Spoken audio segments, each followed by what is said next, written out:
Caps are back.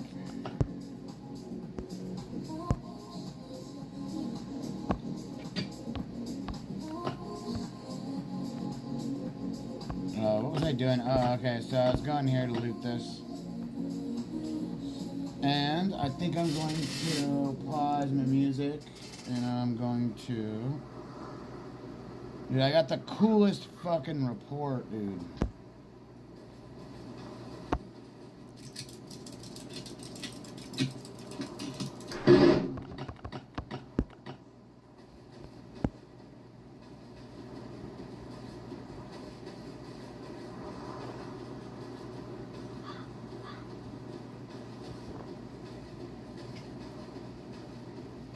I got the coolest, I was reading it, and it is full of insane math.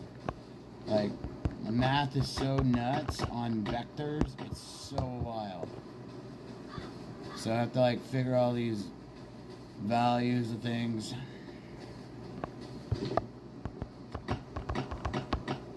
Yeah, math is just fucking incredible. Oh, look at here, we got some fun.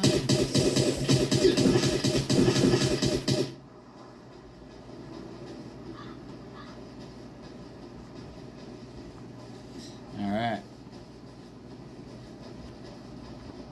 We got a new roast battle.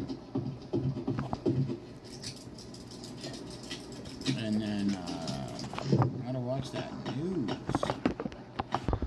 Because they're about to go to war in Iran right now.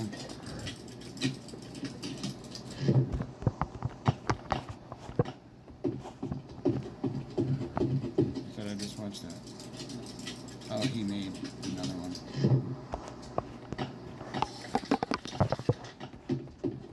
Alright, so we just got those. Uncle Laser.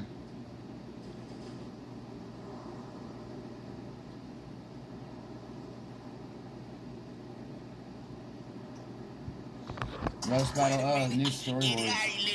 10 toes in when we standing on business.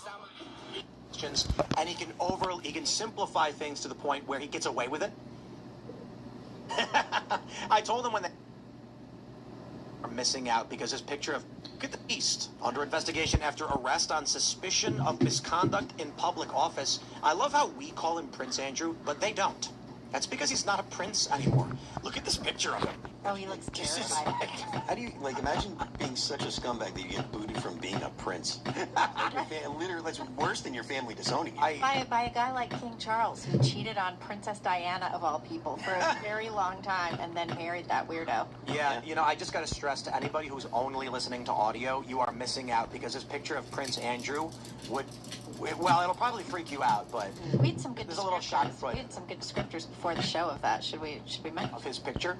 Yeah, of what was going on in the picture. It says he's home. No, we'll save that for the uncensored portion of the show. It looks like a man who had a psychotic break, like if you accidentally got unplugged from the Matrix and saw the real reality, and then they had to pull you out of your home and instantly get you to the psych ward. That is the face of... Yeah. Like they put him back in, like he broke through the veil and saw the truth, but then they pulled him back and he's like, No. I have seen it all. Like how they get this angle. I mean, Well, it's like through the front of the cop car. Wait, okay, British guys. paparazzi are crazy. We have to explain the news. So they write, and I love saying this, Andrew Mountbatten Windsor has been released under investigation following his arrest on suspicion of misconduct in public office.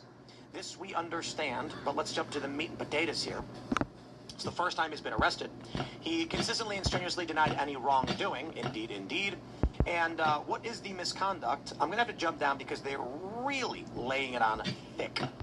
So he's always denied wrongdoing in his association with Epstein.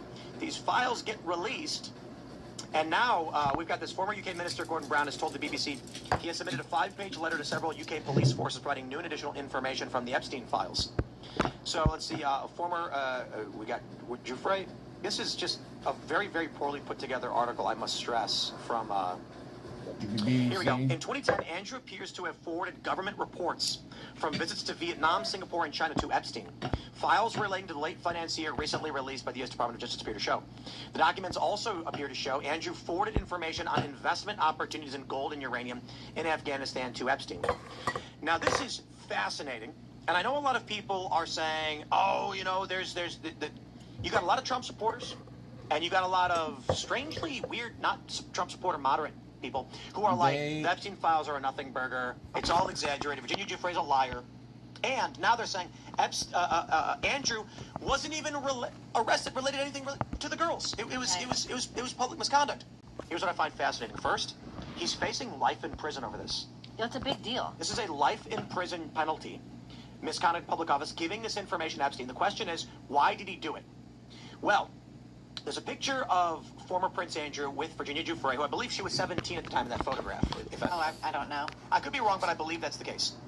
And the argument for a long time, the conspiracy, is that Epstein would bring on underage girls. The play that the conspiracy is this. He says, hey, I got a private jet. You want to fly? I'm going from, California to New York. And you're like, oh, wow, private jet. So you're some politician. You're some corporate boss. You get in the plane, and then you're flying. When all of a sudden you see this young lady come out, and Epstein says she can take care of you. And then the powerful person says, okay, don't worry, she's 18. Then after she takes care of him, Epstein goes, she's 16, and I own you. And if you don't do as I say, I'm going to release the videos of the photos. Now, I don't know if that's true, but that's one of the theories. So when you have this picture of Prince Andrew with a 17-year-old girl, these young women reportedly were hired on as masseuses, but they were just underage prostitutes. And then Prince Andrew, it's revealed, is arrested for leaking privy information to Epstein. It does likely corroborate this claim. It doesn't mean proving it, but it does lend itself to this theory that Epstein was getting access and information from powerful global elites after they had, Now it's possible Andrew's just a slime ball and was leaking information to Epstein, his buddy, because he was giving him underage hookers. I don't know. But either way, Andrew is a scumbag, and now he's in deep, deep trouble. Yeah. I mean, like I said, you've got a really bad situation when you get, booted from being the prince. And that was before. Yeah, didn't his mom pull his type? Yeah, I think I do think it was the Queen before she passed away. But I mean, and that was before all of the evidence of him giving state secrets to Epstein. So I mean, I would like to that see state secret shit. I hope that he gets nailed for espionage. Investigated. He's or going to prison for life. As much as everyone wants to see people that have violated kids, face punishment and face music, but like we're healing this up because I'm Andrew's gonna have not to an fight that guy. And there's a lot of Americans that have influence here that are alleged to have done some. Well, it really does. The whole Epstein thing really does seem to be taking a toll on the UK. It took out one of Starmer's top aides, who I think he'd appointed as ambassador to Washington. It's taken out like some other people in the Labour Party, and I gotta say, I find that kind of funny because here you've had, Jamie Raskin and all of the rest of them howling for months to release these files, despite, the efforts to release the files. And then it turns out that it's actually just taking down Democrat allies in the UK. Well, speaking to what Tim was saying about blackmail, this is the second case of someone in the UK getting in trouble for sharing financial secrets. I think it was the Starmer case that you were talking about, who let Epstein know that there was a big bailout going on before it happened. Yeah, I think that's right. But I love it because, if other countries are taking this seriously, it plays into the reality of something actually happened here. And I think that puts more pressure on the United States government to actually investigate it and start bringing some allegations and some lawsuits against people. Depends on how black-pilled you are, because if the first person you see that gets arrested for this, by the way, it's not one, it's two, technically, if you count Ghislaine Maxwell. I suppose that counts as arrest number one. Yeah. But in general, if the first person you see... Not quite. She's not really arrested. She didn't even get tried. There was no trial. They didn't even put it all out. out. Arrests are happening overseas. It's just how deep is the rot in the corruption in the U.S. government that it finds its way to the UK before any of it finds its way here. And I do think one of the problems with all this going on right now is people are getting black-pilled because you're following the story every day. It feels like it's kind of retold to you, and you see the horrors, or you hear about the horrors of what is going on, and every day goes by, you don't see anything happen, and it's really easy to lose faith in anything when that continues to be your reality each and every day. I don't think that they're arresting Prince Andrew, former Prince Andrew, over nothing, right? What that means is what we're hearing is probably just the tip of the iceberg. Because typically people in this position of power, even a disgraced individual, they protect them. There are tons of people who have been disgraced, but for some reason you never get accountability, and now they're going after him because I fear or I should say I believe there is something much, much worse underneath all of this, and this is just what they're telling us to avoid the worst of possible reactions. Yeah. What do you think the worst stuff is? I think he was diddling kids. I think that based on what we know about the Epstein thing. Epstein was, or this Andrew? Well, so here's the challenge with the Epstein stuff. There's a lot of people arguing that what Epstein was doing was with teenage girls, not children. Right. There are videos and creepy things of underage kids, prepubescent kids, in the Epstein files. So I do believe there's evidence to corroborate that Epstein, in fact, was a diddler. But there are a lot of people who argue that's not the case. I think seeing some of these videos are censored, by the way, but they're appearing on X. Yeah, I think Epstein was probably doing a lot worse than what they're just claiming. For Andrew, I'd throw this under. Andrew knew that he was with underage girls. He was going to the island, engaging in it quite a bit, and they know he was doing it. When he gave that interview on the BBC, and they're like, Virginia Giuffre says that you were dancing together and you were quite sweaty, and he goes, oh, well, that's not quite strange because I don't sweat, or at least I didn't. And it's like, what? It's like, I have a peculiar medical condition where I don't sweat. No, I think they're looking at the files coming out now, and they're saying, if more comes out, it's going to destroy the royal family. Arrest him now. Because the Virginia Giuffre stuff was bad enough. Now, hey, what's up? Oh, hey, shit, I didn't even see that. I didn't see that first one. What up? This can't go any further. If more information comes out, more is found, because people haven't even gone through all of the files yet. If we don't do anything, they're cooked. So I think the attitude of the royal family and just the UK in general is arrest him now. When the worst stuff comes out, we can say, see, we arrested him. We're on top of it. Sometimes they'll get you on something smaller so they can build their case around something bigger when they know they have it, but they need time. Like getting Al Capone on this tax shit's evasion. nuts. They're arresting people now, finally, from the fucking That's why Epstein I shit. actually see this as a giant white pill, because I feel like we're educating the general American public to the actual corruption of our Yeah, I government. had a And couple typically meetings speaking, today. when it comes to these corruption I storylines, had they aren't that sticky, they one go away. I had to take off But for, I and feel the like the other one public's was here. demanding And then that I this had is to looked into and people are held have like accountable. a And so the fact Q&A that with the my elites have to worker. pretend like they actually represent us, and now the UK is folding and actually arresting Andrew, I think that's the wheel's starting to turn. And I actually think that this is in my opinion, a very promising storyline, because it's not going away.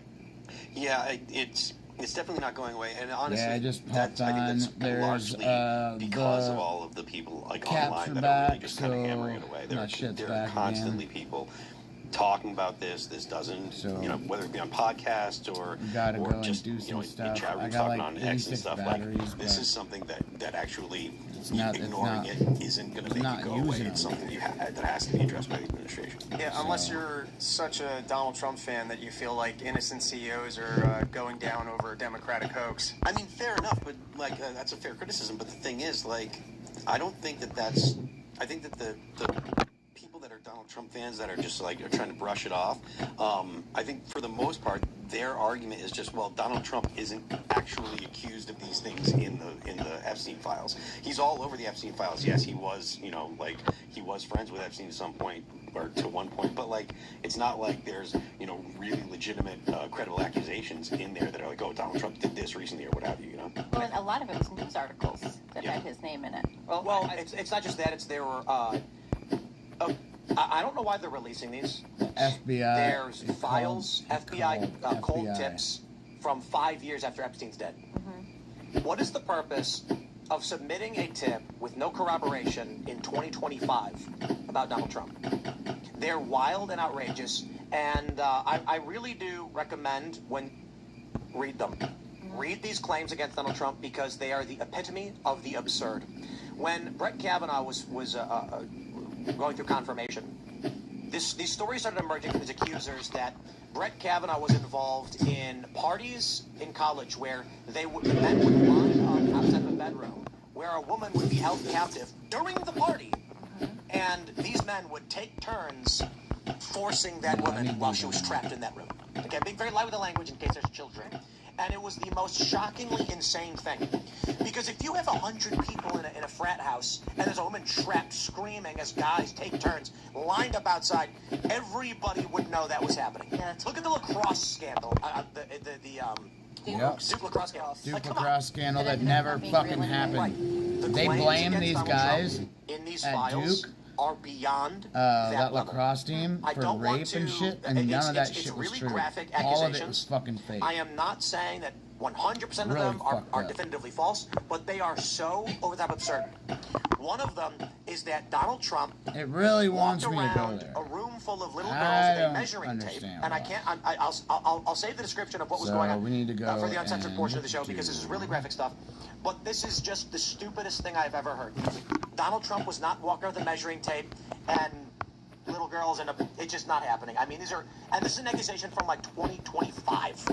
So we are in the height of anti-Trumpism, and a tip gets called Alright, in so during an we got that right after thing, Trump was that elected, thing, and some of these are let's go 2024 here during an first. election cycle, and it's just like, okay, we get it. You're putting up billboards. You're trying to Sorry, claim I'm that watching Trump is this involved Tim- with Epstein. I'm That paying being said, there attention to are Tim claims Pool, about too, Trump just in my going ears. back a long time. So And I've there's got a no lot of problem crazy shit if it happening. sounds reasonable Like, to pursue. what's, In that what capacity, was the I'll shout title out of Dan this one Bongino today? and Cash Patel Yeah, when they they're say some of arresting- these it things says are it's ridiculous and happening. uncorroborated.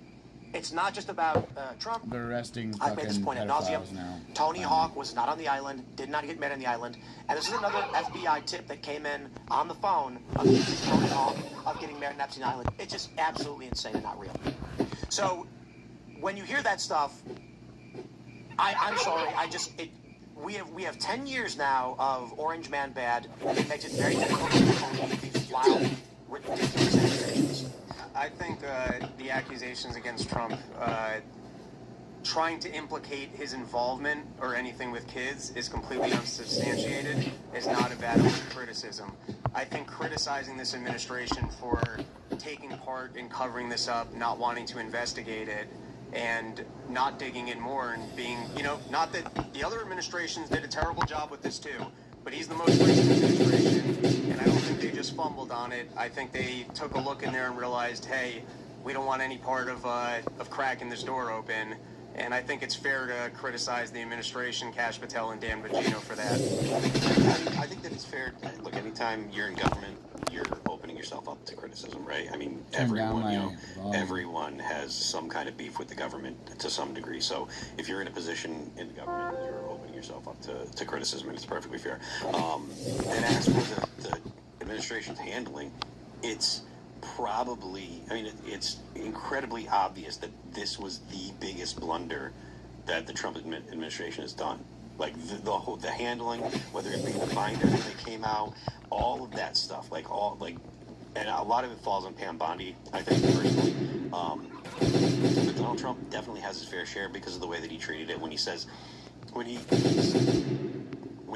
things like it's a Democrat hoax. I understand what he meant, as in it was Democrats saying that Donald Trump is in the files and had done inappropriate things in the files. That's what Trump was talking, or that's what I think Trump was talking about when he said the hoax. That it gets another Democrat hoax, just like the good people on both sides. They implied that he had said something that They do so many of them. Yeah, they do. But so I think that's what he did. Horribly mismanaged all accounts. That's the wanna- overall point I was making. Let's give a quick shout out to Thomas Massey real quick. Because he's not technically correct, but he's technically correct. That's kind of correct. He posted his image, number of arrests. Russia collusion hoax, 0. Jan 6, 0. Mar-a-Lago raid, 0. Biden auto pen, 0. 2020 election, 0. Epstein pedophile arrests, 1. COVID, 0. Benghazi, 0. Doge funding, 0. Ukrainian patriot, 0. And he says, you're welcome. So it is a fact. Ro Khanna and Thomas Massey's efforts largely are responsible for the arrest of former Prince Andrew. So there you go. Dun, dun, Well, dun, let's take this next one because this dun. one gets real spicy. We got this from Mediaite. Leslie Wexner? Les Wexner gets wild legal advice during House Epstein deposition. I will effing kill you. Now hold on.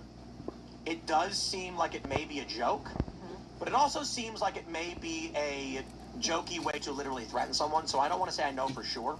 But we do have the video here, and I'm going to play it for you. This is Les Wexner giving a deposition, and his lawyer's right here laughing, and you can hear what he whispers. So we got to be real quiet, and hopefully you can hear this.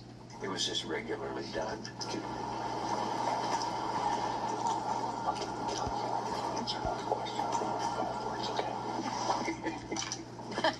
Answer the question, okay? He said, I will effing kill you if you answer another question with more than 5 words, okay? Now, it does seem like it could just be a joke. For those that are not familiar, Les Wexner is a potential co-conspirator in the Epstein case, and his name was redacted in a document of potential co-conspirators. The FBI argues they don't have evidence to actually take him down. He's giving his deposition, and he says, I will effing kill you if you answer another question with more than 5 words. And again, it may be jokey. There are a lot of people on X that are trying to make it seem like they're threatening to kill him for talking. There's one where they're like, Wexner's lawyer just threatened to kill him if he answers questions. And it's just like, oh, these people are just lying, okay? We can be reasonable about this. It's a creepy thing to say to somebody. It might just be a joke, but considering what's going on in the background, it is possible it was more like I'm not really joking. That strikes me as a pure lawyer moment. Yeah. That's sitting down with your lawyer, you're talking to the cops, and they walk in and go, shut up, quit talking. Correct. With that said, I know that Les Wexner lied in these depositions, and I know this, and I'll say it. It's because he said he did not understand why Donald Trump was at the Victoria's Secret modeling events because he's not in the fashion industry. And you're telling me you can't understand why a man wants to go to a Victoria's Secret show? That was a hot ticket, all right? We were also running beauty pageants. Yeah, so he's literally in, but I'm just saying the idea of, I have no idea why this man would be here. You know the brand you run. You know exactly what this is. You've got hot chicks up in lingerie. You're starving them to try and convince other women to not eat and be thin as well. And we all appreciated that in the 90s. Victoria's Secret guy. Yeah. But the idea that you're running a Victoria's Secret fashion show and you're trying to pretend you don't know Donald Trump and you don't know why he was at the event you met him at because there's no reason for him to be there, it's called he's a dude. A rich dude. Yeah. A rich dude who likes models. The point of people saying He's on looking X for a with wife. like complete certainty that this is why he did that is because that's the benefit to gather more clicks for your content, right? If you say, well, it could be this, but the context might say something else, like we're saying right now, it could be a lawyer move. He could just be saying this because you've been answering the questions too fully. I keep telling you not to. But if you make it seem like you're actually threatening his life if you talk at all, that's more salacious. So you make the more salacious statement because more people will click on it. It's why I think ad revenue is one of the worst thing to happen to X because it disincentivizes giving nuanced takes on anything, at least for the initial post. You might get into it more once people start debating it, underneath the actual post. But if you want to get the eyes on it, the best thing you can do is to be as dubious as possible. Yeah, you're rewarded for making stuff I up. hate it. If that And the lawyer... other thing, too, that drives me nuts, just super quick, is the thing where people post videos and they're like, this is shocking, and then you look closer and it's like literally from 6 years ago. Yep. That drives me insane. I feel like if this lawyer handed Wexner one of like those Bush funeral letters, I would go, okay, he was threatened. He slides a picture of Epstein across the table. Yeah. Do you remember? Yeah, I mean, like, look, this is exactly how I would want my lawyer to talk. I mean, there's not a whole. I disagree. To you, No, I would want my lawyer your to lawyer is be not clear supposed to talk that way. and concise, and if you don't like swearing, I'm fine with that. My lawyer wouldn't have to say a thing because I would keep my mouth shut no matter what. He shouldn't be speaking. I know he tried to whisper, but it was miserably done. He could have just taken a little note, written down shorter answers, talk less, and then just held it and showed it to him and folded it. He knows he can't write, I will effing kill you. What Wexner needs are those attorneys from the Tyler Robinson case Yeah. who make sure that there can't be a camera or a mic or anything even within like 5 feet, 20 feet, 100 feet of their Then you have people reading their client. lips, so... Well, but that's why they moved the cameras. They don't do that now. What did you guys make of the fact that there were no Republicans there for the deposition? There were Republican staffers. Comer sat it out saying he had a dental appointment. Isn't it fascinating that the left has become QAnon?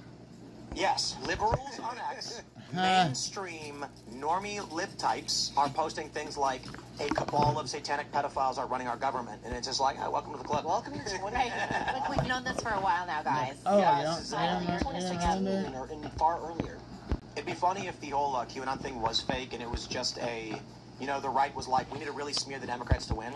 The Democrats are like, well, if you do that, then we're going to do it too. And they've just created a world in which everyone is adamant that Democrats and Republicans are just in business of protecting vetoes.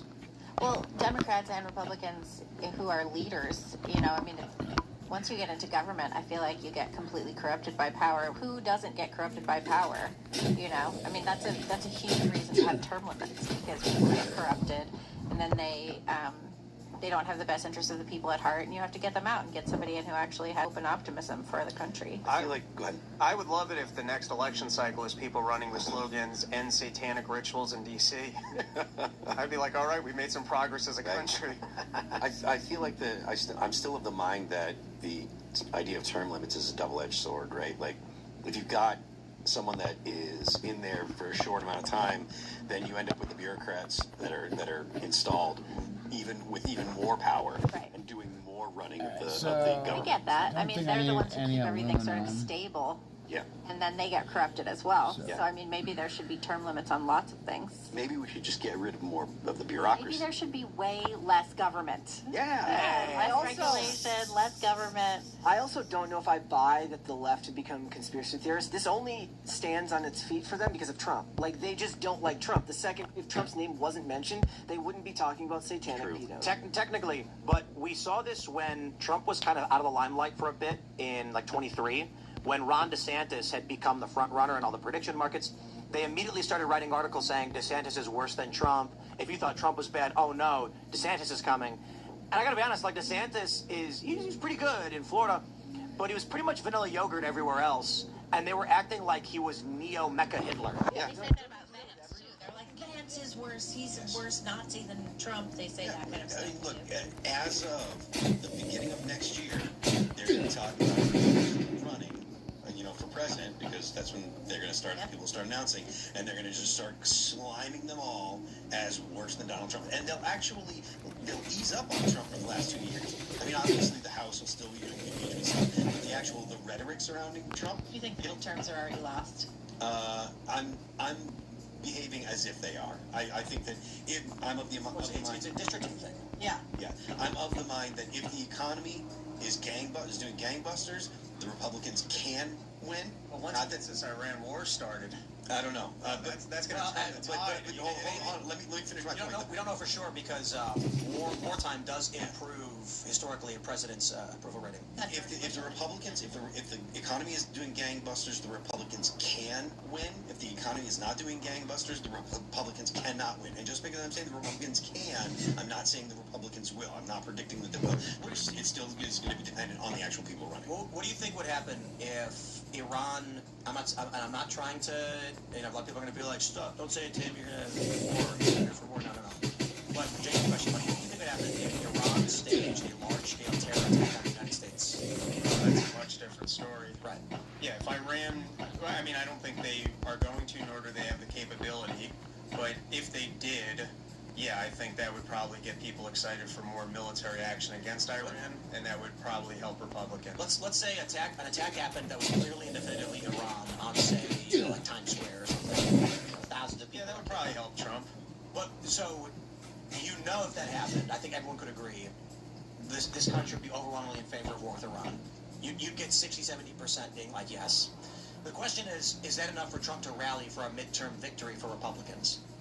What, if there was a terror attack on our country? If there was a terror attack where most people agreed or felt that we should go to war, would that give Trump the power to then rally and say vote Republican, and then they would go to Russia? I think that would, I think you'd get pretty close, but I think it would run a situation between Steve and O'Malley's on his district, essentially. Totally, yeah.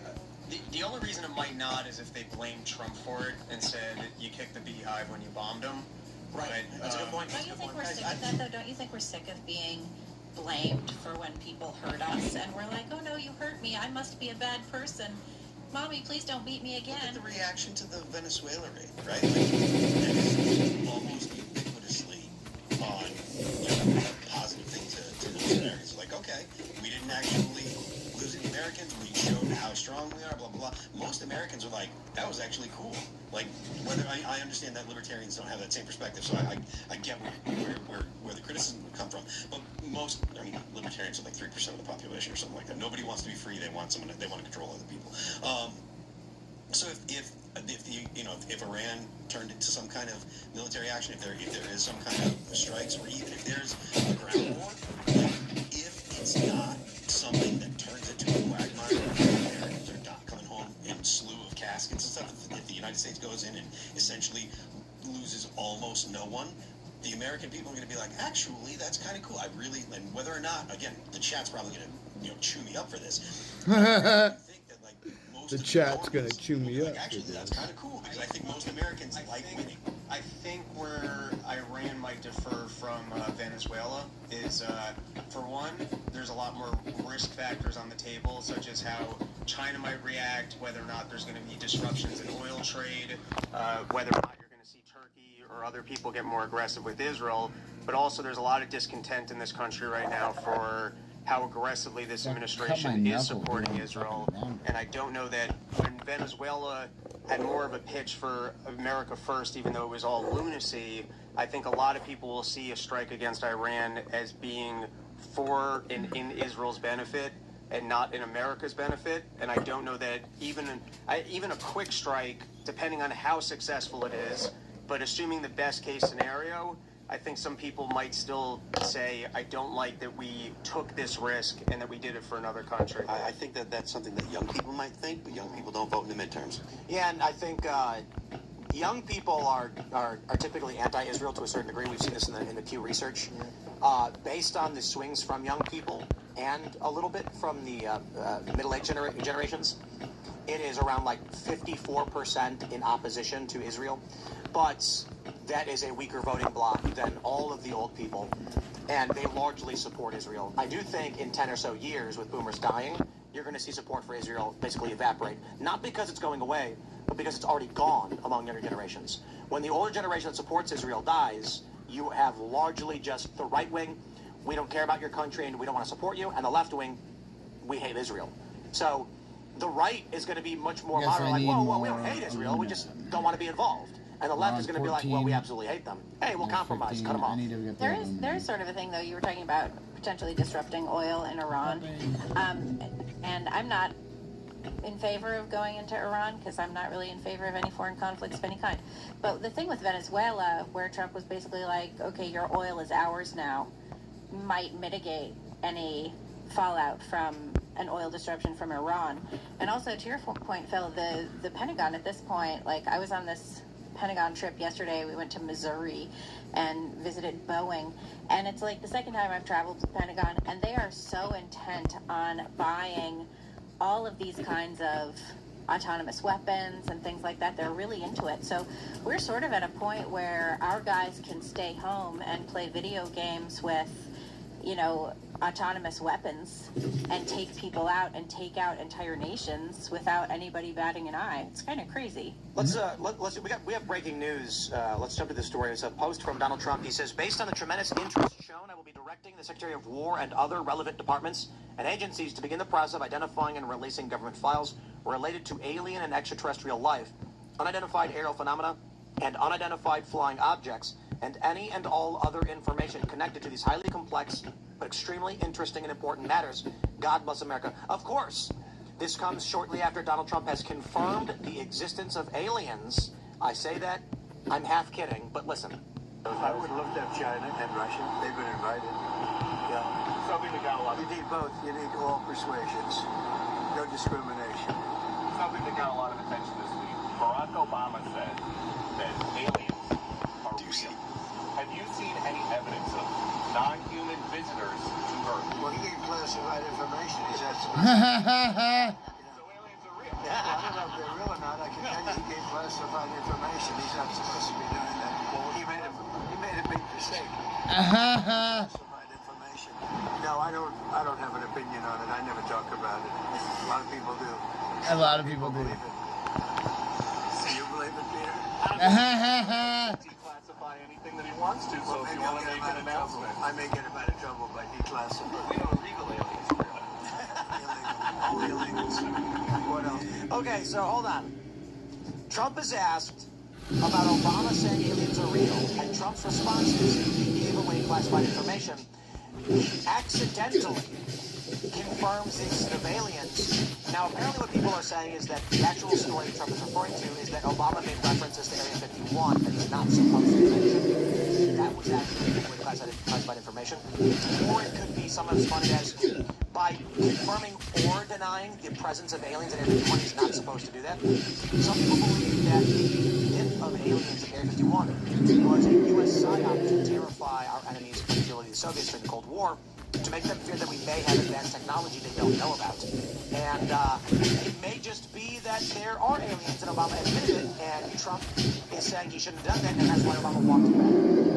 The only reason I gonna break my armor. is confirming it with the tweet, right? The second he made the mistake and he made it seem like an accident, I was like, okay, maybe this is actually real. The government, like, quasi admits aliens are real, like, every couple of years when they need to, you know, I honestly think the probability that they announce the existence of aliens and we actually see aliens is going up a lot.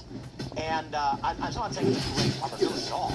I'm saying it's like, you know, more than people would actually imagine. Fuck. But the general idea is, over the past year or so, they've been giving out more and more information, having more discussions about it. It's becoming boring. When Obama said aliens are real, literally nobody cared. Yeah. He's like, well, of course they're real, it's not Area 51, and everyone's like, oh, would you look at that? That's interesting. Nobody Teabag that motherfucker. The fear was decades ago. Oh, look at that shit. If the government came out and said aliens exist, everybody loses their mind and they freak out. And the conspiracy theory for a long time was the government would have to trickle out a little information to desensitize the public. That way, when they do announce, When they drop the bomb, we have made contact with non-human intelligence, people would go, they finally said it. And it's boring. The news cycle's like instant now. People will be over it in like 10 seconds. Exactly. Like, unless they trot out like an actual alien body. 10 seconds. They care. No, Even then they won't care. Bro, literal gray aliens could walk on the White House lawn, and 10 seconds later, people would be like, did you hear Trump? He called Rosie O'Donnell fat again. I don't know. I wonder about that. Like, if aliens actually showed up, you don't think we'd unify? Like, oh, hell no. You don't think we'd be like... The left would be like, are they Earth communists? has to come together and... be like, are we, is this blue beam? No way. If aliens showed up first, there's questions about whether or not they have the same degree of technology. Do they have faster than light travel or a facsimile of faster than light?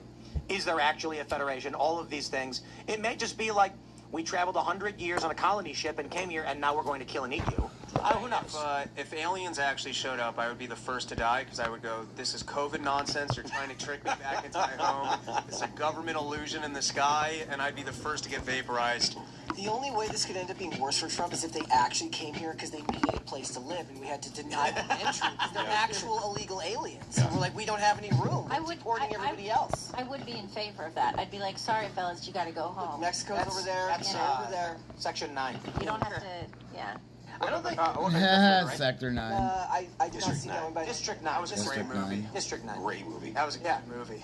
It was really good. I thought that it kind of got off the rails when Weakest turned into an alien. I don't know what that was about or why that was relevant to a story about the refugee aliens, but you know, to show him what it was like to be on the other side. Yeah, but for the most part, he's half. He's like a weird, like, I'm turning into a bug, and they're like, so we're gonna kill you, I guess.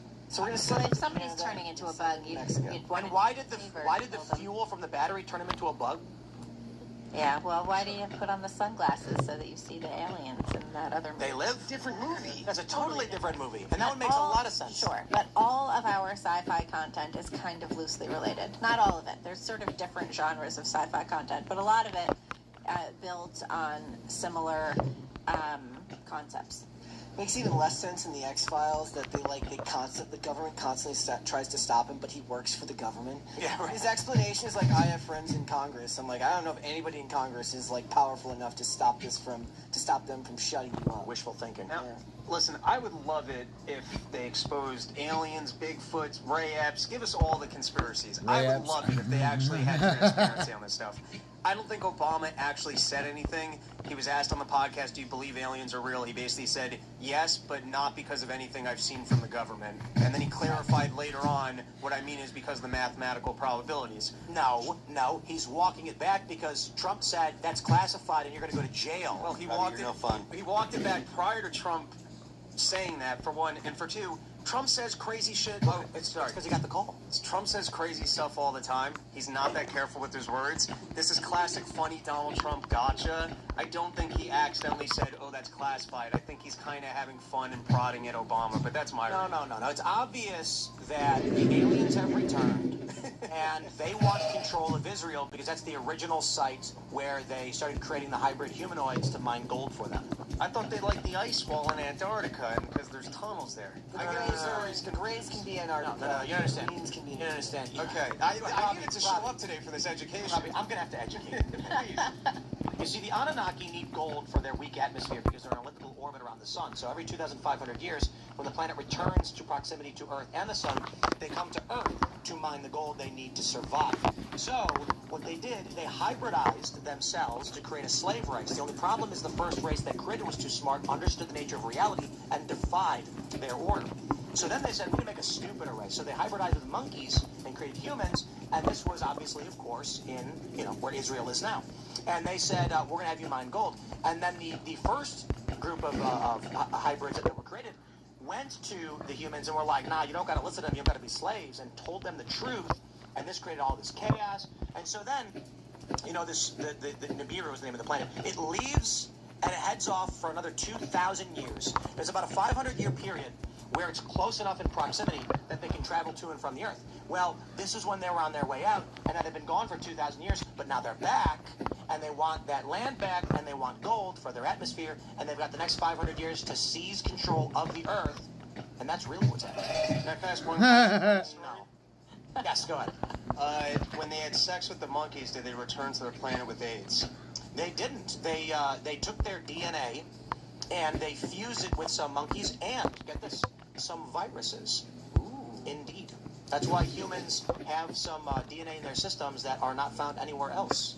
They believe that it was from the genetic engineering process. So are we all in a capitalist structure because we're just serving these alien creatures and producing gold for them? The theory, the conspiracy theorists believe that intelligent life generally understands the nature of existence, because it seems odd that you would be intelligent but not know why you're here. And that humans are actually not a fully intelligent race. They're a hybrid, semi-intelligent race that are smart enough to be programmed to do any job. You take a human child and you can make it a specialist, but not smart enough to fully comprehend the nature of reality. I could reset the police That is station the conspiracy theory about why we like gold. So we gotta opt out from making money and become socialists. That's what I've learned here today. What creatures would be able to comprehend the nature of reality? The conspiracy theorists believe that all of them. All of them except us? Yes. Like we were specially engineered to not understand God. Well, but that's just sort of like, what I love about all these simulation theories is it's like, so God created... Well, it's not a simulation theory. Right, but... This is a wackaloon. Somebody tried to create a sci-fi movie explaining a whole bunch of random things and just jammed it. They did. Jammed them all together. If you make up a bunch of crazy nonsense, you can make anything sound. You know what I mean? If you look convincing. at the Old Testament, it's sort of it discusses essentially how human beings cannot achieve God knowledge and cannot really understand God. I mean, that's right. And so part of our culture. So the people who make up this theory about the Nibiru read the Bible and then said, what can I make up to extrapolate from that statement? It makes it sort of aliens. Right, exactly. So they say, well, the reason why the Bible said it is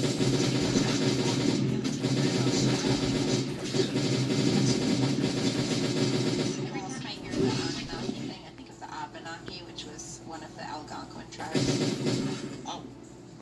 Probably where they got the name from. Probably where they just made it all up. Yeah.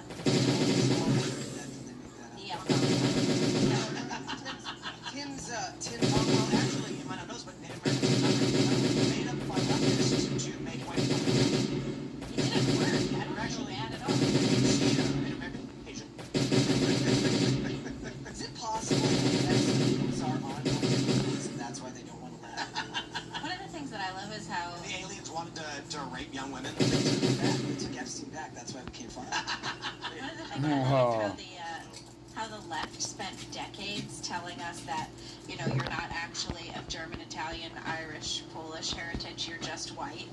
And now AOC is going, whiteness is just a myth. You're actually just all these other things, and there is no such thing as white culture. And it's like, you just spent the last, 75 years explaining to us why everything is every Euro-descended person is homogenized and just plain white and white culture, and that white culture is bad, and now you're telling us it doesn't even exist. She's the worst. Yeah, I watched her Munich stuff so much. I watched all of it. Why? Because I found it fascinating. I liked the Munich stuff. I thought Rubio was good. She's making me want to run for office. I liked Vance, the last year. AOC's so bad at just general politics, it's making me want to just... She didn't know where Venezuela was. I know. She said it was below the equator. And it's like, did you go to school? I mean, she went to school in Westchester. Those are like top-rated school districts. Well, she's real dumb. Yeah, I guess so. Yeah. She just got pretty genes, but no smart genes. She's got no genes. One of the things about me is I can't stand watching someone do something wrong. And so if I see somebody trying to put a doorknob on, and it's taking a long time and they're doing it poorly, I'll be like, just get out of the way. I'll put in a minute. So when I see her up there... That's better than beating them with the doorknob. No, can we get it done? Why are you taking so long? It frustrates me. Yes. So when I watch AOC do anything, I'm just getting frustrated being like, let me do it. You're doing it wrong. Yeah, but she's saying going incoherent. to run for Chuck Schumer's seat. She's going to be in the Senate, and then she's going to run for president. Or one or the other, or both. I stand by this. I've been wrong on a lot of things. Too stupid to run for president. I don't think you have to be smart to run for president. I don't You think do she not can have put to. together an actual run. You don't have to. She doesn't have to. All she needs is somebody else to She's do it. worse than Kamala Harris. No. She's not. Yes, She's she better is. than Kamala Harris. And Come on. She's got less experience, but she's not worse. And she doesn't have Hold that on, hold stupid on. laugh. Here's what I will say. The answer she gave at the Munich Security Conference does really knock her down a peg or two. Whether The Taiwan one? both Taiwan and the rules-based order stuff. Yes. You need to be able to sound smart, not be smart. So Trump is sort of good at this. Sort of, because sometimes it does sound like what is he even talking about? But it's the weave. He can dodge difficult questions, and he can simplify things to the point where he gets away with it. AOC can't. Okay, you can't have a stuttering, rambling nonsense. The rules-based order thing was so much worse than the Taiwan thing. She was just basically saying a bunch of words strung together, not even making any sense. You need to send. I've had people say to me, they say, Tim, you're really, I watch your videos and you're a really smart guy, and I'm like, no, I sound like I'm really smart. There's a difference. I'm probably knowledgeable in a lot of things, but understanding that what works in media is sounding intelligent, not being intelligent, and then you'll understand basically how politicians actually win. And why their policies tend not to work. And why all of the news outlets are a disaster. Indeed. That's why it's time to let fans. So AOC needs to be able to leave, and she cannot. That's a problem for someone trying to run for a higher office. So do you think Kamala could leave? Absolutely not. Yeah, I think AOC is better than Kamala. Yeah. But that Taiwan answer, she could have literally, I gotta be honest, if AOC's response was, that's a very difficult question and I'm not sure I have a really good answer for you, everyone would have, no one would have cared. Well, They would have been like, okay. That's the kind of answer J.D. Vance is comfortable giving. Yeah. Because he's confident. Yeah, instead she was like, I need to make it sound like I'm smart by saying random things. That I don't even know what words mean. Yeah. Yeah. I think Trump has a superpower and he's one of one and no one can duplicate it, which is he says nothing. He's a sales guy, and so he just goes, we'll get it done, and he refuses to give you a reason. He refuses to give an explanation. Well, that's what Kamala Harris did. She said nothing every time she spoke. No, Yes, Kamala Harris tried to pretend like there was a reason there, and then it came out as gobbledygook. Yeah, but it was nothing. That's the point. No, Trump but can Trump- sell nothing. Trump doesn't actually say anything. It's, hey, I'm going to end the Ukraine war in one day. Doesn't tell you how he's going to do it. Won't validate how he's going to do it. I disagree. I completely disagree. Okay. When asked about ending the Ukraine war, he says, he goes, we're going to end it on day one. And that's bloviating, that's arrogant. He didn't get it done. But that's okay. He's a salesman, right? Do you want to buy a product from the guy who says, I'm not sure it'll work, or the guy who says, I guarantee it'll work? No. So when Trump is asked, how do you get it done? He says, listen. He says, these guys don't want to be fighting. Putin and Zelensky don't want to be fighting. We're going to go in there, and we're going to stop the fighting. And that's a very, very, very simple answer. He's giving you 1%. Basically, I'm going to tell them to stop fighting. That's the answer that he's giving you. There is the smallest of substance there. Kamala Harris, her answers are like, you know, fighting is like when you're up against someone and they're trying to make you do something and you're not letting them. And you're fighting is like, oh,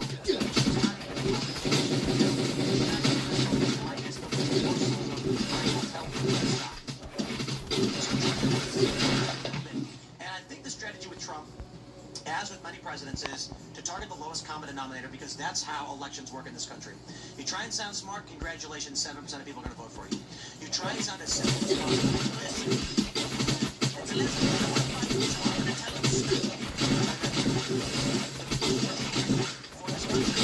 The lowest common denominator is going to be like, well, I think it's good that Trump's going to tell him to stop fighting. That's all that version of that is like, in Ukraine is a country in Europe. And Russia is a bigger country. Yeah, exactly. Well, Trump did it Venezuela too. We run the country now. He didn't explain that. I actually find that Rubio and Gantz get themselves in trouble when they try to fill in some of the details and there aren't details.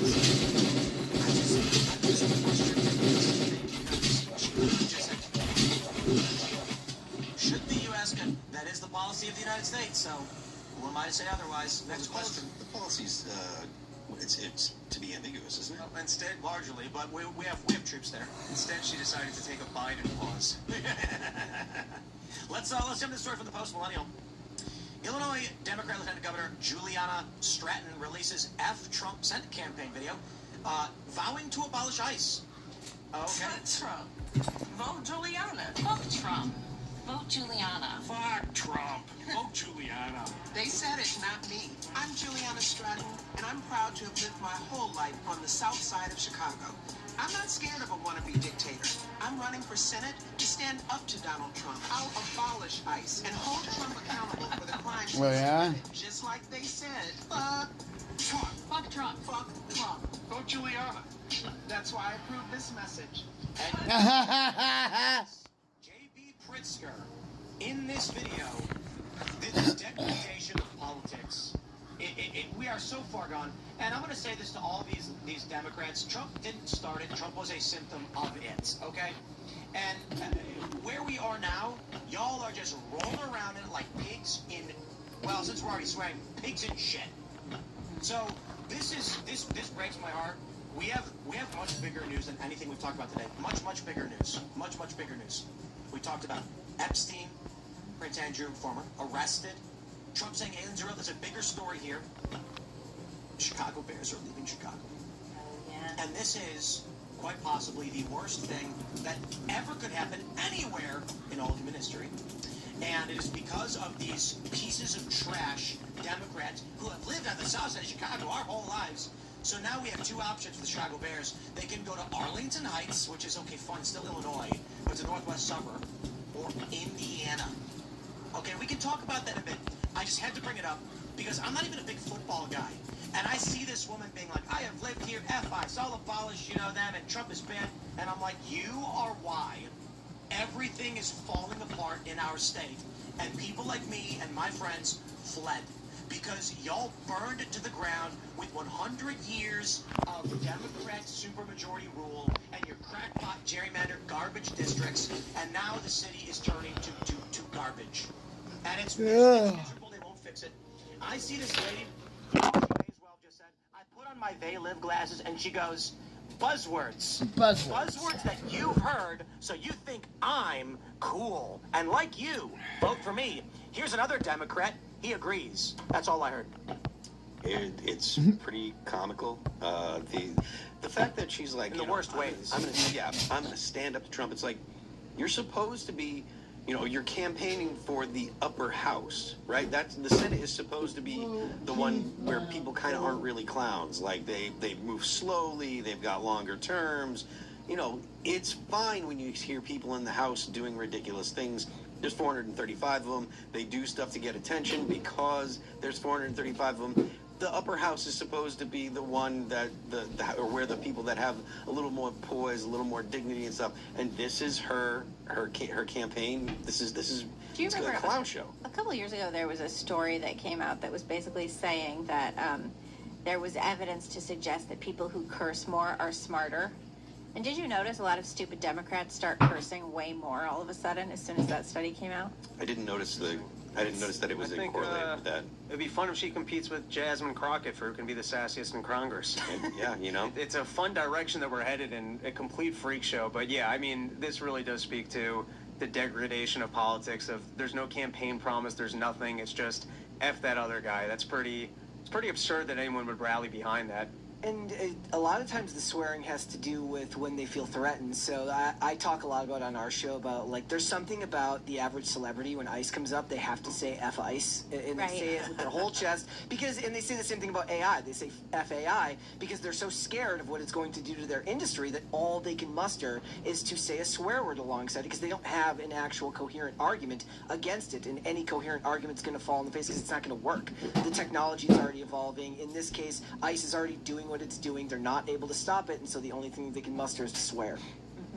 It's just sad. Yeah. It's you know, I mean, I assume that there is a portion of the electorate that is going to appeal to, you know, the Democrats that really hate Trump, of course, and stuff. But, like, you know, she's not just running in Chicago. She's running to represent Illinois. Yeah. And that's a very, like, that ad is very, very narrow. It's targeted at a very narrow group of people.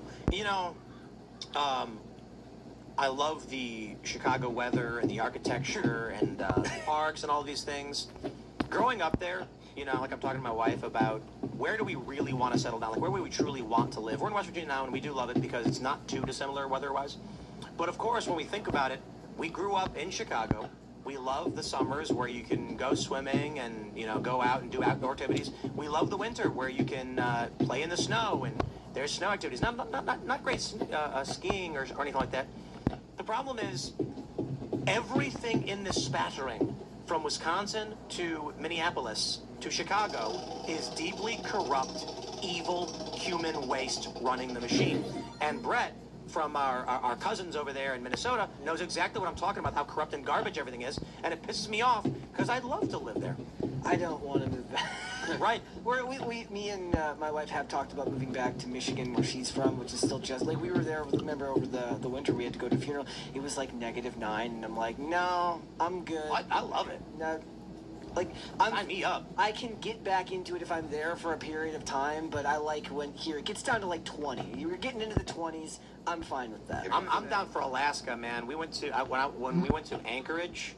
Amazing. What a beautiful place. Everything's so much more difficult in the wintertime.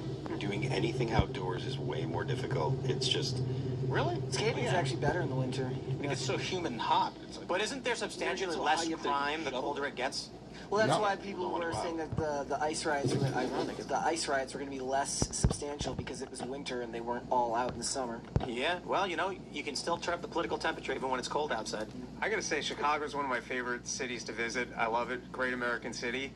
I don't follow football. The fact that the Bears are leaving Chicago makes me sad. Yeah. That's like such an American thing. The Bears are... The Bears. The Bears. Yeah. Like... Yep. Well, it's people like this lady who have thrown a noose around the neck of our cultures and our tradition and are just strangling it to death. And you know what they should do? They should start a new town called The Bears. And let all the super fans Bears. Move, yes, Bears. yeah, and just let them all move there and start a new city that's awesome. Let's try this one out. You've got the Chicago Bears, but let's just hear it. The Hammond Bears. It doesn't work. Sounds like teddy bears. It sounds like a German stuffed animal company. No, it sounds like the gummy bears. It sounds like the Haribo gummy bear. Hey, can I copyright or trademark Hammond Bears right now before it happens? You should definitely get Hammond Bears. Own the phrase. They have to change it to the Indiana Bears. Have they? Yeah. So they are leaving Chicago. The Bears are leaving Chicago. Who's getting blamed for this? Like, are they blaming the politicians? Because you know what they're going to do. They're going to say that the billionaires aren't paying enough in taxes to keep the football team in Chicago. They should absolutely go to Gary. It's Gary, right there. The Gary Bears. Come at your own risk. The Gary Bears. Like another disaster. Like Chicago is a disaster. Well, I'm just gonna pay you to go to the game. Right. I just want to point this out. HammondBears.com was parked by GoDaddy, and so is Indiana Bears. Oh, interesting. So I wonder if that's an indication of something. And guess what? Arlington Heights Bears? Nope. No? It's for sale. Anybody listening to the show right now, you can go and buy ArlingtonHeightsBears.com. Something tells me that will not be the name they use. And then make it the fruitiest website of all time. Make it an exclusive place to meet other people of your specific orientation. Or just sell a bunch of gummy bears. Yeah. Their colors have to Now, be is this just a negotiation tactic to try and get the city to buy them a new stadium type deal? No, the issue is the issue is not buying the stadium. It's that the property taxes are too high. So it's going to cost them around $250 million a year in property taxes, and they want the city to give them an exemption, and the city is a bunch of communists who won't do it. So Indiana passed a bill saying, like, no, you're good. We'll take you. I think they should leave. I think they should absolutely leave. I think everybody should leave where they're being overcharged. You know, I mean, all of the people in New York did this thing with Mamdani where he's trying to extort Albany into paying a whole bunch more money to the city for his promised social programs. And what he's saying, which, you know, everybody already heard already, but like what he's saying is if you don't do it, I'm going to raise property taxes almost 10%.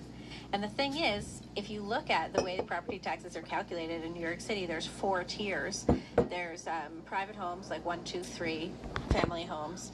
Then there's apartment buildings.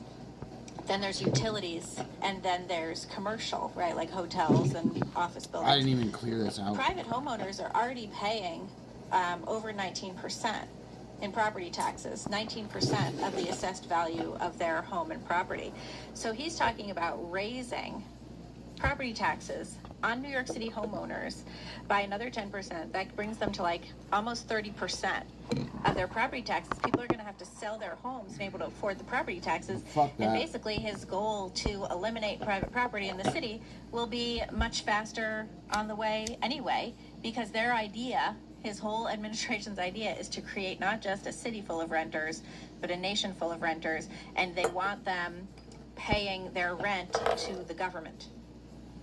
And if you look at it, Mamdani's had this whole thing where he was like, oh, we're going to let tenants come in and complain about their housing and complain about their landlords, but they're not allowed to complain publicly. You know who's not going to be able to complain publicly in those hearings? Residents of the New York City Housing Authority. That's public housing. That's projects. So if you live in the projects and you don't like your housing, you can't go to this like rental thing and start complaining about how the city is a crap landlord. And the city is the biggest landlord, and the city is the biggest landlord in the city, and their housing stinks. And all the time during the campaign, he was like, oh, we'll change light bulbs in the city housing, you know, because the light bulbs are out. And he didn't even mention the elevators, which like are open shafts half the time. He didn't even mention that. And then he's like, but you know, for you private property owners, we're going to raise your taxes and drive you right out. And I think all those private homeowners should get the hell out of that city. How many people that voted for Mamdani do you think are now regretting their vote? And that's like, this is like 3 months in.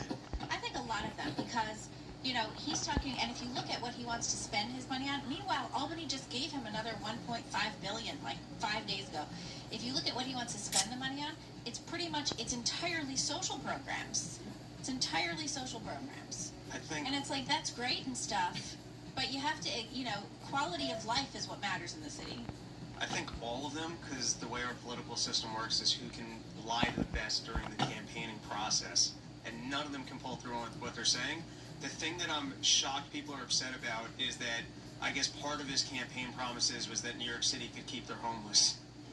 And I can't believe that that's the pitch that they're mad at him about, is that he promised not to clear them out of the parks, and now because they're freezing to death, he realized he has to, and they're upset at him of, you broke your promise to us of letting these people stay in the parks. Yeah, because, you know, it's better to let them die. He went around in his New York City monogram bomber jacket, handing out blankets to these homeless people who then died. They died. I'm sorry that's funny. It's just socialism right there. Yeah. It really is. The monogram, they were red, and they were like popular compliments of Mamdani or something. The government couldn't figure out they needed weren't electric. Very good. They weren't electric blankets. No? They were just your regular... Oh, yeah, and if you're homeless, where are you going to plug it in? Where are you going to plug it in? What are you kidding? New York City, like, open up one of the lampposts and just plug stuff in there. You can plug stuff in all over the place. Really? There's plugs. I didn't know that. They have those kiosks. I don't know if they still do. Like with the internet. Homeless guys Yeah, were where you can masturbating. charge your It's true. phone and stuff. Yeah. There were like these digital kiosks set up where you could just use the internet whenever you wanted, and then homeless guys were using it to, you know what I'm saying? Create a thing, it's going to be used for porn. Yeah. Essentially, yeah. You know, I gotta be honest. If they set up a digital internet kiosk for free use of looking things up, anything you wanted, literally anything, and it was at a ski resort, you would not have a booting problem. Not at a Ski resort.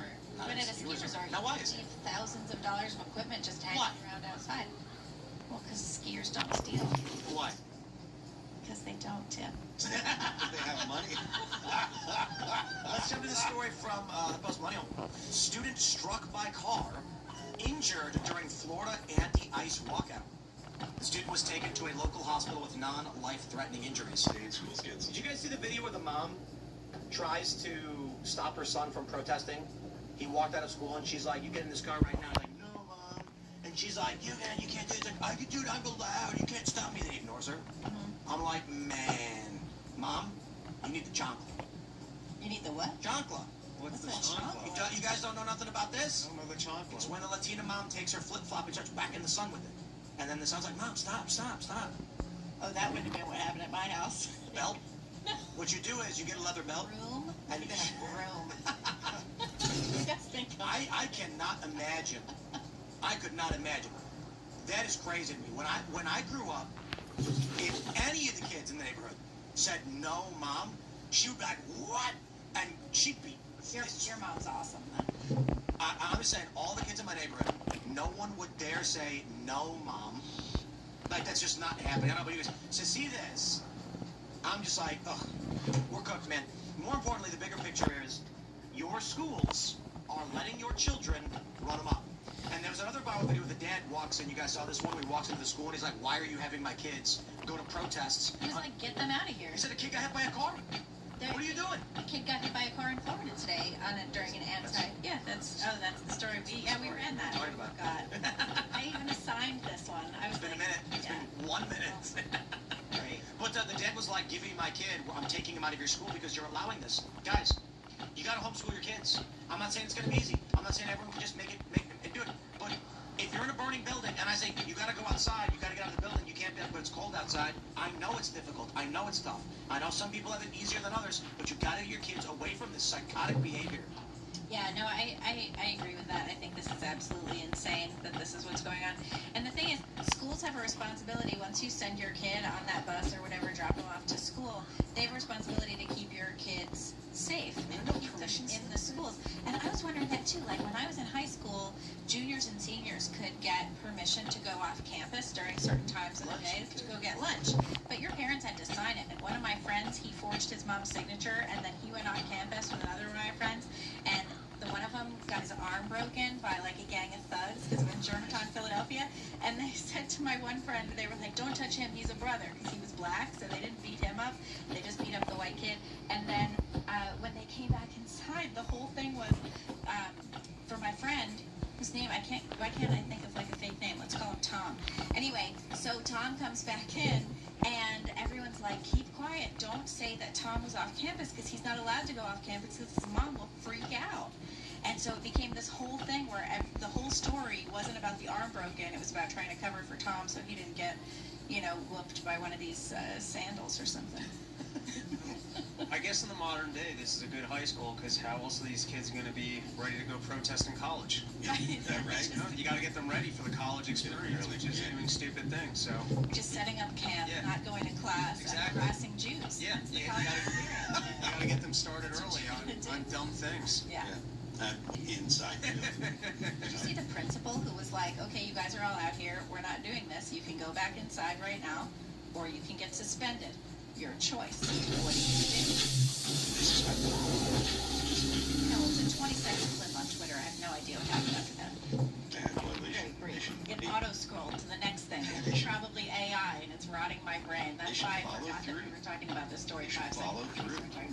They should definitely follow through. They should suspend them all. The teachers that organize this stuff should be suspended, actually, because you know that it's like the kids are going to be like, "I get to go outside and screw off with my friends and holler and make a big stink about something. Yeah, I'm going to do that. Heck yeah." have like real strong convictions about this kind of stuff. But if they do, they get them from their teachers. They get them from their guidance counselors, you know, or possibly from the parents. But you know, like teachers organizing this stuff, because you know all the schools of education are completely inundated with leftists. So it's like this is like all the graduate schools and stuff. Well, I mean, the schools that teach teachers. Yeah. It's like they're all leftists, and they're teaching the teachers to be leftists. The cops have to wear body cams. The teachers should have to wear body cams too. Absolutely. Yeah. Teachers are wearing body cams. That's Growing up, unless I showed up to school and my teacher wanted to tell me about the situation that was going on in Minnesota, that's not something that would have came up at my dinner table. It's not something my parents were telling me about. Maybe it's different nowadays. No, I'm saying what? Like your parents didn't talk politics at home?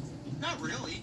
Particularly not if like they were kind of horrifying stories. You know, like that's not coming up. Hey, someone died today because they were out protesting. Really? That wouldn't have been a conversation at the table. Sat there arguing about politics half the night at dinner. My dad complained about the government because he constantly was dealing with like regulations and My stuff. dad was complaining about He had a the business. government as well. He had a business, and he's like, you know, the government, blah blah blah blah blah. You know, it's like because he was a business owner. And yeah. Regulations. My parents didn't really talk about it all that much, but I had the internet since I was a little kid, so I was online all the time. My son comes home from school and he says, Mom, has there been any big news today?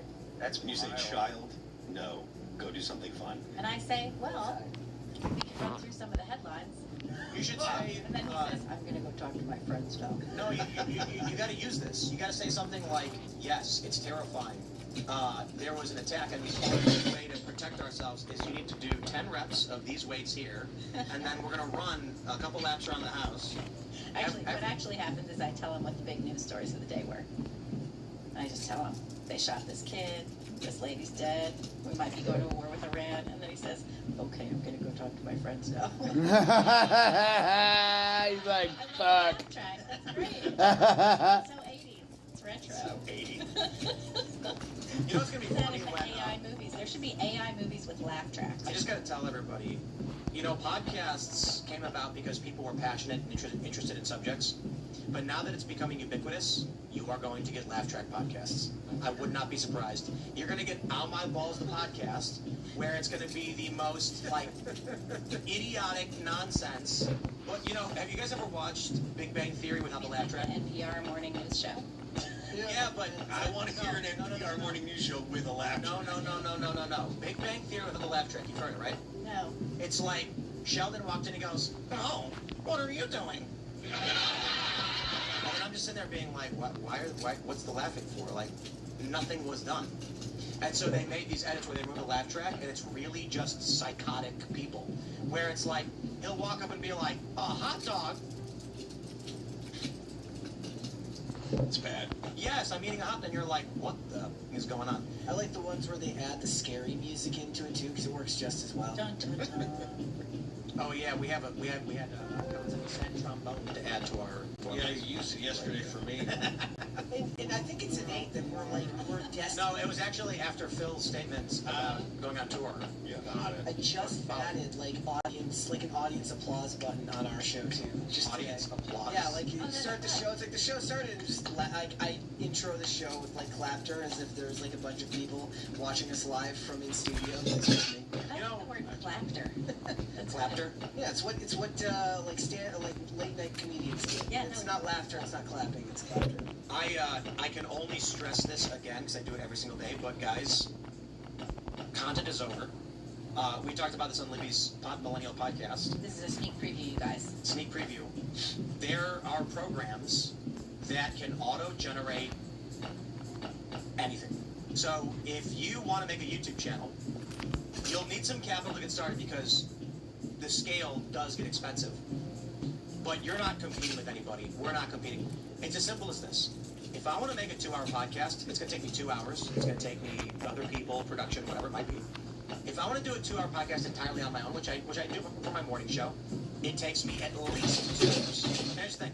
I got to do research. I got to find articles. So it actually takes me like 5 hours to make a 2-hour podcast. There are programs already online you can sign up for to varying degrees of expense, some relatively cheap. And you type in, you click a button, and it will show you all the top YouTube videos for the day. You will then say, copy.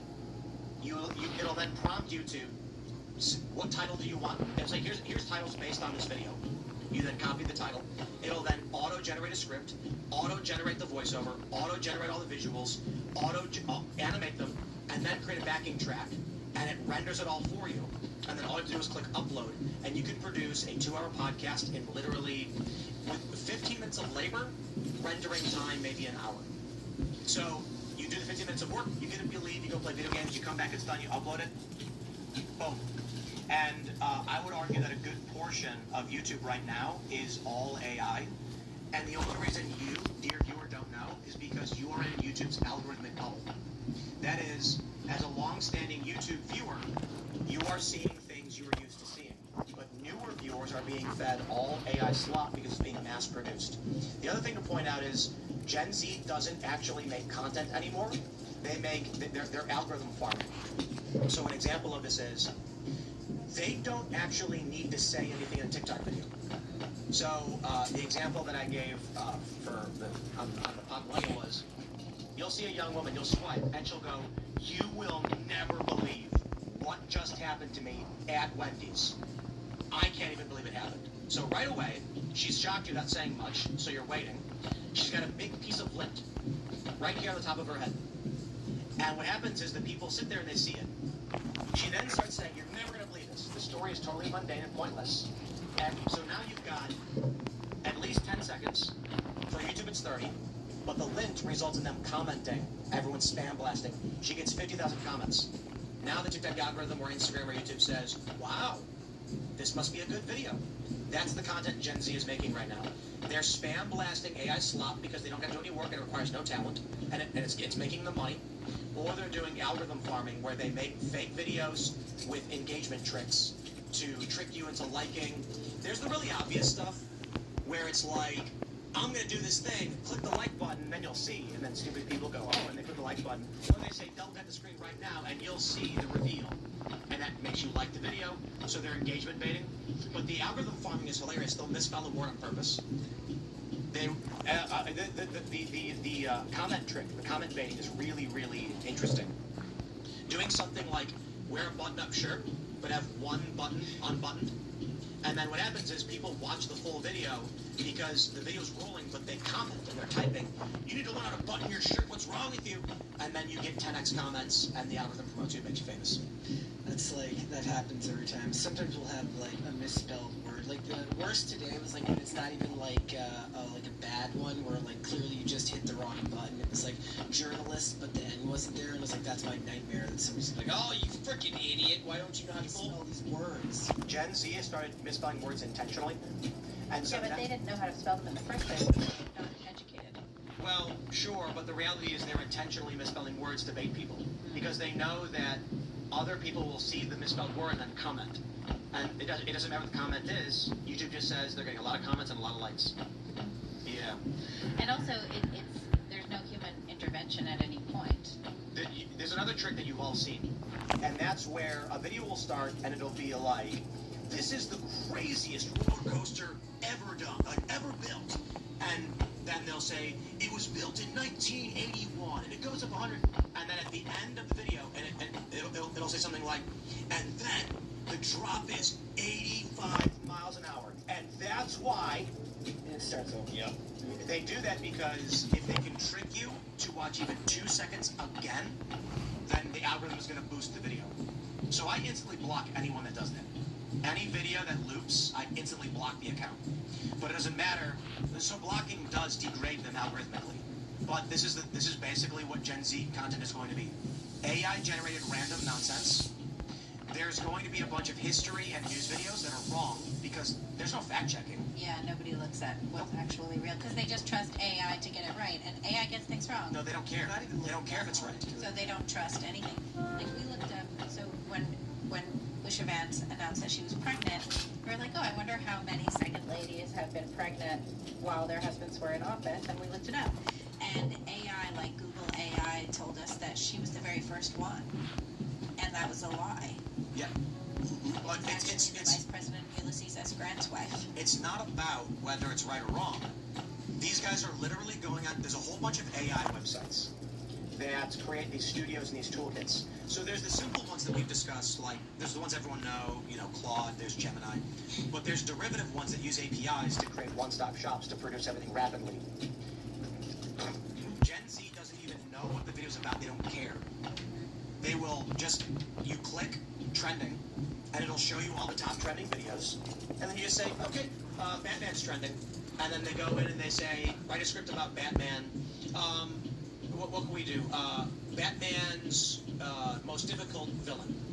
And then it will just AI generate a script. It'll be a 20, 30-minute long video, maybe 10, whatever you want it to be. It'll make all the visuals, and then it renders it for you. Takes you 10, 15 minutes of doing work. The estimates that we've seen reported are that some of these people who are making close to $1 million will work for about 2 hours a day.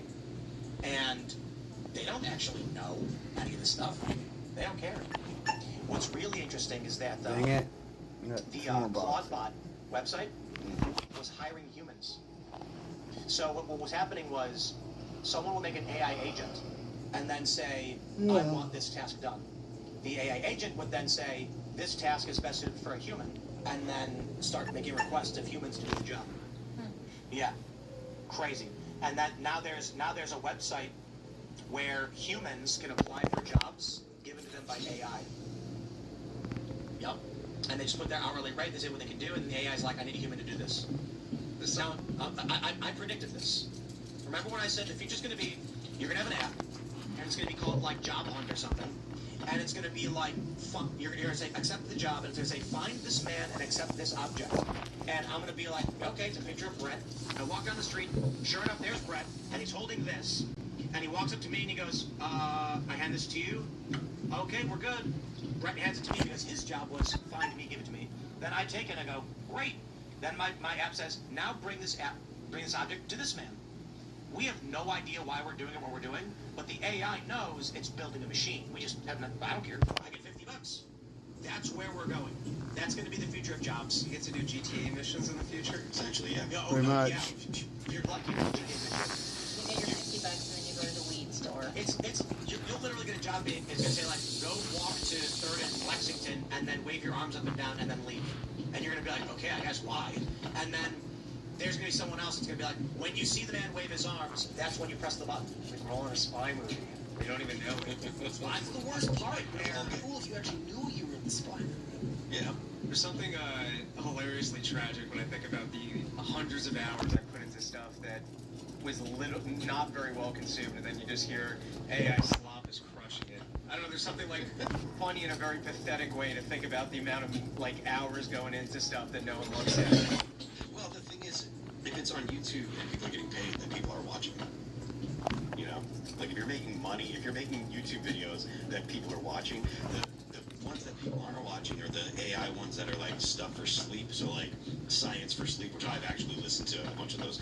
You just go and get some topic, you know, about physics or about space or whatever, write up a big long, go to ChatGPT and have it write a big long script. Take that script, you plug it into Midjourney or whatever, and it makes the video for you. And then you take the video and you upload it. And you know, some of them have thousands. Maybe I'll create a Spotify channel, AI background nonsense to get me paid. I will say I've seen some videos that are actually doing the opposite, where they'll be like human-read stories for 4 hours, or like human-read history of this, this, and this, and sometimes I'll listen to those for like sleep. They might be using AI to write the script. Sleep videos for sleep are massive.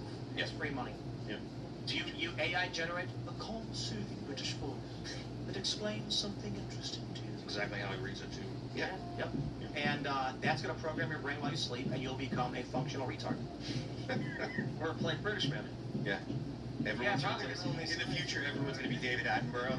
You know what I'm going to do? You know what? I got an idea. I know how we can break this machine, and I'm going to need all of your help. We need to create like 5-hour-long videos where it's like, you know, peaceful something to sleep to. It's like peaceful history lessons or math or something. Whoa, I was like falling asleep right here. The person just starts saying really graphic, disgusting things. Oh my goodness. I'm tired. Just, like, get in your head. Say that, I'm And tired. you're sleeping, and he's like, the things I'm gonna do to you. You're not even awake now, are you? And then people start having nightmares. Yeah. And then they stop. They're like, we need to stop. This is freaking me out. I'm waking up. I'm sweating. I don't even know why. What are you listening to? That's the key. Scare people. Actually, hey, this is a really good idea. Not like that, but it's like you make a 2-hour-long, something to sleep to, and it starts really nice, where it's like fairy tales to fall asleep to. But as it slowly goes on, things gradually just get darker and more like the story gets more horror and discordant. Yeah, then they have a nightmare and it wakes them up and they have to put on another video. That's all cool. Because then they end up watching the full podcast. And it's a very calm and relaxing show to listen to, where they ask questions very lightly, and some people turn it on just pass out. And as far as YouTube's concerned, that works. It's funny though, YouTube has been completely derelict in their duties, because there are people buying ads on videos for sleep, and that's not making money, and that is wrong. It's a scam in my opinion. Why? Because people are asleep, they're not getting an ad. So I buy an ad on YouTube for pool water, and YouTube's putting on videos that are designed for people sleeping. I'm spending money on nothing. Yeah, that's not reasonable. Yep, that's where they wake up in the morning and want to buy a pool. Either way, if I run an ad, I expect someone will try to listen or close the ad. But if they're sleeping, you're stealing my money. And I think that that's interesting, because I wonder how you solve for that. I got to be honest. There's millions of dollars being pumped into videos for people who are sleeping. Literally, there's a ton of videos for sleep, and people are making money on them, which means ads are playing. That means the advertisers are being ripped off by YouTube. And what's YouTube's excuse? Back in the day, back in like 2018 when the apocalypse happened, YouTube was like, we didn't know our ads were running on graphic content. So they created the demonetization system. Well, now what happens if you're an advertiser and your ads are running on videos for people sleeping? Again, you're just burning your money. Yeah, that's messed up. I can't believe you would even want to watch a video about, if you're trying to watch a video about sleeping, and then there's going to be an ad coming, why would you even click on that video? Because you're asleep. Yeah, but you're not going to, do you fall asleep that quickly? The first 10, most of these people do. Yeah, I mean, most people fall asleep within a few minutes. Well, then why do you lay down sleep playlist? It's white noise. Okay. It's soothing. You turn on a show and then you pass out. A lot of people grew up with TV on in the background. Yeah, but I'm guessing that the audio isn't equalized, right? Like the sleep playlist is going to be playing at a different frequency or at a different volume. Bro, you're asleep. Most of these people are not differentiating between the ad or the show. I'm saying the last thing if I'm like on the verge of falling asleep and then some ad just like pipes that would be really loud. And I'm sure that happens, but it's so rare it doesn't matter. Because these channels work. They're making tons of money. Who are these people falling asleep that quickly? Most people. Not too bad. Like I'm a bit over-exaggerated, but I go to bed super late to begin with. Like I go to bed at like 2 or 3, so by the time I fall asleep, it's pretty quickly once I lay my head down. But if I had to go to bed earlier because I had to be up at a specific time, it's a little bit different. It's actually really quickly. I'm pretty sure. The average is 10 to 20 minutes. Yeah. But you're getting that ad. You gotta be getting that first ad before 20 minutes or before. I think the fastest you can fall asleep is like 7 minutes. I can go to sleep whenever I want. I get on a plane, I sit down, like I flip a switch. I fall asleep on planes I fall asleep in any form of conveyance. Yes. You put me in a car, this is why I don't like driving. If I sit down in a car, as soon as the door closes, I'm asleep, I wake up when I'm there. It's like fast travel. That's a superpower. Yeah. It's a superpower. I get on a plane, doesn't matter. I will sleep until the plane, I'll just done. Wake up when I'm landing. My brain's just like, all right, we're not needed for the next 3 hours. Turn it off. Start doing live shows and going on tour. I mean, that's a superpower for having to hit the road. Just waking up in your gig, you're just there. Oh my God. Yeah. Gig's over and you got to go to bed because you got an early call time. They'll tell you that's a superpower. When I was younger, it used to be a little more difficult now. Like nowadays, so I go on tour, we get off stage and I can be asleep by midnight without a problem, and then the bus doesn't usually leave until about 2, so then it's driving, 5 to 7 hours or whatever. So as long as the bus is moving, I'm usually still asleep. Do you wake up when the bus starts? No, the bus stops. Yeah, like, awesome. Yeah, it's awesome. Like the bus, they're it's your own little apartment or whatever, and you've got everything set up the way you want it to, want it to be or whatever. there and watch videos on your phone for 10 minutes or whatever, and so you're out, and then it's dark all the time. So. I'm a cartoonishly light sleeper. If I'm if I'm asleep at a hotel and there's a noise in the hallway, I pop out of bed like, who's trying to kill me? Yeah, when you're on a bus, like if you can fall asleep on a bus, you're used to the motion and the stuff like that. So usually, the stopping is what wakes people up. That's why you usually want your driver to get fuel in the morning, not get fuel at night. Take that break. So that way they don't stop. Because you stop and people start sticking their head out at their curb. What's going on right now? I did a gig in Key West once, and they didn't tell me that there was a military base there and that they had military jets. Oh, and that's nice. I woke up in the morning. I thought I was listening to a missile, and I hopped out of bed and screamed, "We're being invaded!" It gets worse. I was looking for a weapon. I picked up the lamp, and then I remembered I'm not a soldier. What am I gonna do? What are you gonna do with a lamp? And then shoot anything? Yeah, I walked out of my the Airbnb for the comedy club at 7 in the morning and locked myself out. And that might have been one of my single most pathetic moments on the road. That's the worst. Getting locked out of anything when you're on the road. Yeah. Everything that you have is inside. You're just there's no one really you can call or whatever. Go to the bathroom in the park like a homeless man. We got to pull up this tweet right here from New York Prepper. U.S. presidential doomsday plane rushing back to D.C. at 700 miles per hour from, how do you pronounce that? Dias? Dias. Air Force Base. And according to this flight radar map, it is indeed going 695 miles an hour, which apparently is very, very fast. Yeah. That doesn't mean much of anything, though. Grok says that, well, it does routine flights like this, although that is pretty fast. I think the reason people are concerned is that this is the doomsday plane, which is it's for in the event of nuclear disaster. Where's Fort Dias? I think they shouldn't have talked about the aliens. Yeah, right. Yeah, Said the speed of sound is 767 miles an hour. I don't know what plane it is. What is it? A 747. So that's fast. That's fast. Well, Hegseth was in Nashville and Fort Campbell today, so I don't think it was him. No, look at this. So it does appear to be going straight towards Nashville. What time was this? It might have had to pick him up or something, but yeah, he was in Nashville, Tennessee, to deliver remarks at the National Religious Broadcasters Freedom Celebration. And he was also in Nashville, and then he went to Fort Campbell. Oh, on Friday he's going to Fort Campbell. So I'm not sure if they're heading back, because they've been doing so many of these Arsenal of Freedom trips. And of course, I'm sure that they're referencing the World War II Arsenal of Freedom and not Star Trek TNG Season 1, Episode 21, Arsenal of Freedom. But yeah, they do all these trips, and they're it's a half hour. So for press, they tell you show up at Andrews at a certain time, and then you take off, and then you get back that night. It's kind of crazy.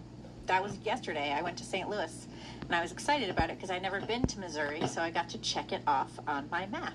Yeah. I've been every state, so. It'd be the greatest thing in the world if tomorrow I woke up and it was just my phone's got 8,000 notifications, and then I wake up and I look and I'm like, what's going on? And then I go in the living room and the news is on and my wife's sitting there and it's just Trump talking to an alien. I just be like, I am not going to work today. Actually, no, I'd be like, I gotta go live, and I just run over in my shorts. You're actually more likely to wake up and find out that we're at war with Iran. Well, I'm actually really excited for that. Think about all the footage that is going to drive ratings and make the media rich. So, if it bleeds, it leads, baby. Yeah, the Iraq, or not the second Iraq war and Afghanistan basically were, you have so many videos of that, and I imagine nowadays it would be that times 10. Yeah, actually, we're our sales team is already calculating and factoring in this to our sales, and we have a tier pricing now for our sponsors. An ad read on this show will be $5,000 in the event that no war happens. If the war does break out, it's going to go up $7,000. But if we get videos of dead civilians, $10,000, because that's really going to drive the rating. So you got to pay a premium. So everyone in cable TV news is sitting there just begging that Trump goes to war with Iran. Yeah. How much is the ad if the aliens are real and he's actually standing there with an ad, and you're talking about I it. feel like if they actually confirmed aliens were real, we'd have more substantial things to worry about than whether or not we're selling ads, and the nature of our reality would shift dramatically. Or everything would go on exactly the 50% more. Okay. You know, I think that you can have evidence and whatnot, and that's one thing. But I think if there was actually like communication with an alien species, that could teach us how they have managed to travel from a different star system, whatever. That's the thing that I'm interested in. Is like if there are aliens here, how did they get here? Or if they're from another star system, right? They're gonna land in DC, and they're gonna be like, "Take us to your leader." And they're gonna go to Trump. And then Trump's gonna come out, and he's gonna be like, "Listen, I'm here to meet you." And they're gonna be like, "Who is this?" "We said your leader." And they're all calling a picture of Joe Rogan. Trump wasn't. "We have been watching your media. We know who it is that you follow." And Trump's gonna be like, "Wait a minute." Joe Rogan's gonna come out in like a t-shirt, smoking a joint, right? He's gonna be like, he's gonna be like, "Take us to your leader," and then Trump's gonna walk out. No, he's gonna come out of the UFO, smoking the joint with them, and he's gonna be like, "They picked me up, asked me for advice. I said maybe we should go talk to Trump." They're gonna be like, "Well, we've been monitoring your communications. He seemed like the most reasonable guy to talk to for now." It's like I gave them DMT. I was just gonna say. The aliens are all tripping. We already came back from our ayahuasca trip. Yeah. The UFO crashes into the Rose Garden, and then they get out and they're all just like on drugs. And Trump's like, "Who cracked my rose garden? Who cracked the cement? You're gonna pay." Yeah, I imagine. Sues them. I can imagine them all just like staggering around, just like they're big black guys. Actually, like they have tiny little white pupils that you can't see, and they're huge. Was like the plot of E.T. that immigration services were trying to capture him? Was that what E.T. was? I don't think it was. It should have been. I mean, it should have been. Somebody was trying to get If they remade it today, it would be. Can someone use Sea Dance 2.0 to make that? Ice detaining E.T.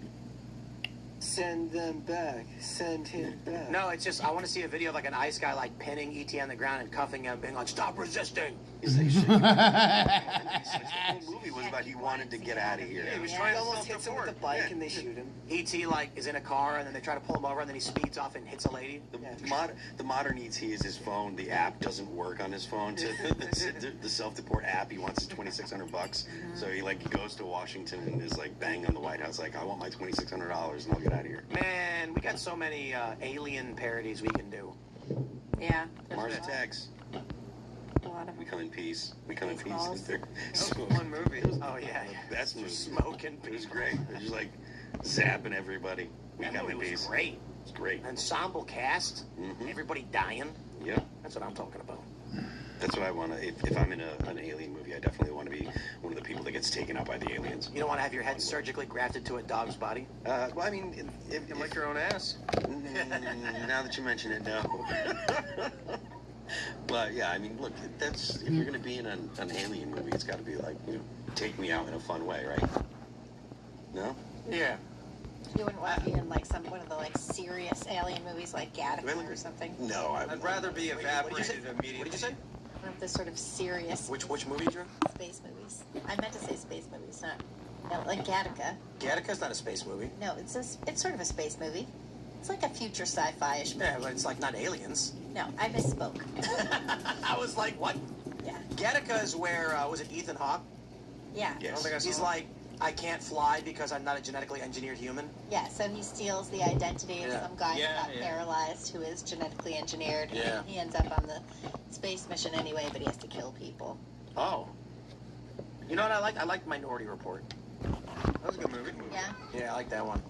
You see, if Independence Day was real, then the president wouldn't know about the aliens anyways, because he didn't know about the aliens in that movie. And he didn't know about it in Men in Black. Yeah, Like, it's they get away with it compartmentalized. for, 4 movies or something? Kept him Yeah. out of it. That was a great scene, sir. It's called plausible deniability. Mhm. Yeah. Yeah, I remember that from when I was in 8th grade and that came out.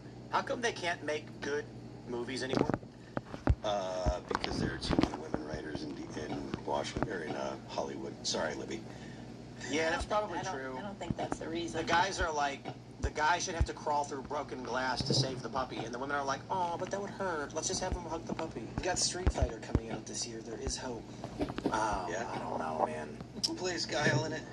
What is it? Is that the one that Cody Rhodes plays? I don't know, just the guy with the blonde hair, the military guy. Yeah. What was the last good movie? The last good movie. I went and saw Shelter the other week. It was good. It's a Jason Statham movie. Every Jason. Oh, does he go around just beating people Yes. up? Oh, He kills a bunch of bad guys. No. I was Have upset. to Like see at it in first, I theaters? thought the whole point was that yeah, it's in theaters. And at the first, I thought the movie was about like him like fighting the weather because it was called Shelter, and it was like all in. Him fighting the weather. Nuclear missiles at hurricanes. No, it's a every Jason Statham movie you've ever seen. It's awesome. I am going to make, when Seedance 3 comes out, the most insane Jason Statham movies. I'm like, give me any reason to justify him going around beating people up. It's gonna happen. He's making a movie right now called Jason Statham Stole My Bike. What? That sounds Where he awesome. plays himself. I want to see a movie where like he orders a pizza, but it comes and the cheese is slightly shifted to the side because the delivery driver put it on the back seat, and when he turned, the cheese shifted. So then he puts it down and opens it, and he's like, "What is this?" So then he goes and just wipes out the entire pizza chain franchise. All of It's them. like goes just one by one, and then he makes his way to corporate. But it's got to be justified. Like when he goes back, he's nice. My cheese pizza. But he's honorable. He's an honorable guy. He's like, "I just want my cheese pizza. You ruined it. You make me a new one." ruined And it, then the bro. guy's like a snooty guy, like, "I'm not giving you a pizza. You get what you get." So he's like, and then he fights him. Then the manager comes out and he's like, "You don't get a pizza from us." And then he's got to fight his way all the way to corporate. And then after he beats up the CEO, he gets his $7 back. It's propaganda, and the CEO is actually really nice to him, and he's the one who gives him the money back, and he spares the CEO. I'm comfortable with capitalist propaganda, to be honest with you. Yeah, it's a communist pizza restaurant. But well, no, it's Mutual aid. capitalist It's a mutual pizza aid restaurant full of a bunch of jerks. But the one guy who finally gives him his money back is the CEO because he understands business. All the employees were communists. Yeah, all of them. They're not making enough money. You know, actually, what would be good is Jason Statham is a pizza delivery driver, but then communists take over, and then he goes and he just beats all of them up. He just kills them all with like the pizza cutter. Well, he doesn't always kill.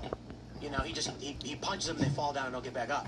Yeah, but that's one of the most annoying tropes in Hollywood now is the innocuous. Maybe it's death, maybe it's Right. It's ruining everything in filmmaking. It should be absolutely for sure. Okay, well, if it's AI, then I'm gonna have him go around with like a 12-inch buck knife, and he just you know they're gone. Makes his way all the way up to the government. He kills every single communist revolutionary, and then the president of the United States is like, "You've saved us from communism." And he goes, "I did what?" I did what? Fuck that. Why not? Why not? Yes, Jason Statham movie deserved it. Because. All right, we got to go to your Rumble rants and super chats, my friends. Smash that like button. Share the show with everyone in your life. Maybe that special somebody, your neighbor. Tell them to watch the show. And let's just see what y'all have to say about that. NNY says, Rumble Wallet. Can I tip Phil directly every time he chastises Ian? I want to encourage this behavior. Also, chicken party, can we have seat shockers? I just want to understand what Ian's thinking, so like I'm usually just asking questions like, Okay. where did you get that idea? You know? Okay, now this is a really good idea. We comedy podcast where each seat has a punching glove on a retractable arm, and there will be 4 meters, and when any one of them hits $100, it will punch the person. But in all, like not a serious punch In the nuts or in the head? in the face. Okay. You'll get like, it'll be enough to make you laugh, not actually hurt you, but it'll be funny because then people will be like, Ian's on the show, we'll make millions of dollars. Punch in. You have to offer him like 10% or something like that, so that he'd be all right, man, cool. Yeah, perfect. Cover the CTE. That's a good idea. And as for tipping Phil directly, if Phil has a Rumble account, I do. And yes. I do. Yeah, you can send me Bitcoin and. I was gonna say what we could do is we could add the QR to the lower thirds. Oh yeah, there you So go. it'll like pop up with a name with the QR code. So if you have the Rumble wallet, you can just scan it while watching the show and tip the person if you like them. I think that's a cool idea. Look at us revolutionizing the internet. Rumble Wallet. People say QR codes for debt. All right. Let's see. AMC Conahay says, first, Super Chat to Timcast, I love this channel and thank you for all you do. I'd like to give a shout out to for my newish Catholic channel, Samco Vagabond. God bless the Timcast crew. Thank you, sir. Zuzu's Pedals. They need to be this angry for all the young girls gang raped and trafficked by rape gangs and even sold by care home employees to their rapists. Yeah, you know what's funny is the Epstein stuff is crazy. We want the answers, but there's rape gangs in the UK. Yeah, like it's happening, and we know it's happening. And it's happened in multiple places, and they're like deleting the files. You know, Keir Starmer's deleting files. Because if they actually look into it, it's racist. Yeah, because it's racist to say that it's wrong to rape white girls. All right, we got that place that I am says, why didn't the U.S. government release this information pertinent to Andrew to the U.K. government before the release of the Epstein files? I bet they did. Yeah, and the U.K. didn't do anything because they protect the elites. And with the release of the files, they stuff. Worse. Or the files came out and the UK was like, shit, that's not in the redacted part? Yep. Phalanx says, so is Obama going to get arrested for leaking classified information? Trump got raided for having allegedly declassified information in a locked room that is guarded by the U.S. Secret Service. Hey, take a leak. I'll be right back. Yeah. No, he's not going to get arrested at all. Of course not. That's ridiculous. Schnozberry says, this $10 Rumble rant, you'll be seeing more of this if you run for office, Tim. Wink, wink. The only thing that actually makes me consider wanting to run is that I'd love to answer these questions. Like, make the media ask me questions that I just want to answer. Like which one specifically? Literally anyone. Like any of them at all. I will never get AOC'd. It's impossible for I'll that never to happen. get AOC'd. First of all, I have no problem saying, you know, I don't have a good answer for you. Yeah. It's that simple. And all of the basic questions I love to talk about. AOC has no idea what's going on, but see, here's the thing. If I was lacking of intellect like her, but with the same degree of charisma that she and I both have to certain degrees, I'd also run for office. You know, AOC has got charisma, she does. But she's not very smart. But she is able to talk to people. So politics is the natural place for her to be, where she doesn't have to actually prove anything. She can always blame everybody else. She's also probably a good bartender. Indeed. Now, for me, I am good at talking and have a degree of charisma. Fast rule with politicians where like their advisors say, don't ever say, I don't have a good answer for you. Are they like advised against that? Well, with AOC, the presumption is she was given an answer for these questions, and she was struggling to remember. So they told her, on the issue of Taiwan, you will say it's a long-standing U.S. policy that we do defend Taiwan. However, we want to avoid at all costs any circumstance where this would actually happen. And she was trying to remember, so she's going, you know, that's that's because she's like, where is it in my brain? Man, she literally could have just said, you know what, let's put a pin in that real quick, and I want to mention something. She could, like, there's so many just simple, quick-witted segues you could do. Yeah. She could literally just be like, you know, I don't know. I mean, there's times like on the show where I'm like making a point and then just like I'm halfway through and then something just clicks and goes away and I'm like, crap. And then I have to work my way back to it. Oh, that's easy.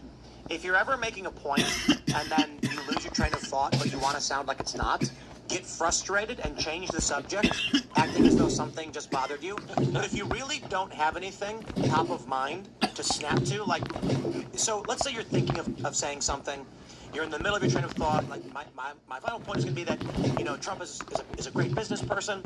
You weave a little bit to give an example, then you forget where you're going.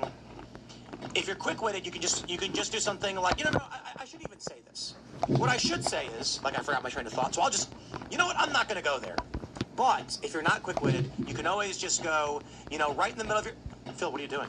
And then it's like, I didn't lose my train of thought. What were you doing? Oh, I'm sorry, Phil was doing something. I got distracted by Phil. Blame. Yeah, that always. Blame. Also known as the shit rolls downhill rule. Or, and this literally happened in here, last summer, there was a frog running around. Really, just a real frog? A real frog. And what happened was, I like how you say it was running. Was it Tate, maybe? Or Kellen? Somebody had a frog in their backpack. What? But yeah. Why? Did it sneak in? When was this? It might have been Dane. You know what? actually. There are frogs outside. Yeah. Oh, they're everywhere. Yeah. There's thousands, Especially when it thousands. rains. And they're all screaming. Yeah. The worst was like we'd be in the middle. We were in the middle of the show, and there's bats in the other studio. There was What? bats in the What? Because there's the chimney there. There's bats. Well, not right now. They're all dead. But Oh, the point is, God. like I'm in the middle of the show trying to deliver a point, and you just hear like a bat in the background, and I'm like, You're like, are we on the What do bird bats world? sound like? You know? They sound like mouses, but horrible. They sound like whoa. Yeah. That's Whoa. They sound Transylvanian. Yeah, they sound Eastern European. Yeah. I can't think of bats without thinking of those like 3 foot tall Australian bats. Yeah. And then I just get Oh, creeped yeah. out. Yeah, those are creepy. Those things, All right, fox bats, let's are they? Yeah. Let's grab a couple more. Flying I'm not your buddy, foxes. guy. Says anyone see that Ducey question on aliens to Trump? Here's a fun hypothetical. What if they exist? However, it's more of a spore-like alien that takes over the host, and that's where all these woke come from. Well, That's a very optimistic. in view the of in the world. children's book series Animorphs, they're little worms called Yeerks, I think. Yeerks. I remember when I was like 5th grade and those books came out. We were like, whoa. I never read them, but I watched like a 45-minute documentary on them. About how apparently they were very traumatizing. Yeah. Oh, no joke. Like, dude, it was. I couldn't believe they were giving these to us as kids. Like, one of the alien races had like a blade, scythe tail that would slice people's heads off and stuff. Nice. And I'm like, why are children reading this? Well, children read all kinds of things. I mean, Grimm's fairy tales are brutal. Very brutal. Raymond G. Stanley Jr. says, Brett and Co., we are once again headed towards World War III for the 7th plus time in the last couple of years. How do you feel about it? Guys, it's going to be so relaxing when the machine breaks down and I can just go be a chicken farmer. I think about stuff like that a lot. Farming chickens? No, I think about Well, yes, but opening a little. I think about opening like a little Italian restaurant. Oh, okay. You know. I always assumed that it would be a bed and breakfast in upstate New York. No, I don't need people staying over. My God, that sounds awful. You have to deal with these people in the morning. No, like you eat your spaghetti, you go home. But it would have a killer wine selection. I was going to say, We, eating a couple drinks, right? we have an idea for Casper. Good bar. You guys are going to love this. One of our ideas for Casper Coffee Shop is that we're going to have a little miniature craps table and roulette wheel. And the promo is, it's free, it's not really gambling, it's just, depending on how we do the promo, it's like you order a coffee, you can then make a wager. So let's say, like, okay, we'll do roulette, and I'll put, I'll put my coffee on black, and if it comes up, the coffee's free. Oh, that's fun. Yeah, so it's like, not all the time, but we'll give out coupons where it's like, you might win a free Post on coffee. Instagram like that. It looks really cool. Yeah. I'm And then you're like, you roll a 7, you get a free coffee. When does it check out? We're thinking it's probably going to be up just by the end of March. Nice. So what we're going to do is so it's almost done. Then we're going to do the final check, run through of everything, and then we're going to set a date. But we want to do members only VIP pre-opening. Okay. So timcast.com Discord members. Can I We'll come? of course. Yeah, you'll be one of the attractions. Oh, how fun. How fun. We want to convince people to come. We're going to say you can meet Libby. Okay. And so a couple weeks, it should be totally done. Very excited. All the machines there, the fridges are there. There's going to be ready-to-eat food. I don't think there's going to be hot food. So it's going to be like ready-made sandwiches and things like it's like how Starbucks has it. Yeah. And then coffees and all that stuff. Second floor is a collectibles shop. Third floor is trading card gaming collectibles. So that's where we're considering, that's where we are. If we do the show, which we believe we will, that's where the gaming show will be with Ian. The concern everyone has is, will Ian be reliable enough to host a once-a-week show? That's a great question. Can we get that up on call sheet? Make our own internal prediction market. Right? Yep. Let's grab a couple more of these. I'll put $1,000 on now. Your fave says, Phil, you need to get Tim to change the cold brew to anti-communist cold brew. What could be more American than coffee, capitalism, and hating communism? Nothing. I'm excited about a concentrate because that's the only type of coffee I drink is cold brew concentrate. Yeah, it's lightly sweet because it's just how we ended up making it, and It's light. So there are these little bottles. It's 2 ounces. You put it in a glass with like, I think 8 or 10 ounces of water, and you got a glass of coffee. Yeah, you got a cup of coffee. That's clever to just have the small things. And you'll be able to buy those at the coffee shop? Yes, and you can order them now at GetSpread.com. Because we were trying to do cans of cold brew because we love it. And then when we looked at it, it was like $5 per can. Right, because of the shipping costs. Super expensive at stores. We would have to map. So the way Starbucks and those other companies do it is they make millions of cans. So if we're talking about making, here's the challenge: are we going to sell 5,000 cans? Probably not in a short amount of time. The coffee will go bad. So we can't have just coffee wasting away on the shelf. So what if we did 1,000 cans? We could probably sell that before they expire. Okay, that's not a very large order, which means it's going to be very expensive every time you do it. And the first order goes through. We don't know what our sales are going to be, so we can't just say, we're going to sell these in 4 weeks, so 2 weeks in, we need to have the next order. You know, we've got to have a lead time on it. So the easiest way to do it was concentrates. So you can buy 1 bottle that's going to last you a lot longer. It's a little bit more. It's like a comparable price, 1 bottle, whereas you'd normally get a can, or like a 6-pack or something, whatever. The prices are comparable. We don't got to deal with the shipping weight. Shipping really plays the jug of concentrates pretty cheap if you're making it the week. Yeah, and it works out too because cold brew has much higher caffeine. Like seriously, like 3 or 4 times. So, all right, let's see what we got. We'll grab one more before we go to the uncensored portion. What did I say? As Jason Statham enters corporate, we are sorry, Jason, but your pizza is in another castle. All right, everybody, smash that like button, share the show with every person you've ever met in your life. The uncensored portion of the show is going to start over at rumble.com/TimCastIRL. You can follow me on X and Instagram at TimCast. Robbie, do you want to shout anything out? Yeah, I actually, if you guys live in this area, Perryville, Maryland at 5th Company Brewery, I'm opening up for Sam Tripoli Friday night and then Dave Smith Saturday night. Dave Smith sold out, but a couple tickets left for Sam Tripoli and Eddie Bravo, which is going to be a great show. Tomorrow? Yeah, if you want to come out, 5th Company Brewing. Can't do it, but what's Dave? He's got to come hang out. Come Saturday night, but that's, is it Dave Smith there Saturday night? Perryville? It's probably about an hour and a half from here. Oof. It's a fun brewery. I've done quite a few shows there. Friday and Saturday? I'm personally doing Friday, Saturday. Dave's just there Saturday night. I'm doing Friday night with Sam Tripoli. I don't know if you know him. He's great. Another show? Yeah. Oh, man, it might be rough. I might try. Yeah, come out either night. I'm there both nights, and it's good lineups. Where are y'all based out of? I live in Stamford, Connecticut, and then Dave lives in Jersey. Oh, okay. So he's not that far away. No. Well, because we want to come on after we did the like micro beef. I was like, just come on the show, bro. Let's start more beef. It's good. Because it wasn't a real beef. You know what I mean? But like people wanted it to be. Like people here were like, "Did you what Dave said about you? He called you cringe." And then I was like, "Oh, I don't know. Probably." I gotta be honest. I'm a sucker for some, like, as a podcast viewer, I'm a sucker for when people have drama going. So it's good. It's good for the market. Yeah. I don't think I said this on Pierce, but I was like, I'd vote for him. You know what I mean? If he's gonna run, he's my guy. Anyway, Libby.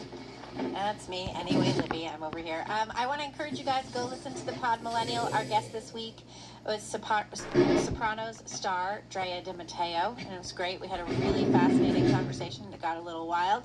We've also had other amazing guests like rock star Philip Bonzi, Jack Kosovic, Michael Knowles, and we have Tim Pool coming up. So please check it out, thepodmillennial.com. Guys, if you could, go follow me. I'm on Instagram and X at Brett Dasovic on both of those platforms, but you should also go check out Pop Culture Crisis. We are on YouTube and Rumble. We are getting dangerously close to 400K on YouTube, and we just did our 1,000th episode. You can go back and check that one out. We are also live Monday through Friday, 3 p.m. Eastern Standard Time, which is noon Pacific. We'll see you there, guys.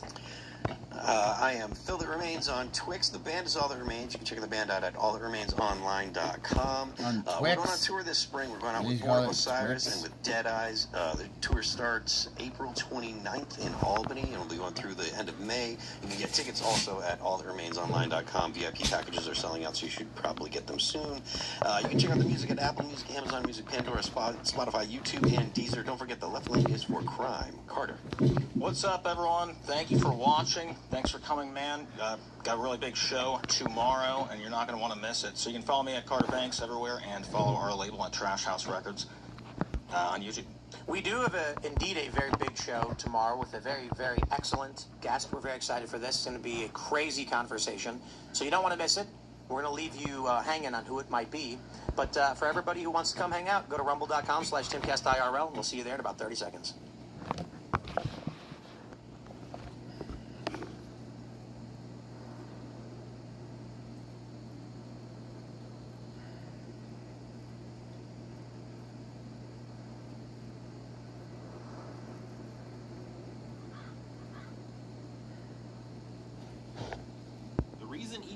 Don't work for you has nothing to do with Dude, come on, get off my shit. This video wasn't even supposed to be online, but while it's still up, watch this. They don't want you to know this, but an artificial intelligence is predicting Powerball numbers. Check outable.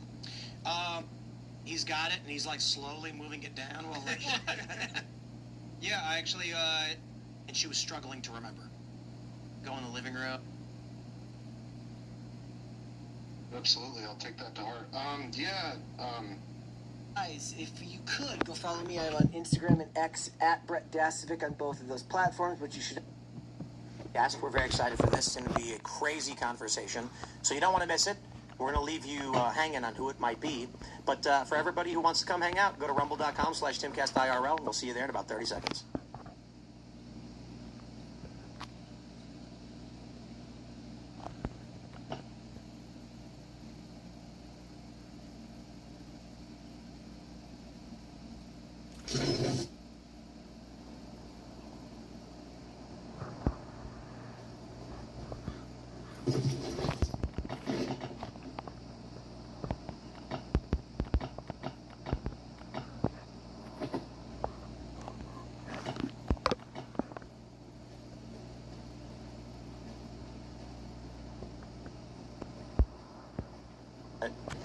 Anyway, Robbie, you were just telling us how you were taking a dump? Yeah, that's exactly what I was hoping to put out in the universe. I wanted to let people know how comfortable I feel in other people's homes or studios.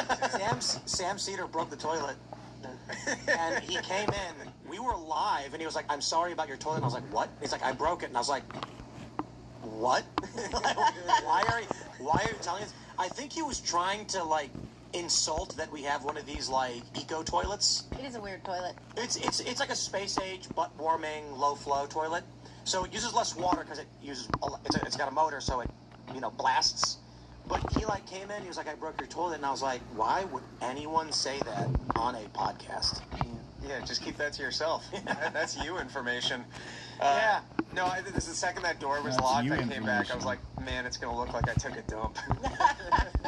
That's one of my fears. My fear was always like if I leave during the show that I'm gonna get locked out. The other one that I used to have back because I used to live over when we were at the castle. I had these dreams that I would walk into IRL with that while it was going on and not know that it was going on, and I would just absent-mindedly walk into the studio and Tim would look at me like, "What the hell are you doing?" Oh, dude, I had a major screw up similar to that today. Did you? Yeah, so I was booked on Newsmax, and the booker was like 12:30, and I knew he'd said 12:30, and I wrote it down in my handy date book as 12:30. And I was wrong. And so at 12:02, he says, "Hey, we're ready for you." And I'm literally like, I had just finished my workout. I'm in my workout clothes. I am a mess. Like, I hadn't brushed my hair or nothing. And I was like, "Oh, okay. Like, I need 2 minutes. I need 2 minutes." Was it just like a time zone? Like, what happened? No, I fucked up. I thought it was at 12:30. It was at 12. And I was already running behind because, like, in addition to having worked out, I, like, had, and I hadn't showered yet. I had also decided that, like, it was exactly the right time to make banana muffins. And then I was making banana muffins, and I was like, oh, ginger. So I put ginger in the food processor, and then I was having too much fun with that because I was like, oh, now I could make ginger miso butter because I just got this food processor, so I'm, like, making cool stuff. So then I was like, oh, I'm having steak for dinner. I'm going to make the ginger miso butter. And so I was doing that. And then I'm like, I get this message, "We're ready for you." And I was like, fuck. Fuck. I'm texting the booker. I'm like, fuck. Give me. We're gonna play this video for you. Here we go. Ready?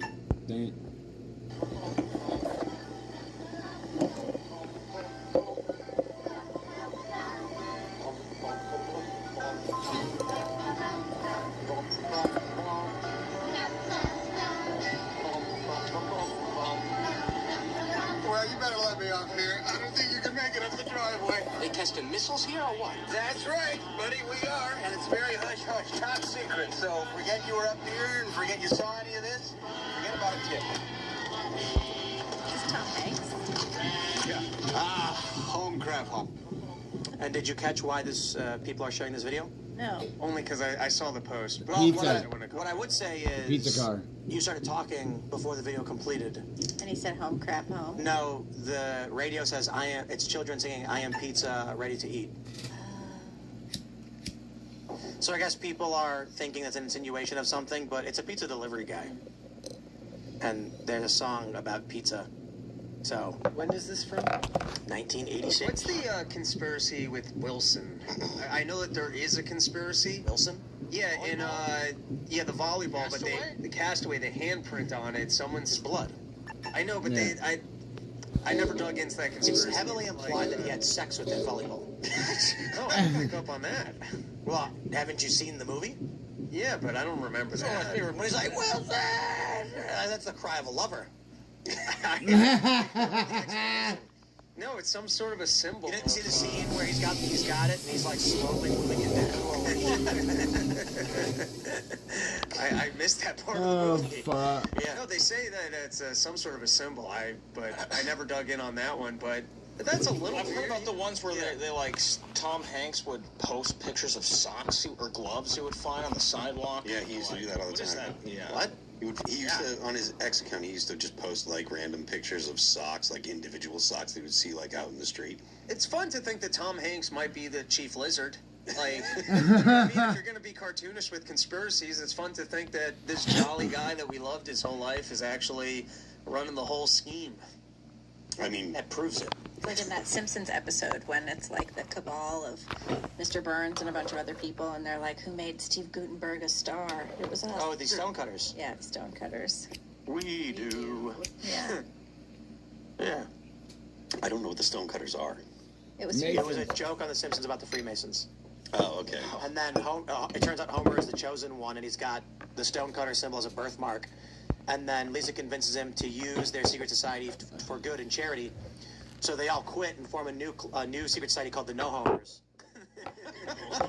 I remember as a kid thinking having a super secret tunnel that you could skip traffic. I thought that was the coolest thing in the whole world. Skip traffic? Yeah, there was the giant stone that moved to the side next to right. Yeah. Yeah, they click, what is it, like click a button or something? Something like that. Yeah, I just remember as a kid. The vending machine, you put your ring on it and turn it, and the soda's free. I don't remember that. Basically, anything that allows you to see traffic is pretty cool. Yeah. You know, traffic is awful. So, I don't know, even as a kid, that resonated with me, though. You would think that's more of like an adult thing once you got to commute to work and you're just sitting in it. Let's grab some callers, and we'll start with Zachary. Can you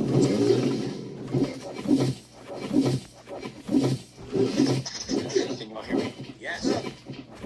Hey, thank you guys for having me. I really appreciate it. Thanks for calling. So my question is for everybody. Are you guys all familiar with the National Popular Vote Interstate Compact? Indeed. Great. Well, maybe. What do you guys think would be the effects of that if, and frankly, in my opinion, when that becomes a thing? Because the way I view it, they're like one state away from making that a national thing, which would just nuke the Electoral College. So what do you think would happen when that happens? And what do you think we can do to now to slow, if not stop it? I mean, there's an argument that if it were to be enacted, it would hurt Democrats, because right now we don't count Republican votes in places like California for the most part, because it's 2-1 Democrat. But this would mean that the argument is there are more red state voters in blue states than blue state voters in red states. So if we went popular vote, Republicans would actually come out in a much, much higher turnout. The reason why the Democrats are always like, oh, the Republicans never win the popular vote, is because California Republicans don't vote. And so you've got, 10 million Republicans in California just don't bother vote. Like, they largely are just like, what's the point? We can't win. You add those to the mix, and there's an argument that it could actually change things in favor of conservatives. Yeah, but I mean, it's possible that someone would take a have come with a lawsuit. Why is the number 29 the most frequently drawn in Powerball? The Powerball has a dirty secret they never Shut want you to up, find out. dude. There's a pattern in the winning numbers. The Supreme Court might find it unconstitutional. You know. So because the way that the structure of our government is laid out is supposed to have the electoral college. So if you just go around it, they might be like, well, that's defeating the purpose of the electoral college. So 10 million voters in California that just don't come out because of the way it always goes. I mean, why bother? Yeah. In California, it's like, why am I going to go and stand in line, especially in like LA? I mean, obviously, if you're in Orange County, people in Orange County go out and vote consistently. But like at the same time, it's like if you're anywhere, if you're up in Cupertino, I'm not going to vote. Like we know what's going to happen, you know. So it does make sense that they would be like, hey, I'm going to stay home. And if there was a national popular vote, it might actually change, but not if they vote. Yeah, that's the big concern. I frankly forgot about how many Republicans there are in California, like today, that just don't vote because they're like, what's the point? Yep. And for a few years, I was one of those guys that was stationed in San Diego. But like, so I've been kind of like basically blackpilling at the thought of that, like, oh wow, oh, all right, they're just kind of our structure of elections at the federal level if they do that. But that's reassuring. And the concern though is like if we can't clean up voting state by state and they just flood illegals into places like Minnesota and California, like, okay, well then they can just do what they want anyway. Yeah, I mean that's the argument that I always make when people are like, oh, I'm not going to go vote because the Republicans didn't do this or didn't do that. And it's like, I mean, I get it. I understand being pissed off that they didn't do, they haven't done what they said they were going to do. But at the same time, it is only right now, we're like not even a year and a half or a year and a half through through the term. And like people are already blackpilling. It's like, I mean, look, the government moves slow. That's just the way that it is. It's the way it's always been. And to think that, like, Donald Trump was going to come in and be a dictator, that was never going to happen. Like, he's not a king. He's not a dictator. Our government actually, prevents the executive from doing a lot of stuff. And he's actually done a lot of things considering the restraints put on the executive office. So this idea that he was going to come in and just, like, make these dramatic changes, that was never realistic. So if people voted for him thinking that was going to happen, as much as I hate to, say it, it's like that's their fault because they didn't understand the way that our government works. And like I said, I hate to blame people and be like, well, you're dumb or whatever, but it's like, come on, man, you have to understand that the government works slow, and that's the way it's supposed to work. I guess I was just like, from the very beginning, I never thought that any swamp was getting drained. I thought like maybe we'd get some tax cuts, maybe they'd do some work at the border, and maybe we'd see gas prices come down again. I didn't. I mean, they nuked USAID. That's I said that, and even that one, or Doge and stuff like that. Like that was about the majority of what I thought was going to happen. So when I see the way it is now, like I read a post this morning that was like, "Have you ever seen someone lose the midterm so quickly?" And it was about glyphosate, and I'm just like, I'm like, I was like, I'm tired, bro. Like I'm tired. Like I can't do this anymore. I mean, all the criticism that most people have of Donald Trump, it's legitimate, but it's also, it's also like, well, I mean, what did you expect? Like, did you expect him to, be a dictator? Because that was never in the cards. It was just never going to be possible. I think that a lot of this could have been. A lot of the anger with the Trump administration was brought on by themselves because of the way they handled the Epstein files, and I think that it's also a small but vocal portion of the population that are worried about that. I'm still one of those guys that thinks that cable issues are what people listen to. Yeah, the national. I don't think the popular vote compact is go right now. I don't think it matters that much. Finally, it got some fucking level because I had to upgrade that dude. I upgraded Connor, and now he's, Yeah, I didn't even know about it, so. You didn't? Really? Nope. I mean, it was a huge story a few years ago because anything like it might happen. But now with the exodus from California and New York and the redistricting efforts, there's so much more stuff going on. I was a rough night. Yes, but like, how they're doing, what they're doing in Virginia, like, they've had to go on their neck. I worked in the oil field. Pennsylvania has to go pending, and so that's what I did. Carolina, of all places. I think I might be able to get through this. Because they're like, oh wow, I matter now.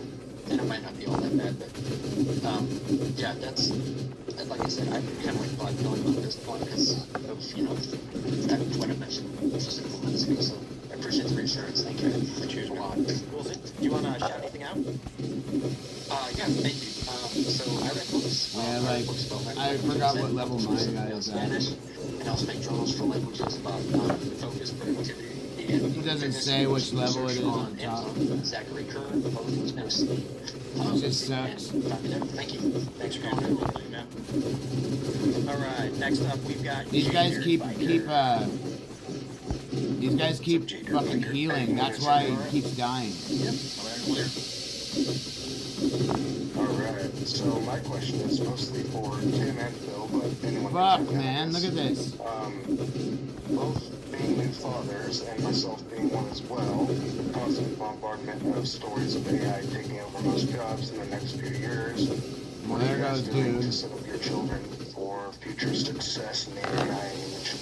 And what can us normie blue-collar workers Here comes the others. do so that our children are set up for success in this rapidly changing world? I'd say that my clan is dead right now because people are burned out from doing it last time. Super young, so we're not really Which literally shouldn't burn you out doing 3 hours in missions. much more. You know what I mean? You know, I don't know. I guess it's general. Like, that kind of doesn't make sense. There's another wave of zombies that come after Probably this. nature stuff. Yeah, I mean, when it comes to There they are. I'm one of those guys that's very. I don't know why they let me have this. It's 35 or 5300 when it's not even. Like that, and so I think the changes that are going to happen in the next 3-4 years. Yeah, dude, look at it. So dramatic. So that it doesn't it's make impossible sense. to predict like what the Watch future's going to be this. 5-10 years out. So This doesn't make sense. I was like, woo, we got one. I also intend Looks to like I need to have level a up lot of everything help and be from like AI doing 6,000 that, before you can because do that. I think that's literally Because what's my gonna guy's be. I don't know if not you know, but like even ChatGPT holding his just own. bought the OpenClaw. Basically, they hired the guy that came look up at with this. the OpenClaw Assemble squad. software. Apple I has not been take doing anything for AI because it looks like they're just going to outsource it. So everyone that This has guy- Siri, like everyone knows that if you say This don't guy do it to here, anyone, but you can I got activate 50, Siri. 5309, and it says recommended gear. That's bullshit. You need to have like 59 or and now they're 6,000. going to outsource it to one of the existing What- AI what is companies, if the I understand thing I'm correctly. on? So in the next couple of years, your Apple phone What level is going is to be it? able to do things that agentic AIs Okay, can so do that's 30, because the 20, technology's there now. So 29, the world is going to 28, change a whole 27. lot in the next couple of years. Well, it so says- trying to predict, yeah, I don't completed. So, even yeah, bother. right, okay, Like that's you know, what it is. like Tim said, it's like I'm Yeah, worried about. I'm you know, stuck. Can he I sit can't up by do himself anymore. yet? You know. I think your daughter sounds like she's young, so she'll make an easier transition to cyborg. And if anything, you're lucky to have that child to be able to care for you, and you can't as easily integrate with the machines. That sounds Yeah, I like a can't little on the black pill side. No, I think technology is a great tool. Kinda and, blows, people are always fearful of new technology, Oh, well. and it displaces some industries, but makes things more efficient and actually leads to wealth and prosperity. So, unless the machines become self-aware and we were the dumb people that created the thing that was here to replace us, then I think we'll be all right. So, you either won't exist, or your child's going to live in a much more wealthy and prosperous world. 42, the pipelines. I like prosperous. Yeah, let's go with that. Um, You sound smart if you mess up the words. We won That's how you make a convincing we argument. won last time just because my math was on point. Anything else you want to add? That should That's legit what be a word, happened. prosperous. Kind of crazy, but Or shout anything out. No, not really. I'm just Pretty real. concerned about the world that my daughter's going to be living in, I guess. I'm worried about that too. So- My son's 15, and I thought when he was born, I thought I was doing a good thing by Like, starting we got to the save cat for tree him and for shit. college. And now I'm kind of. This is my hair on minoxidil. This is my hair dude, on I'm not finasteride. upgrading And this any is of the my fucking hair on this floors. new That's Like, so much. I don't think You I'm might not gonna want do to use any this of money that for shit. college. You might just want to.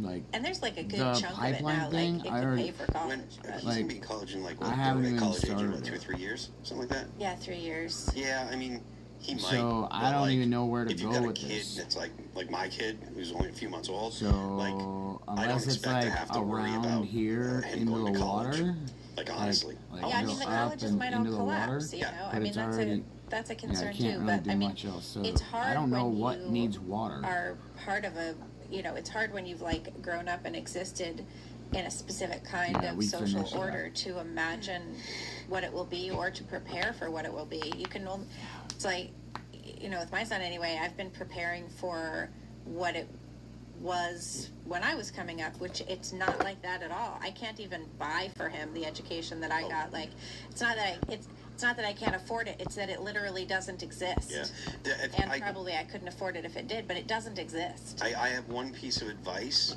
If you're going to pay attention to technology, which I think you should, you really should listen to the optimists. There's plenty of people out there that are black-pilled that say that blah, blah, blah, is going to, everything's going to be terrible and we're going to be in a dystopia. You got a kid, listen to the optimists, because there's so many people that are negative on it. It's actually kind of hard to find the optimists. So at the very least, search out the optimists, listen to what they say.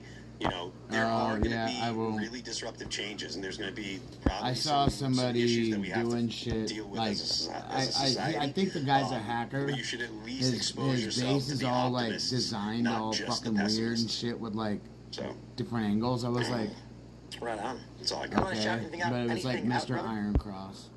So you gotta put fish in, and then you go first level that. Friend Arnie, ArnieRadio.com, or the Arnie State Show. I already got this, one of these, stack Eastern. of these, and one of these. Cheers, bud. So see what we get next time. Next up, we've got Michael the Libertarian. Hey, thank you so much for taking my call. So my question was, why do you think there's no interest from our government in actually pursuing investigations or prosecutions in the Epstein files? I mean, I don't. There's a million things that I can. Intelligence agent. Yeah, I mean, I think we've talked about it 1,000,001 times. It's implications for people who are in major companies, threats to the stock market, international treaties, powerful global elites who are engaged in untoward activities from around the world, destroying and disrupting their businesses and making the U.S. look bad and disrupting the liberal economic order. Yeah, I mean, it could be any number of reasons. It could be that they don't think that they have enough evidence to actually put someone in jail, and so if you arrest people and you can't succeed in putting people in jail, that makes you look weak. And that was always one of them. It's like the release of the documents was one of those things where it's like there's a reason why that information doesn't come out usually before a prosecution happens, right? Is they release the information now, and if you can't get any type of conviction for that, first of all, the U.S. government doesn't take somebody to court unless they know they're going to get a conviction. Now, obviously, that is the very, very this should fucking try. Rose-colored glasses version of this, and the more pessimistic version of this is obviously all of the evil that it entails involves all of the same people, so they're not going to want to prosecute their own. But it does call into question, whether the release of the documents may have hindered some of that. I need to see I don't what necessarily know if that's the answer, but it definitely could have played a role. I think if they wanted to investigate it, they can crack the thing right open and prosecute the hell out of people. We could do hard mode. Easy leads would be the chain of floppy custody again, on the or safe that double came out of floppy. Epstein's apartment, and then the next floppy easy leads would just be hitting staff members with bullshit charges. Could be as easy as the Mann Act on the pilots until they want to testify on the next guy, all the way up to the top. There's enough loose crimes on the books. The FBI is very good at prosecuting crimes when they want to. And if they wanted to go after these people, they could get them all to turn on the next guy all the way up to the top. They're just not interested in it. Are there statutes of limitations on some of those crimes that may come into play? I bet if I spent a day and looked into all the potential financial crimes and other crimes that these individuals engaged in, we could find some laws that were broken that you could still prosecute. I can't imagine that every single crime that is alluded to in those documents are all past the statute of limitations. Then is it possible that they could go like what they were doing with Prince Andrew, right? Is the idea is that he's not going to go down theoretically for any crimes involving minors. He's going to go down for something like selling state secrets. That they could get some of these criminals on those charges, and then like if you were looking at it from the government's perspective, they're trying to satiate people who want to see these people prosecuted. Is like you were talking about Al Capone earlier. That would still fall into what Tim was describing, that there's enough of an embarrassment or that it would turn the American public against the basically intelligence agencies that the government's not actually interested in digging into it. So that would still kind of fall into the category of a cover-up if they decided to get everyone on the lighter, more palatable crimes to the general public. Yeah. There you go. You got anything you want to add? Any follow-ups? Well, I mean, I had one, but it's kind of irrelevant right now.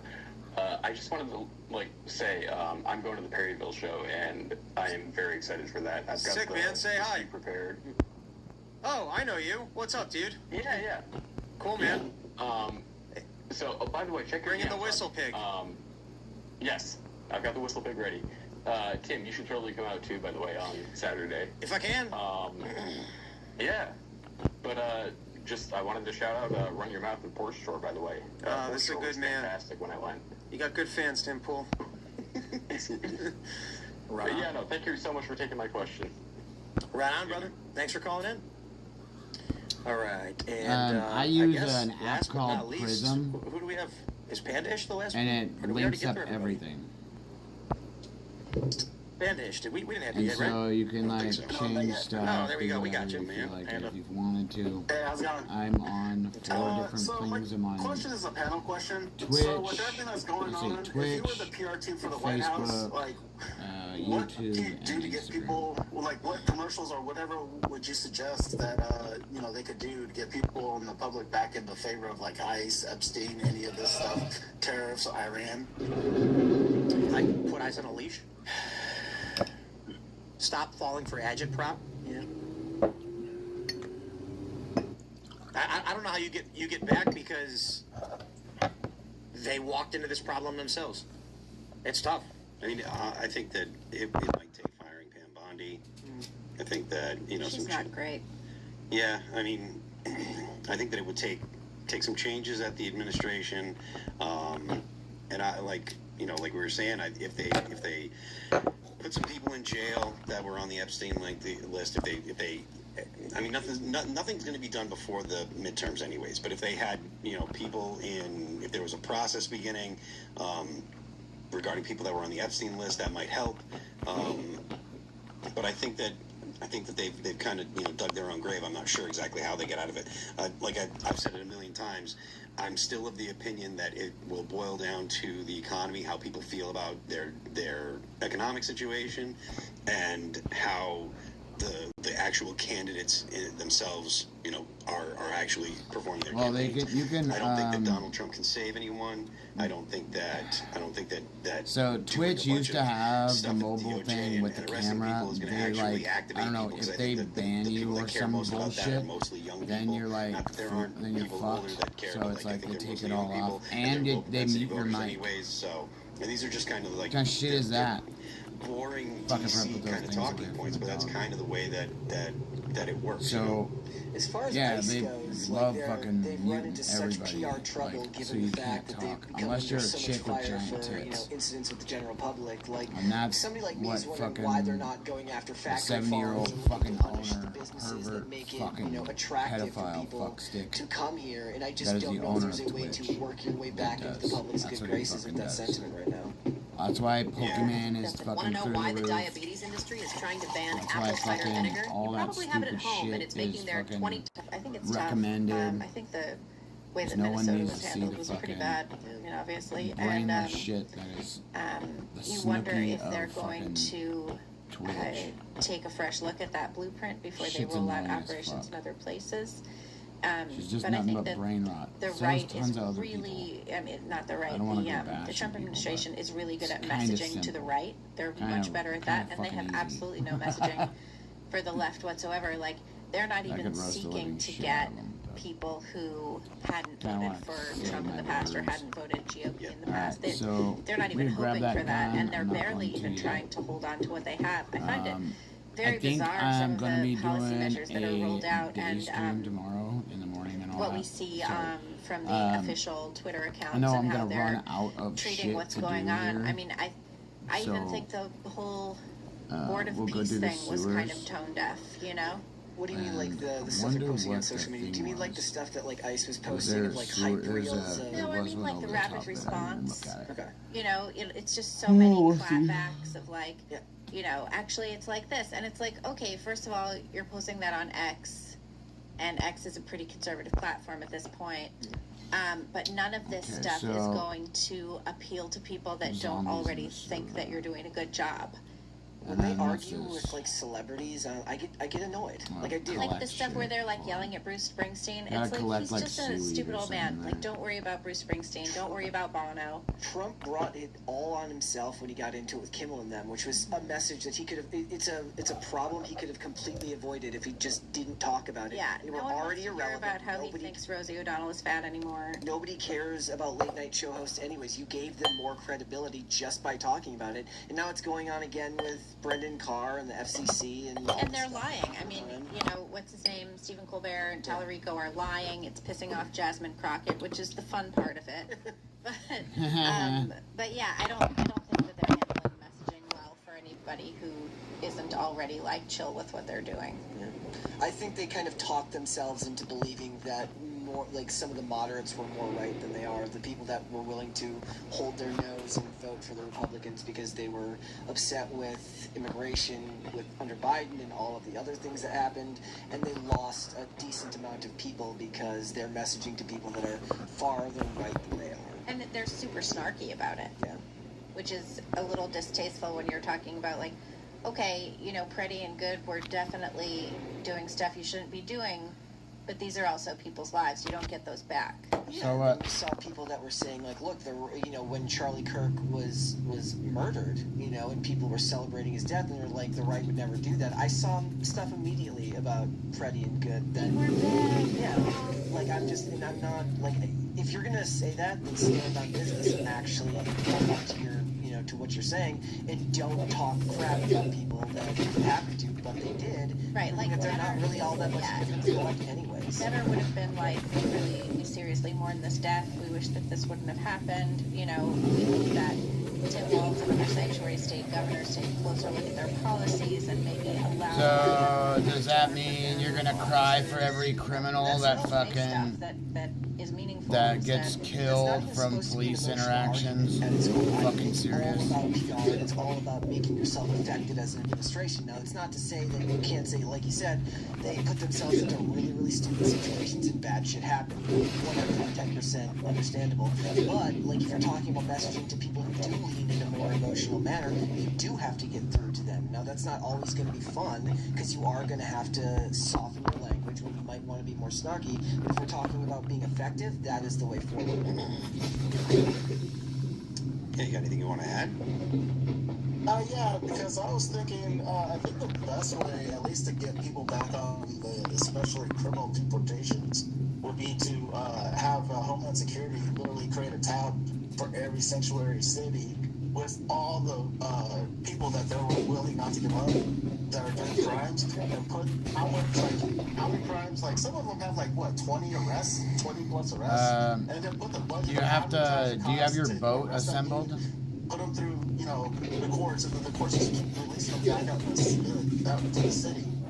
And just learn that out, especially before the elections, because then people are like, wait, you're just not kicking the city. You have your boat assembled, then you can go across on the islands and get all that stuff done. So that's the reason why one of mine is open. I'm going to show you which one. It'll be not this one or this one. Yeah, I think it'll be down here. That. But that takes a level of organization, and it takes somebody to sit down and do that job.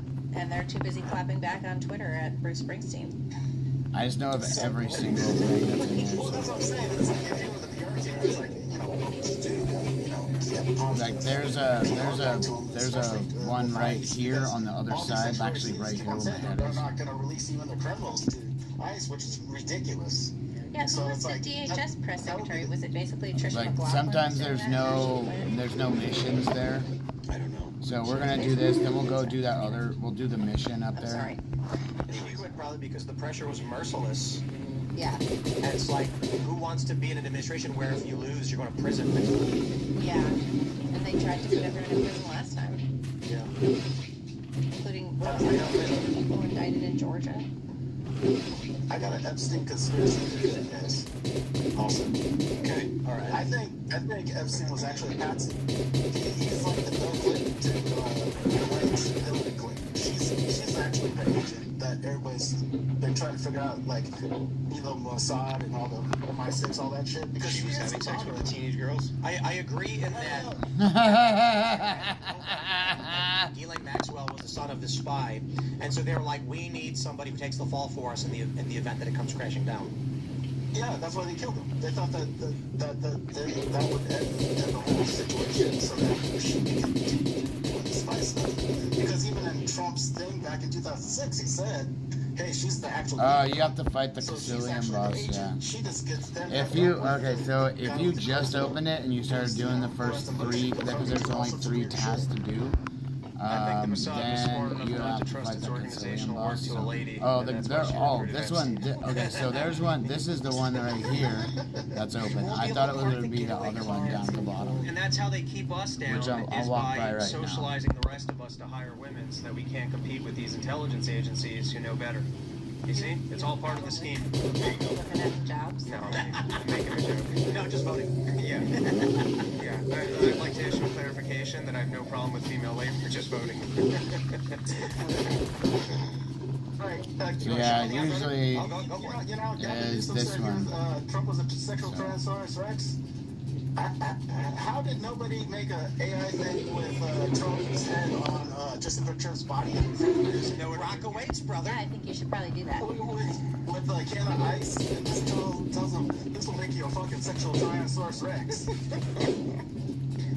Come on, nobody remember that scene in Predator? Of course, fucking awesome. All right, that's it. That's all I got. All right, thanks for calling in, brother. Tomorrow is a sexual Tyrannosaurus Rex. The biggest. Be big. So we're gonna wrap it up there. Guys, thanks so much for hanging out. We're back tomorrow morning, of course. No culture war. But it's okay because IRL is gonna make up for it. It's gonna be fantastic. And we may be shifting how we actually do it with they arrested Prince Andrew today. Robbie, thanks for hanging out. Thank you for having me. This was awesome. Thank you, everybody. They just arrested him. Like, he's one of the guys that was with that Virginia Dufresne.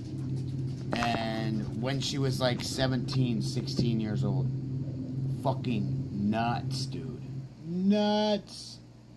So fucking crazy. But they got his ass. That's what's some RBO. Gold medal marked out. Got Uncle Laser on here. Alright, we need to go home and grab our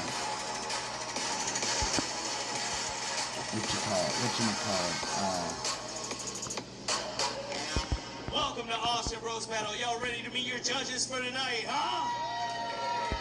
Get real loud right now for Candice Medina.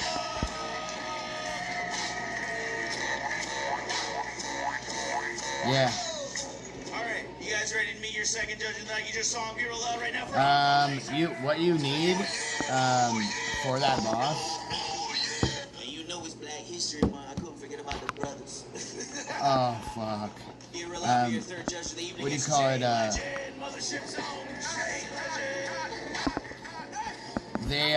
So he's getting nailed for that shit, but with a lot of shit going on right now, that's the last thing anyone really needs to be seeing, and because we're about to go to war with Iran right now, and now they're bringing out, oh, aliens are real and all this shit. You want to fuck with people's heads? That's a good way to do it, man. You know? Can we get a bucket of brews? A bucket of beer, please. Nate, how are you feeling, big dog? Alright, let's go grab our score armor. Crazy in the face, dog. You look like a silent killer. A silent killer. Your opponent is Clementine, sweet old Clementine. What gets you excited about roasting this motherfucker, man? Nothing. I hate that guy. Whoa. We got real white boy beef in this bitch. we got white beef. Get it. Well, you guys want to beat the little orange himself. You're allowed right now for your second competitor of the first round, Clementine.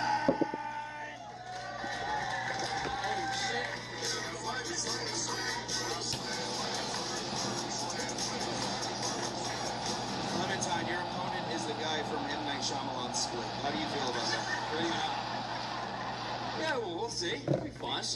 He looks like a Squidbillion, but in human form. I think Clementine had more edge, so I'm going to have him go first. Before each battle, guys, I want the whole creek to do a battle chant. Will you guys join that's me there in before the I creek start in the this first camp. round? All right. Battle. Battle. Battle. Battle. Battle. Battle. We got Nate Loret. We got Clementine. 5 jumps left. What's up, guys? Hey, Nate, thanks for waking up from a nap, I would guess, to be here. He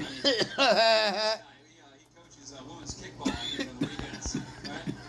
His pronouns are sweatsuit. Sweatsuit. Hey, Clem, nice jacket, dumbass. All right, hey, in all seriousness, Clementine, thank you so much for your service in the Storage Wars. I really appreciate your service for that. The only fight left is the battle for full custody. Yeah, Nate, Nate, what's Nate short for? Nathanus? No, I'm kidding. It's actually long for girl. That's So, okay, so let's go to our thing right here. Pause this real fast. So, all you need for that Caecilian boss, you need one of these, you need a sniper, and you need one of these. That's it. All you need are these two. That's it. So, you need to have a 20 stack of these, just so you have them. You can put 10. I've only used 4 before. I've panicked before. I think I might have used 6 actually, from panic popping them. But the thing is, when you use these, you really have no problem. So you can take 10. That's easy. And one of these. If you felt you wanted to take 2 of these anti-spore rifles, you totally can. You'll see how much is used on this guy. This is from the boss and the guys around, and I used, as you can see on my other stuff. Let me grab one. Grab a couple of those, and I'll grab those. So on here, the armor we'll use. We can use this stuff. It's a little less thick than the big guy, like this one. So we got one that's kind of damaged, so we'll grab our way damaged stuff to use our damage gear, so we don't have to waste gear. So, yeah, let me just move a few things over. So, so when I'm doing my mission here, and the thing is, I'll take this guy and go and throw it sometimes in the thing up top. But as you can see, it takes titanium and lenses. Titanium makes it so this thing is brand flippin' new. But the thing is, this is the point. If you have, like, I have the repair bench, right? So let's go to our things here. Let's see if we can make one. I don't have any more lenses or that spore side. So I'm gonna take some titanium. And I got 5. Boom. So it goes to pretty much 75. I only took a little bit at a time because I don't want to like waste any of this, because this shit is fucking spendy to use, because 20 gas gets you 17. Alright, so that guy is rolling, and now it's healed. Now it's fully healed, waiting to go to kill that thing. So we could do that on this one too, which we probably will. It's just a matter of time. So I'm gonna sit this little spot here and put that other gun back. This one is ready with that to go and kill that Caecilian boss again. So I think I only need a couple of those things to collect, but I know I'm gonna need most of this inventory right here. I'm gonna need these 15 slots, so we're gonna be dropping stuff. Yeah, you can recycle cameras. I'm recycling propellers right now, and propellers will get you, I'll show you here. So I'll just delete that scrap. I have tons of these propellers. I'll show you what it gives you. I'll do a skip on it. This usually will give me a titanium bar. Fucking dickheads. So I usually get a titanium bar from that. So, but the cameras, check this out. So this is my junk repository. So I've got like 600 USB drives. I got so many fucking, I have like almost 400 batteries. I don't collect these or these or these. It's pointless to collect these unless you need them, and smokes. Like, you only need these and beer.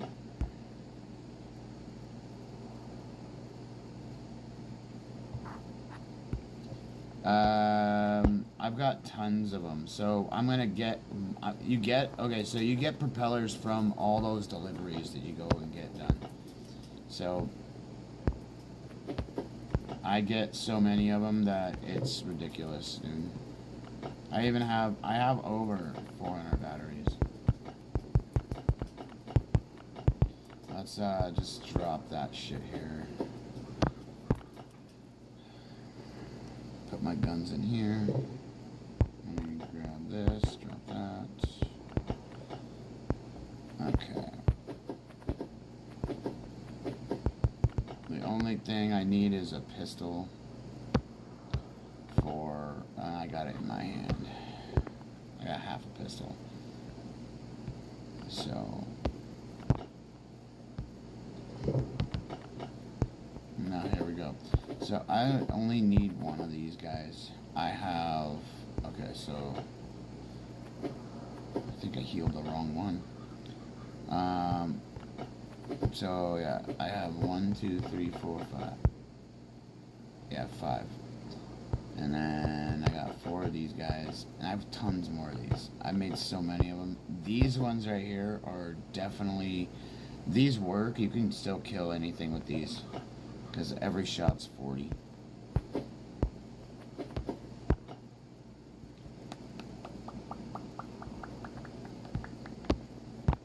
Oh yeah, that is the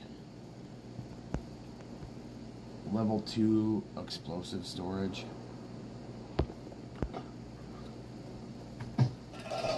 Something that's 2 years away, you're gonna have to recycle all that shit in the first place, because you're gonna have so much other stuff that's not even funny.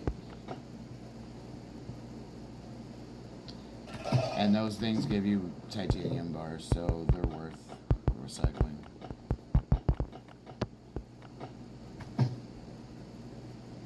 But you gotta get your mechanics all the way up. My mechanics is through the roof, I believe. No, or I think it's 46. I think it goes up to like 50. So I just never pay attention to it. I just throw something in there. And everything on my electronics is maxed out. So my electronics was maxed out like fucking like 3 months ago. Like when I started playing the game. Because I started throwing stuff in there. Because I got two. I ended up, no, I didn't buy the second one yet. Because I was going to buy that second recycler. Yeah, I will go do the lab sometimes. It's fun. You just need scars to do it. Well, kind of. You don't exactly need scars. You could do it without scars.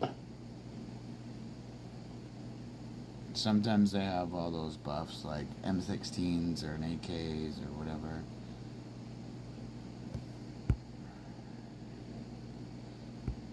Yeah, like the recycling stuff is nuts to just get through.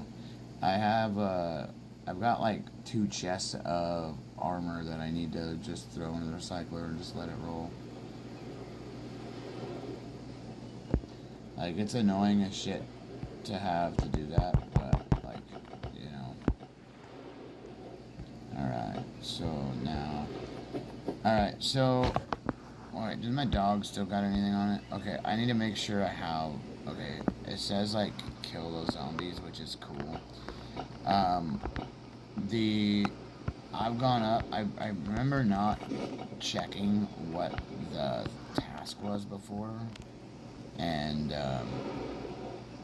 oh yeah, I'm gonna check what the daily thingamabobber is in here, the daily deal.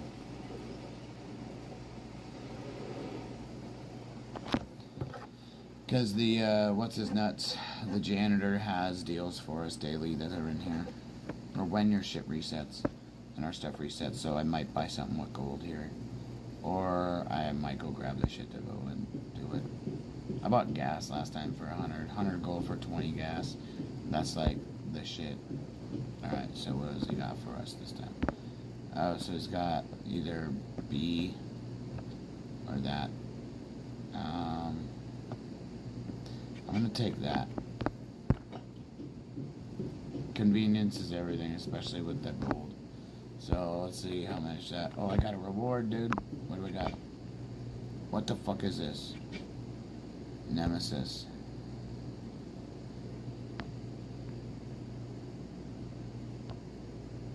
Random Pete perk.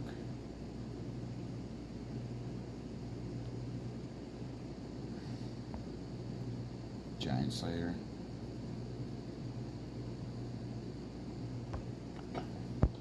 Okay.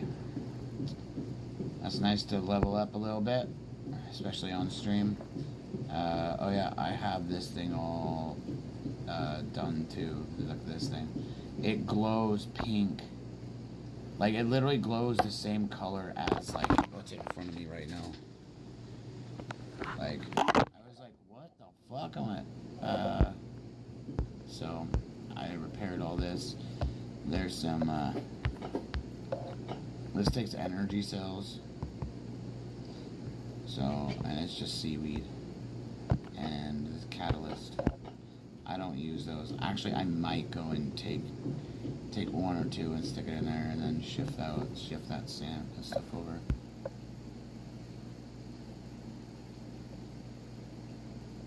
Nice. Yeah, like getting those things. I don't have the halotite to give him. I have everything else. I just don't have the halotite. I love that this is like is bigger. Because having just 10 slots was such a bitch. Alright, let's put this snippery doodah down here. Not sure if it's going to be when I go in to this room. There should be probably a hallway. I think it's a hallway. And then there'll be like a door, a green door right here, then a green door right here. And then the green door right here should be like stuck or whatever, and you can't open it. This one right here has to be open from the other side. So we're gonna see if it's that one or not. Because literally it's, you'll see what I mean. These missions actually, you come out with guns and other stuff, so, which is pretty cool.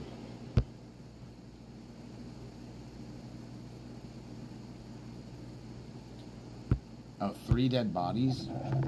Somebody was trying to tell me there was some hack to get gold and up at the gas station. I was like, what are you talking about? It was really weird. And so literally I was like, you probably are doing something right at the beginning, or they're giving you some promotional thing or something. And literally that's all it was. It was like something that they just didn't collect, that they forgot that was there, that they collected. And I'm like, oh look, free gold. Yep. Alright.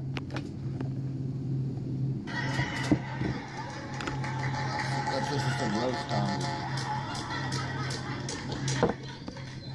That's how I met your mother. That's how I met your mother. I can't believe I have to roast a guy born in an above ground pool. Can you believe that? Clem, you look like the Greek god of shopping. Yeah, you get like one. I think you get one storage like that. But if you have like zombies here and there. Thank you. My big time, sorry. So, yeah, what can I say about Nate that hasn't already been said to a police sketch artist?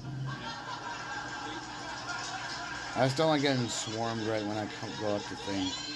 Holy fucking snowstorm. He's got the body of a bowler, the head of an ICE agent, And the allegation. Okay, so. And the allegations of a Sigma Chi.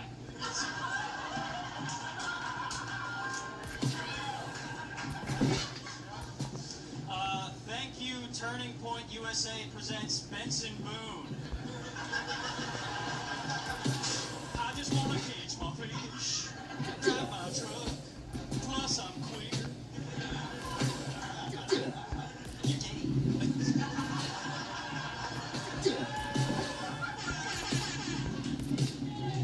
Listen, him and my grandma write jokes together. Grass. Thought I'd have that one. Nate. Hey,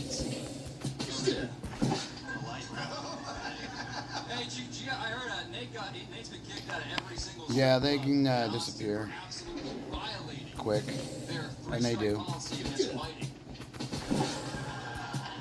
Yeah, got my 1500. Hire sex workers now, nibbles on their kneecaps. It's cute. I don't even pick up any of these spores. I have like almost, I almost was about to say tell you 1,000, which is not correct. I mean, like you hate Epstein, but in like a rivalry kind of way. He's taking all the good ones. Getting scraps. Getting scraps. You guys think Nate looks like the hate child of Sid from Toy Story? And Gollum? If they were raised by a grandmother that only drank Monster Energy, is that? You guys see that? Has anyone seen my chia pet that says the N-word?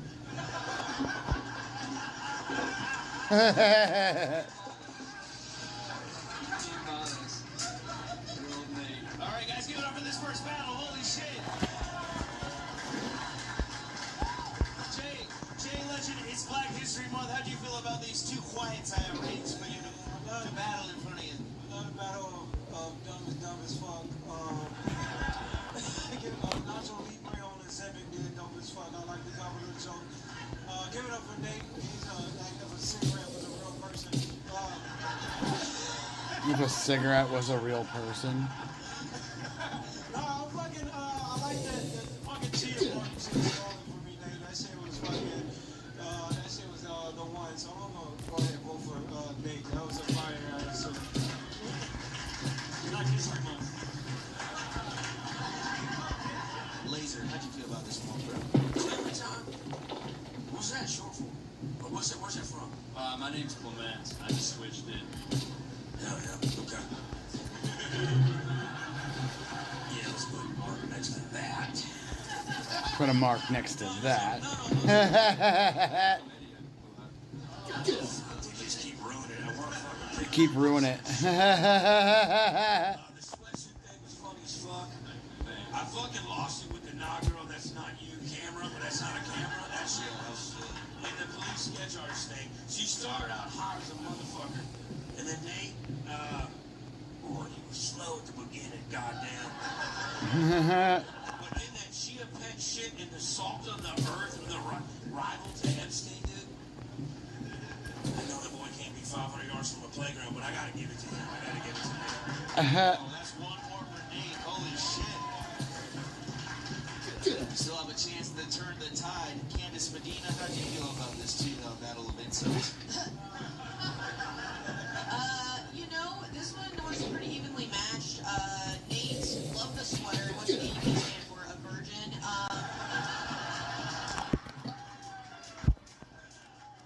You look like a bowl of oatmeal. Even Goldilocks would fuck.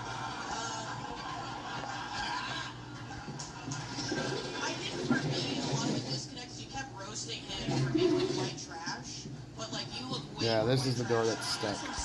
Which is crazy. It's kind of like you know, like you look like 8 miles of child porn. Does that make sense? It's long reel. Clemente, you look like an Italian pirate with a little motion.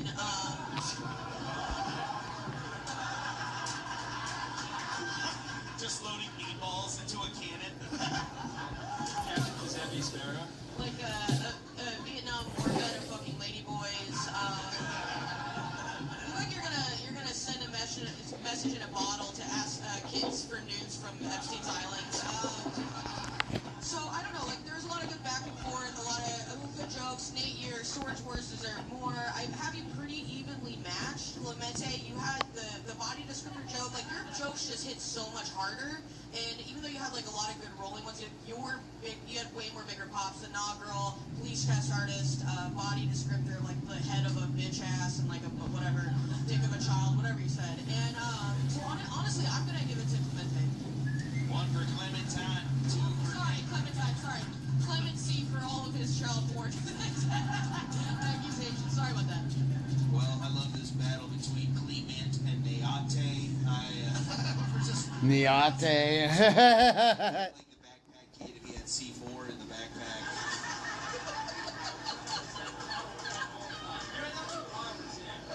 That's funny. Clementine, you look like you pull up to a street fight, you say, on guard.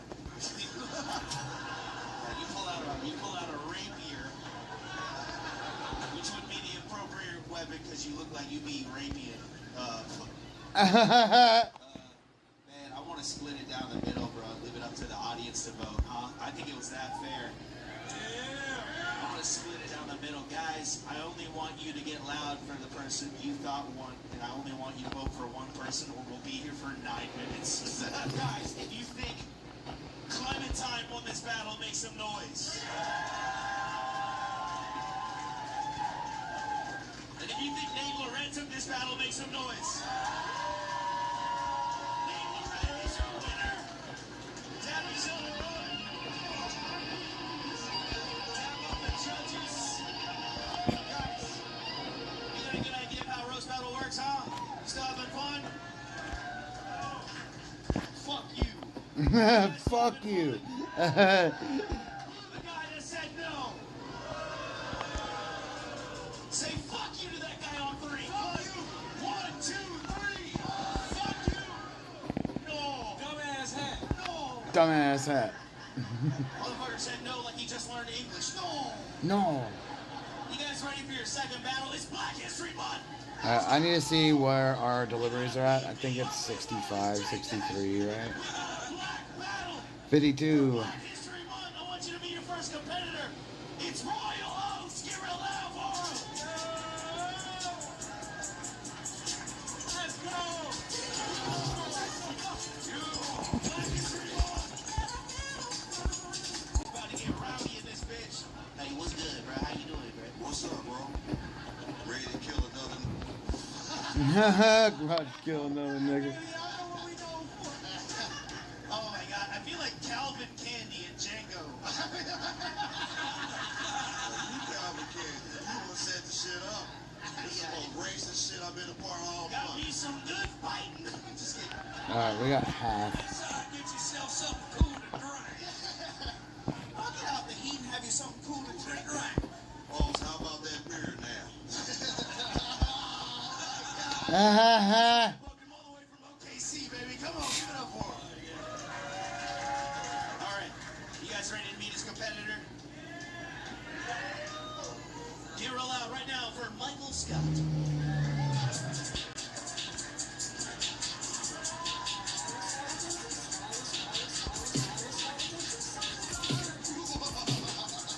I'm a genius. I'm a genius. Michael Scott, how are you feeling this evening? Your opponent is Royal Oats. And what has you simply excited about it? How do you feel about hosting this after? First of all, why does the shoes so goddamn tight? He like he been stealing out a Dollar General all day. Oh, Royale, you'll have your moment in the sun. Suicide at the ankle. I'm speaking with Michael. I love an underdog story, guys. We're gonna have Michael go first. You guys ready for your second battle of the night? Come at me, bro. Let's get that battle chant going. Battle, battle, battle, battle. We got Michael Scott. We got Royal Oats. 5 jokes. Let's roast. Give it up for Demario Oates, or as I call him, Whoopi Goldberg with testosterone. Oh, ha It kind of sounds like the only cereal they let you buy with an EBT card. Oh. Oh.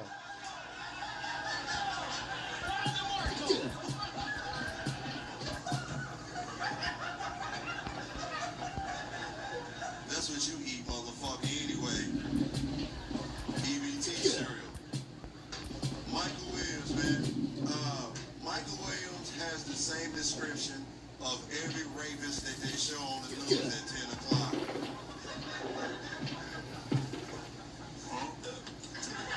Huh? Royal DeMario Oates. What are you, a king? What the... Alright, DeMario, he's vegan. He's a 3-time felon. Posts a lot of inspirational memes online. Talks about his star sign and shit. Has an OnlyFans. I swear to God, I'm not sure you're not 3 white bitches in a trench coat right now.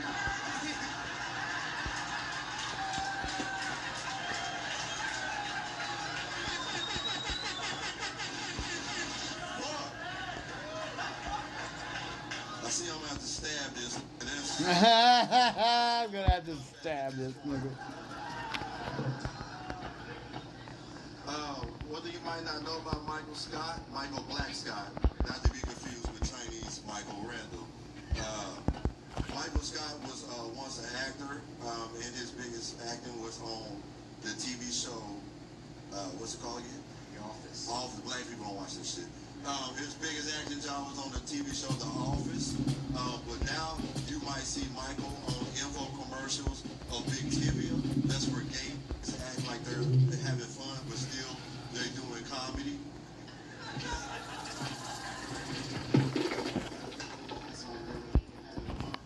That's good.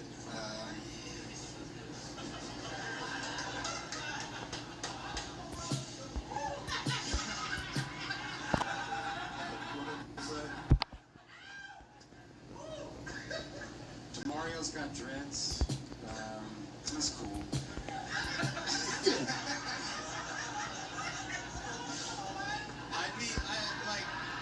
Who's that gay for you? You sound like a sissy, like I'm gonna give it to him, Mike.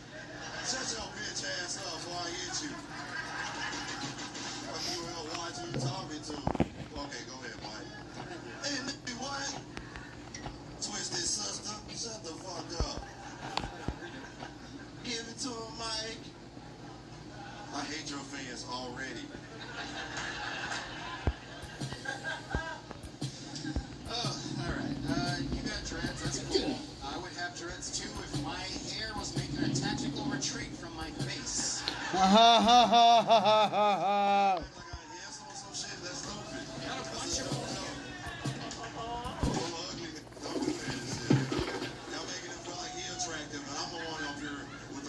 Steroids, okay? Know your place.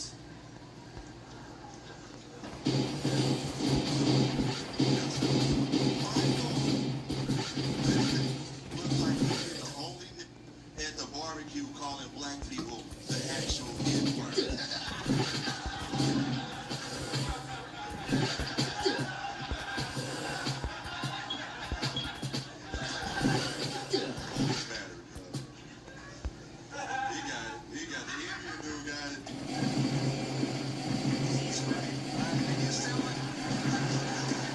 A turtle's trying to get up on her log, and she keeps sliding off. So comical. And I've been meaning to talk to you about your behavior around the office place. You gotta stop asking all the women, where my hug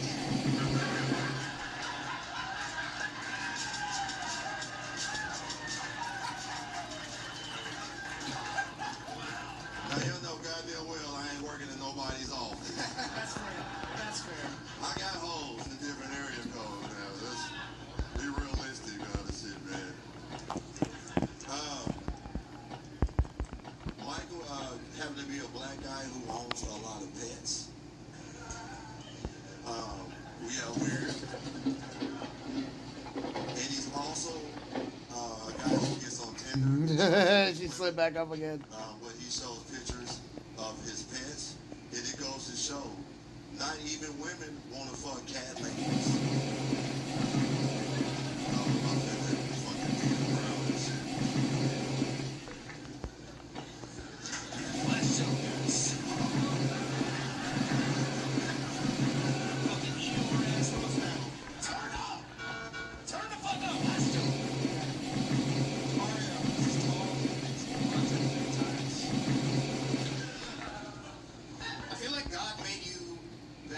Just so you're closer to the security cameras. Alright, I'm not done. I'm not done.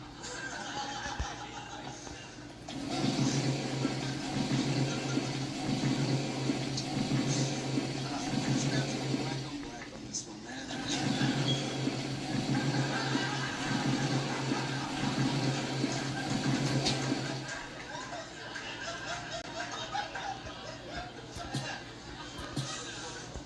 Give it up for DeMario. He'll be the first comic to ever have his stand-up special filmed entirely by police body cam.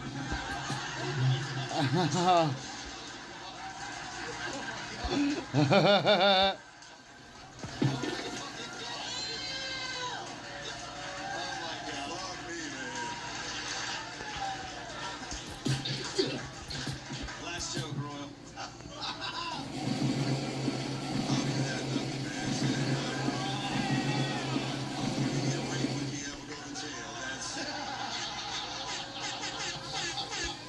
Guys, give it up for this battle. Holy fucking shit. Jay, I'd like to just keep this amongst y'all. So how do you feel about this?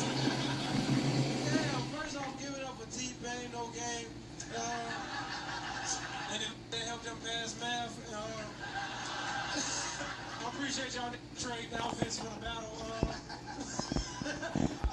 Obviously, it's not Michael. You just killed them all. Yeah, I don't want you to get in a fight with me though, so I want to vote for you because you strong as fuck. But no, he beat your ass verbally. You could, if this was a physical thing, you would fuck him up. But this past English, and you did this. At the SAT. SAT score. Yeah, you gotta get this to Michael Scott, man. He fucked you up, dog. One for Michael. In a battle of school divisions, one vote for Michael. Candace, how do you feel about this battle? Man, this one was for the playground, dude. This was payback. This battle was so much fun. This is like the battle between the guy that has cricket and the guy that studies crickets. The guy that's got EBT and the guy that flips it.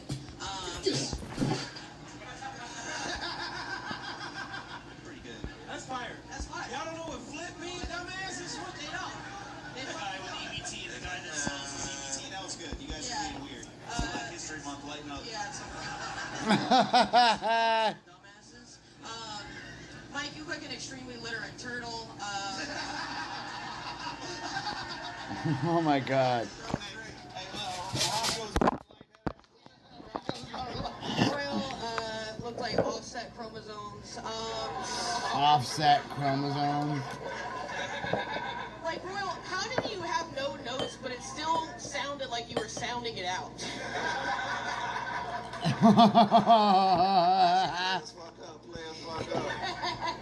I feel like when Jay went, it's like all three of you guys would get arrested for the same perp description. Isn't that crazy? That's how America works. Don't include me in this Spider-Man meme. Yeah. Anyways, but this was a really fun battle. I don't know, like, obviously, like, it was, you know, it was a melee for sure. But you did have one really good one, the Inware the Cookout. That does look true, but so would I. And, I mean, Michael, you were just killing up here. You got the three white bitches in a trench coat, amazing. The Royal Honey Oats, hilarious. Tactical Retreat, Where My Hug At, the security cams, and then the filming on the body camera is so fucking funny. So, I mean, it just goes without saying, but you really fucking crushed it tonight. Both really great, really great. That's two for Michael Scott. Uncle Laser, let him know. When Michael first announced the two blacks were going against each other, I was extremely excited. And when y'all, when y'all walked out here, I'm like, okay, That, like, you know when you're poking my levels up? That's what you evolved to, yeah. And let me tell you something. Red or blue? I've seen a lot of shit in my day. I've seen black on black crime. I've never seen Steve Urkel rape somebody before. I've never seen Steve Urkel rape somebody. Where my hugs at? I thought he was going to leave the stage. You know what I'm saying? I thought look, man. You came in here. Honestly, you had the best fucking joke against the crowd work. Twisted Sister in the crowd over there, to be honest. You went after his fans harder than him, but yeah, man. I don't like going after black people. They should have put a white person in front of me. Yeah, I know. We'll do that next time, please. Well, yeah, We'll do that next time. All right, that's 3 for Michael Scott. That's a clean sweep, but that leaves me for the woman's vote. Nothing matters. Nothing I say matters. But I do want to get some jokes off. I love this battle between, I was going to say Steve Urkel and Marshawn Lynch. It was very good. I had it there. And I wanted to tag Candace's, or whoever said the Steve Urkel raping somebody. Did I do that? Just busted all over your forehead, dog. I really love this battle of brain and brawn, and God, Michael just sat in the corner like a sniper, and Royale came through with a giant warhammer, and everything missed. Can I just say this real quick?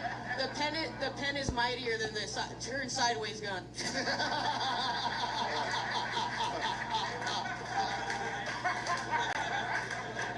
Royale, I know you lost today, but I want to see you come back. I think you're truly one of the funniest people I've ever met. I love you, bro. Guys, give it up for these two. Yes, sir. Yes, sir.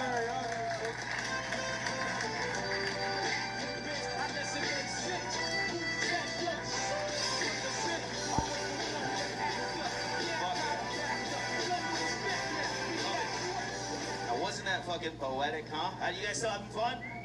Yeah? Wasn't that poetic, Justice? Wasn't that real? Kendrick and Drake beef. All right, we got another one. We got man versus woman. You guys ready for your third round? Say hell yeah. Let me get a hell yeah. Uncle Laser, can I get a hell yeah? Hell yeah. Fuck yeah. Guys, get ready for your first competitor of the third round. Get real out right now for Phil Smith. I don't need batteries to play. I am so confident. What? What up? You're roasting Katie The Carter fuck is tonight. that? What are any thoughts, comments, concerns before we get this shit started? Yeah, I'm pretty sure I just got robbed by Waka Flocka Flame.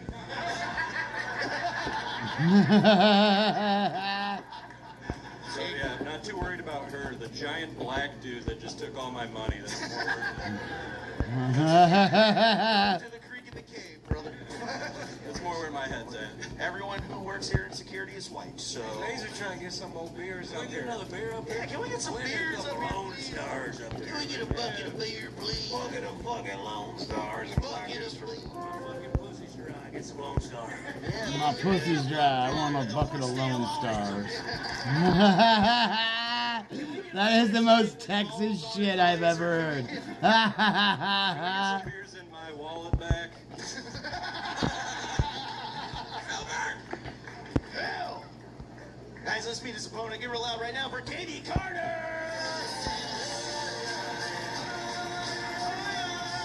Ooh. Katie Carter. You're roasting Phil Smith. Any comments before we get this shit started? Yeah, I'm too white. Who's Waka Flocka? What does that mean? It is crazy to have us right after the two black guys. Everything I do is by design. We'll give you guys a moment for your white balance to adjust. I have a vision. I'm an artist. Let me work. We have to take the dog with the light. All right, you guys ready for the third battle to get started, huh? I thought Phil had a great opening bid. That got some pops. I'll have Phil go first. Guys, let's get that battle chant going. Battle! Battle! Battle! Battle! We got Phil Smith. We got Katie Carter. Let's roast! Yeah, Katie just moved here from Denver, the Mile High City. Isn't it crazy they named a whole city after her forehead? Oh, fuck. It's pretty good, not gonna lie. No, I'm actually really excited tonight. I've always wanted to meet the Reddit moderator of r/missionary sex tips.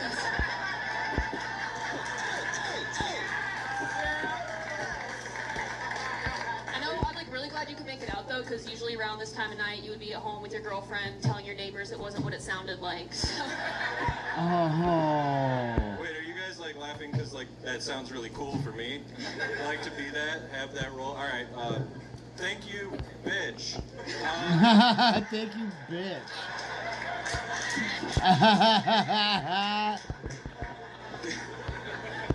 Katie's 23 and her best friend's a 40-year-old woman, which is fucking weird. What's her name? Ghislaine? Oh shit. Too soon. I think you probably found the only lesbian groomer that doesn't own a mobile pet salon business. Yeah, that's real tough talk coming from the reason girls have to cover their drinks at Chuck E. Cheese.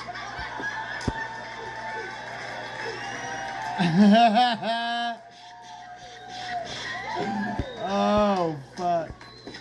The only reason guys roofie you is so you'll shut the fuck up.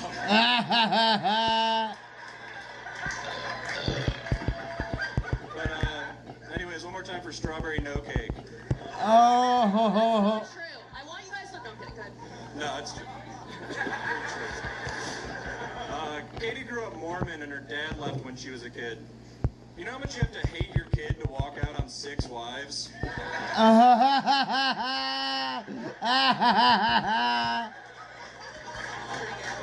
I'm not still Mormon in case anyone wants to pipe later. Okay. So you look like you fucked more stupid bitches than a UT communications final.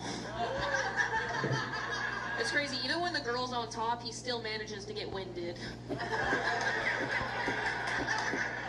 All I'm hearing in these jokes is, I fuck all the time. So, I mean, which is true, I do. Man, woman, or child. Who cares if it's a... Listen, I don't need to... Let's go back to the Chuck E. Cheese thing. You don't need to roofie kids. You just, like, pick them up.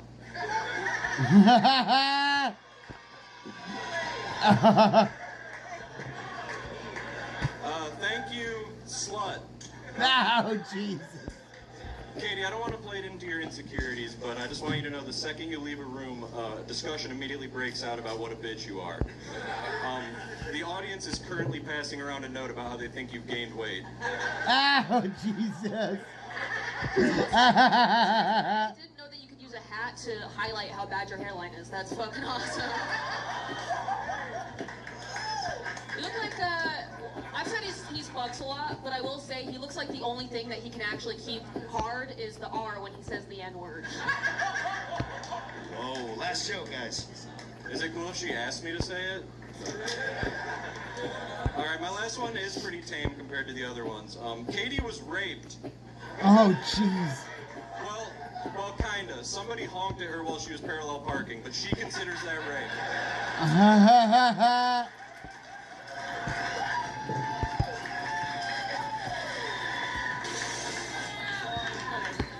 You look like every time you try to kill yourself, you just end up passionately sucking the barrel of the gun.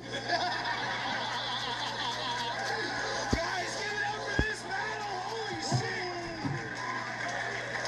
Oh. 3 battles in, and we turned the fuck up! Oh. Green and Katie, you having a good time? Oh, how about that? Give it up for these motherfuckers. Wow. Uncle Laser, let's start off the voting with you, big dog. I see you. The sexual tension is just paramount right now. I'm gonna be honest with you. Damn. Hey, I'm gonna be honest, Katie. Let's judge first, and we'll see if we get there. Katie, to cover the drinks at the Chuck E. Cheese is probably the funniest thing I've ever heard in my life. And you start off super hot, and then when he hit you with the walkout on 6 wives, it's like, okay, the tides are turning here. Fuck, man, it's close. Honk while parallel parking. Women can't drive. I get it. And then... Women can't drive. I get it. I get it. But, dude, I'm going to be honest. Sucking the barrel of a gun. Hey, man, you got it, brother. One vote for Katie Carter. The fighting spirit from Colorado's roast battle, all the way from Denver. Jay Legend, how'd you feel about this battle between 2 exes? This shit was insane. I'm not gonna lie. I don't even want to talk shit about you guys because you beat the shit out of each other, and that's pretty dope. You had some fucking crazy rebuttals to everything she fucking said, dog. When her shit was hitting. And like the jokes were the Reddit moderator shit. Oh my god, what the fuck? Dog, I really need to see one more joke. I can't decide. All right, that's one more I joke. really need to see one more. That's good. That's one more joke from Jay Unless Legend. somebody has, I didn't know that unless was an somebody option. has I didn't know that was titties an to option. show. I would have done that as well. I didn't know that was an option. We got Sorry. one. All right. Candace, how do you feel about this battle? Oh man, this was a really fun battle. Give it up for them one more time. This is one of my favorite battles I've seen in a while. Definitely a battle where a woman came first, which is never what happens with Phil Fox. And guys, I do like, it's the battle between like the lowest, the waitress at Hooters with the lowest sales and her biggest customer. And Katie, you look like you should be on a couch in front of the two last comics that came up here.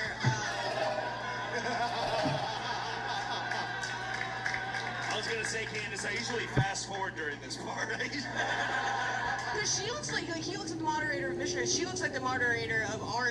I've never done this before, so this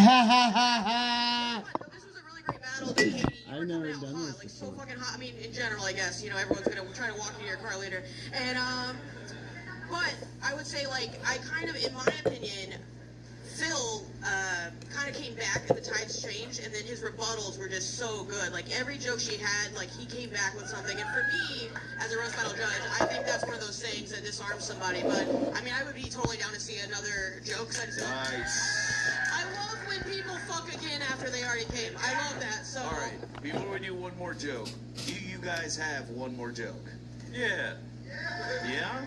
All right. Yeah. Let's do a one more joke chant, guys. One more joke! One more joke! One more joke! Katie, go first! Phil, you look like you fuck sex dolls so that you don't strangle real women.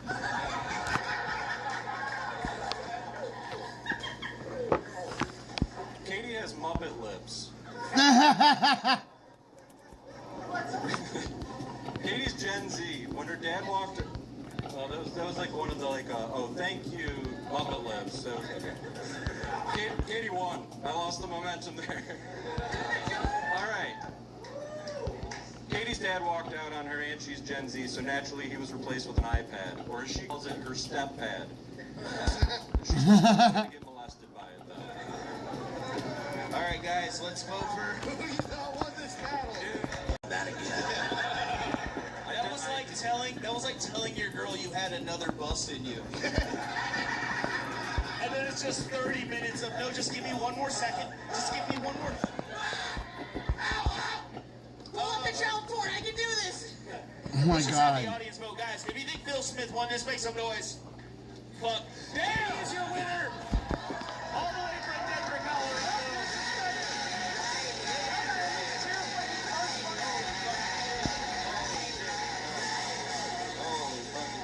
Man, you guys ready for your fourth battle tonight? We're gonna keep it moving, huh? You guys still ready? Oh, you guys still having fun, huh? All right, give it up for your first competitor of the fourth round. It's Joe Jax.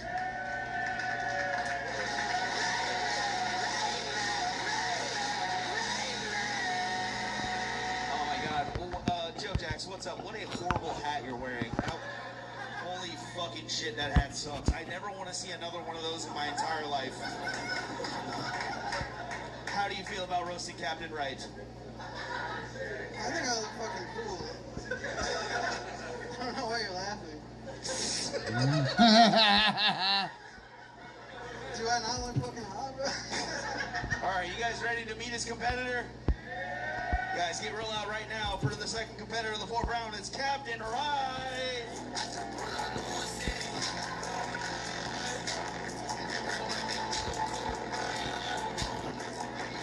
Just when I said I never want to see another one of those godforsaken hats ever again.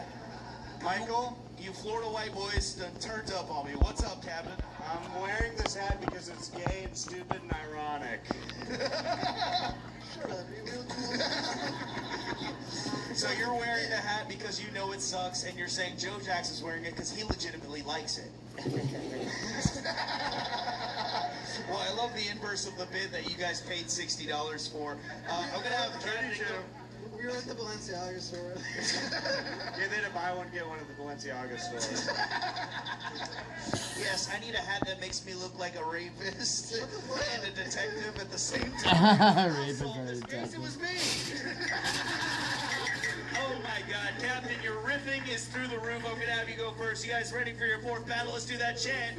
Battle, battle, battle, battle. We got Joe Jacks, we got Captain Right. Let's roast. Go, Captain. Joe is one of my best friends, and I think he has a cool look. Joe, you look like you put on eyeliner every time you take a shit. You kill it very well. We both had cancer. That's like our thing, you know. He brings it up a lot. The only time Captain doesn't mention his medical history is when he doesn't tell girls anything.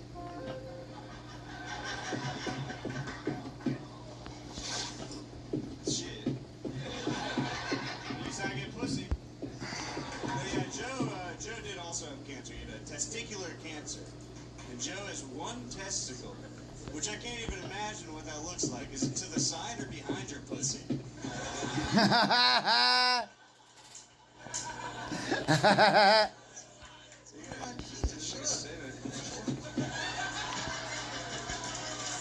He flicked him. I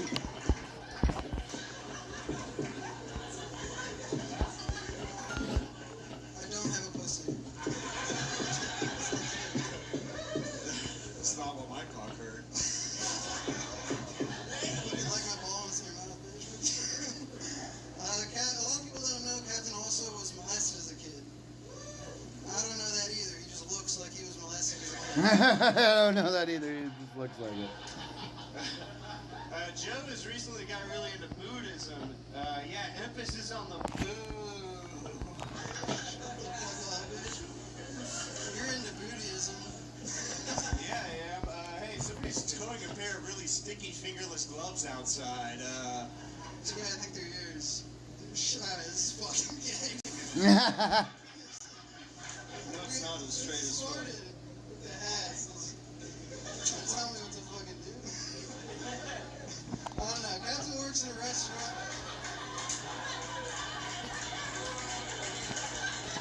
Yeah, I work in a restaurant. I don't know what's harder for Captain, going through cancer or his dick when he sees an underage coworker. Because he's a pedophile. I don't know what was harder, going through. Shut up, Hey, I've never had sex with a kid. Joe, thank you for taking time off of explaining Rick and Morty to women at parties to be here. Oh, he's really smart, but he's like dark and twisted. Like me. Thank you for taking time off of forcing girls to watch Bam Margera clips on YouTube. Yeah, Joe and I both got our Make-A-Wish, and I've been meaning to ask you, Joe, how was Little St. James Island? I've never been there. I need to find my daughter. Let's do what we do. Dude, what a shit fucking movie. I don't know what's harder for Captain, going through cancer and not saying the N-word when a black guy's in the green room. Because he's racist. What the fuck? Yeah, Joe, on his Hinge profile, which I've seen from many fake lady accounts I have on Hinge, his bio says short king. Yeah, more like gay. Alright, that's 6 points for Captain, and that's 4 for Joe Jacks. Captain that's a fucking stupid name.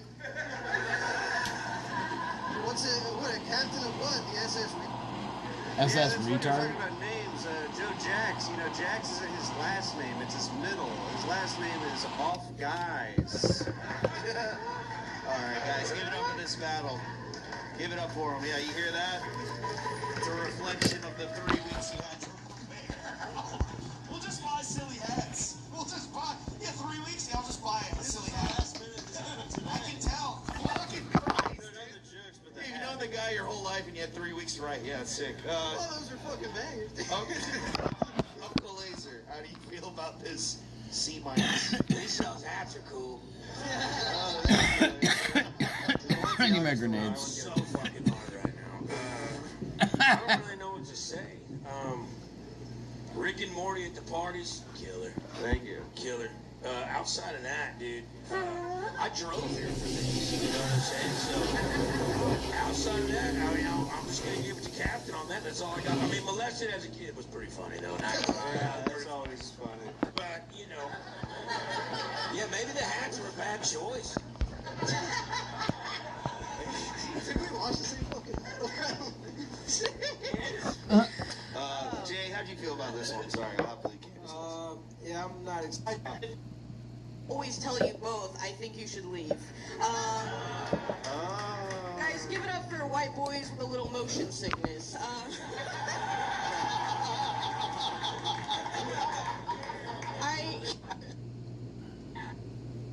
Some more. How lucky can one audience be?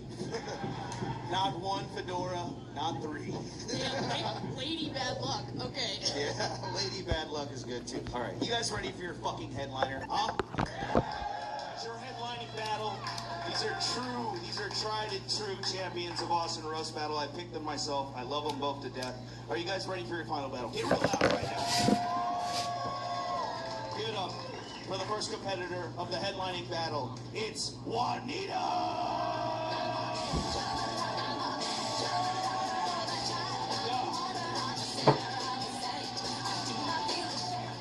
What a fucking woman, huh? God. Juanita, you're roasting my uncle, Ty Win. How do you feel about that? Yeah, stop Asian hate except for tonight. Oh, okay, I like that. Let's meet her opponent. Guys, get real loud right now for the king of Flukerville himself, Ty Win!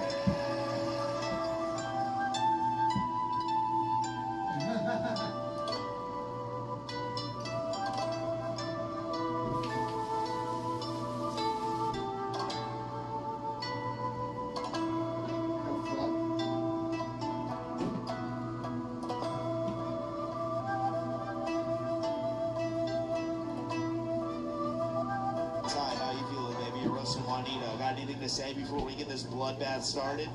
So this isn't my first roast battle. Where's my but juice? It's my first wiener roast battle. Damn, that's crazy. You said she had wiener. You said she had wiener because she transgender?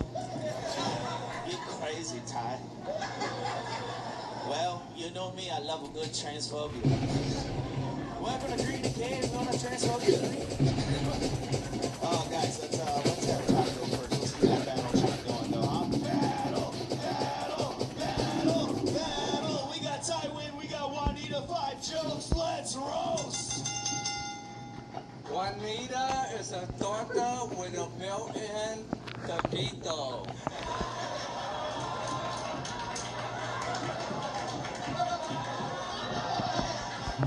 Either way, she shoots sour cream. Oh, fuck.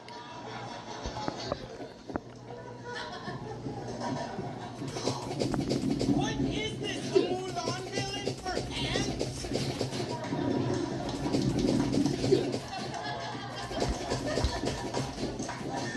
Let's get down to business to defeat the... Oh, we already did. They're so small. Say the person that creep in her dream.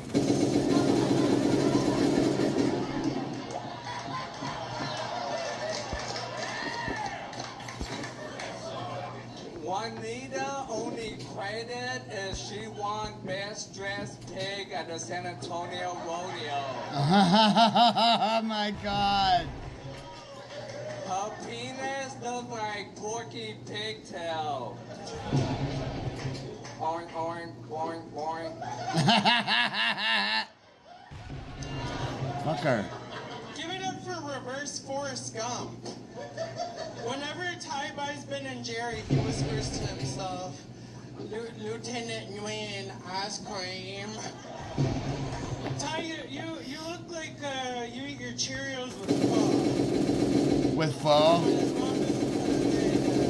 Ma, you forgot that Cheerio again. Oh, you forgot the Cheerio again. Urinal. That's a urinal. I'm not sure you understand how trans work, Juanita.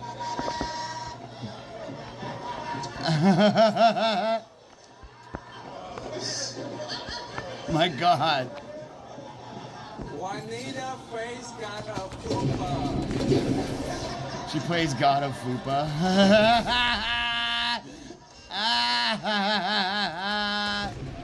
She could wear a fanny pack around her neck. Oh my God. Fanny pack.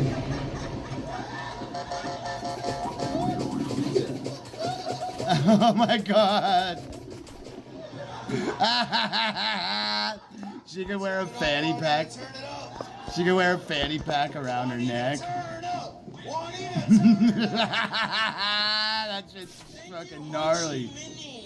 Ho Chi Minh. Do you want to spread Leninist communism with me, Ho Chi Minh me?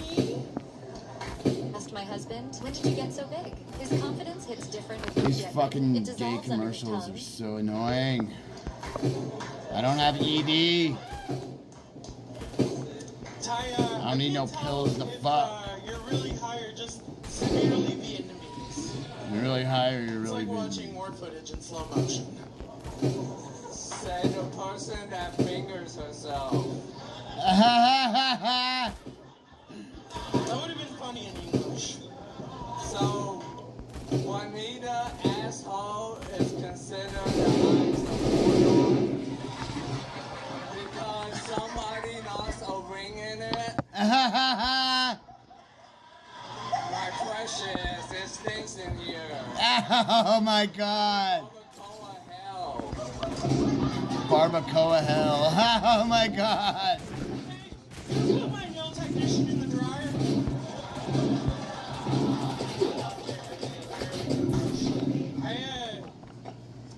Ty used to be normal size, but that was before he ran into a Super Mario Goomba.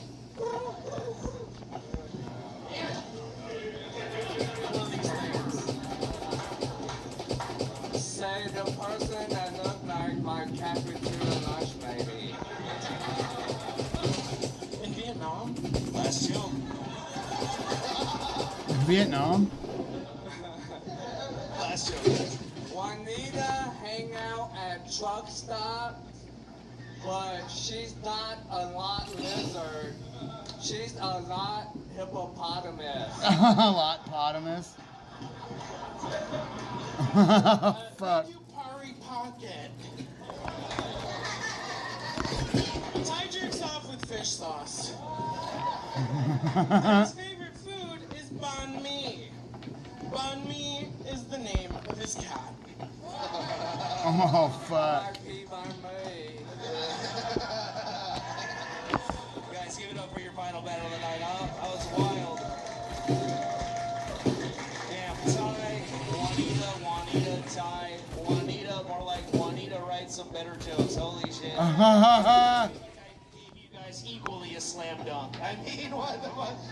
Look at Ty. Hey, I think it's unfair because I have a whole village of sweatshop workers helping me. Okay, guys, Exhibit A, we gotta kill that bitch.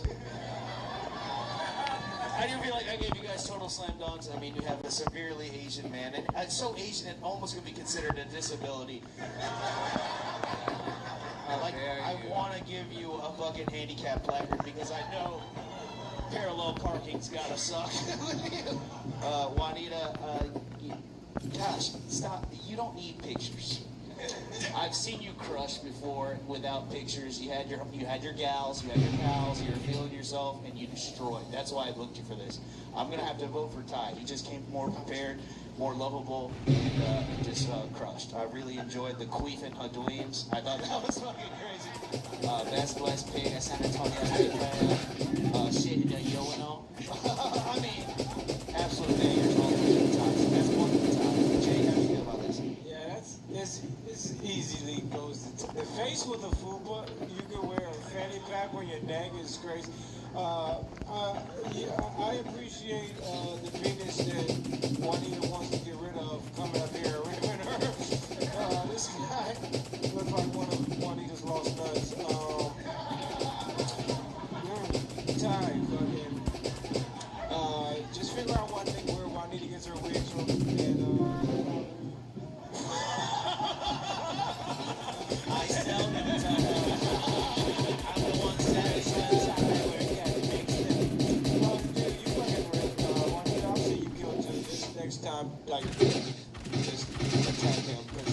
attackable.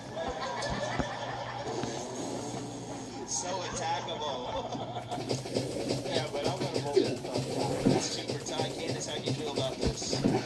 You know, this was a fun battle. I think we can all agree. Just in a different kind of way, I guess. Juanita, just at the start, I just wrote down thanks for not raising your arms higher. I didn't want to see your balls from the back. And that's what Ty looks like.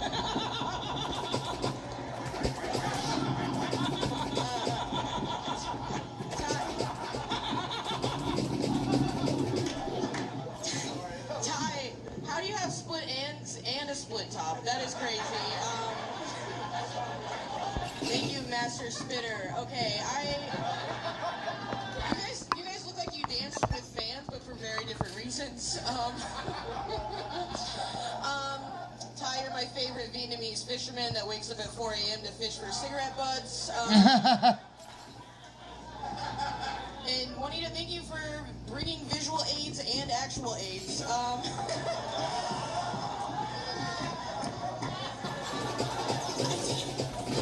think honestly, some of your jokes, I think people weren't getting, Juanita, because I think it was just like your ball-sitting high concept art. That's on me.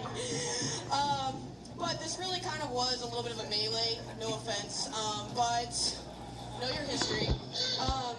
Juanita, you had a couple of really good rebuttals, and I like that one, the nail tech, and something about Vietnam, who fucking knows. Pari Pocket. Oh yeah, Pari so Pocket. much more. Pocket Ball was really funny. And then Ty, I mean, that was just straight. I got you with 4, but then you also had your rebuttals that were just unbelievable. I think Face with the Fupa is probably one of the funniest. I've been doing roast battle and doing roast battle for a long time. Probably one of my favorite roasts that have ever been said. So congrats on that. The dream, the torch and Chiquito, I don't know, that was actually fucking hilarious. So, Ty, you obviously took that one, but give it up for both of them. That was a That was awesome. Well, that's a clean sweep from Ty, but I still want Uncle Laser to give his piece. How do you feel about this one, Unc? Who'd you show that to and said, that's it, that was gonna work right there?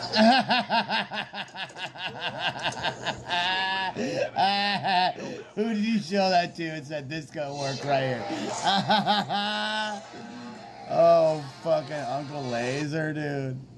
We're to do a service. Thank you. Yeah. Then you had those like brush. Unless Story number 1. I was once kicked off of a public bus for smelling too bad. The driver wouldn't continue unless I got off. Fuck. You smell too bad for a bus? Yeah. A public bus, not a school bus. Avery, your Sam's one of us. One of you. No, I think it's you. It's not me at all. You guys. I would never. No.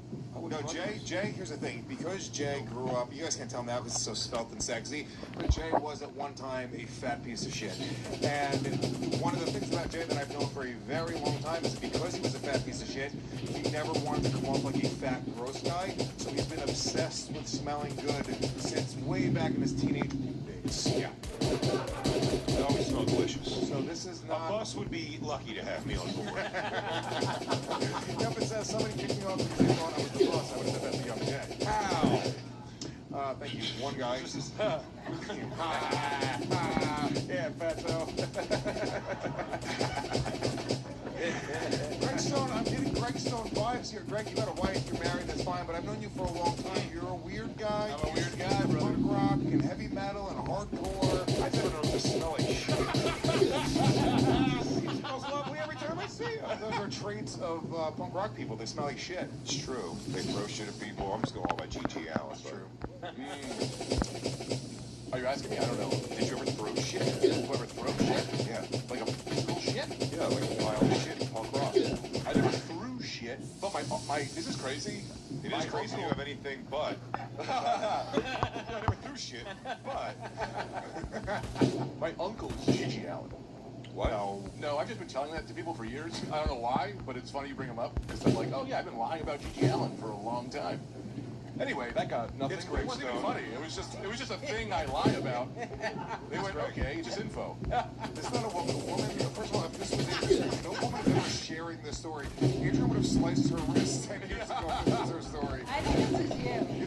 Yeah. No, I smell good. Peed in like people's shampoo bottles. That is true. Yeah, but Lewis wouldn't take public bus. He would like, hold on, he bored to hold a car first. Let me just say this, because she got it wrong. I came in somebody's shampoo. But you also peed too. No, I came in the toilet with his toothbrush. And you peed also. Whose shampoo bottle would I pee in? One time I had a roommate, we were arguing a lot, so I violently jerked off into a shampoo bottle, which I didn't realize would actually make his hair shinier. No, you also peed into a girl's... A girl? Yeah. Is this a crime? Maybe we shouldn't say this, Adrian. Yeah, I mean, I'm trying not to say the name. Give me the initials. I don't know. JC, Jesus Christ. I mean, that's who you did in front of. Look, I mean, there was a time where I guess I would know a couple people that shirt, but not so much that I would be so lost in smelling. I never had body odor like that. Jay's known me since my early 20s. Have you ever known me to have body odor like that? No, but his breath used to be. I just feel like you didn't want pussy too much to ever let it get back. No, but Lewis did like grunge. He was like sleazecore about it though. It wasn't about that he was like dapper together and stuff like that. He was like cool fucking street kid is how he got the pussy. So it could be Lewis. But I just think I would know. It was considered terrible. Yeah, and also, it's Lewis. Can I say another thing? This when could you were be in Puerto Rico. When I was in Puerto Rico. Here's the other thing. It doesn't say it was body odor. This could have been smelling like alcohol, smelling like weed, smelling like a Puerto Rican. You're right. And it's fucking you. Right. Now I think it's Lucy wants you to know it's going to be weed, not that it stunk like shit. Well, this is my circuit. You would hear that when I tell it. It's Lewis. Well, I'll get the voting going. People always accuse me of voting last because I win so often, but I'll get the voting going. I'm going Greg, punk rock, Snow. That's my vote. I mean, that makes me feel really bad. But sure. I just go in order. I forgot. No, you do whatever you want. Whatever you want. So I don't know if I'm allowed to say this. Luis Guzman. Luis Guzman. Oh, good. Luis J. Guzman. I've known Adrian. Luis J. Guzman. I've known Adrian for the better part of 30 years. Luis J. Guzman. It is Luis. Guzman. Guzman. I want to go with Lewis and say Greg, but if it's Lewis, he's so upset. No, we just let me and Jay talk. We used to be really for each other. In the beginning stories, the first 30 episodes, we were rooting for each other. Like, they're all folks. We're bring it home. Now we're like, fuck you, dude. You're a dick.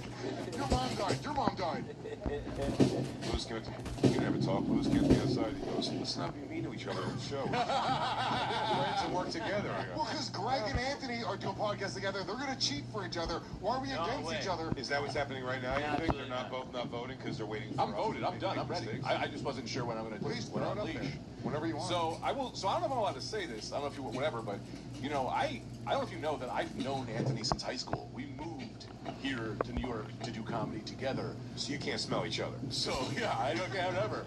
But there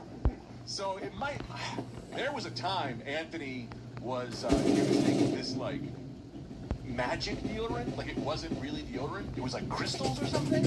Oh, that natural shit that sucks. He would think a sponsor on the show. And he was homeless. He lived homeless in Hawaii. Oh my God! So you shouldn't have shared that. What are you doing? How good? Why would you give him that? Oh right. No, Adrian. I still Lewis, even with the mounting evidence against me.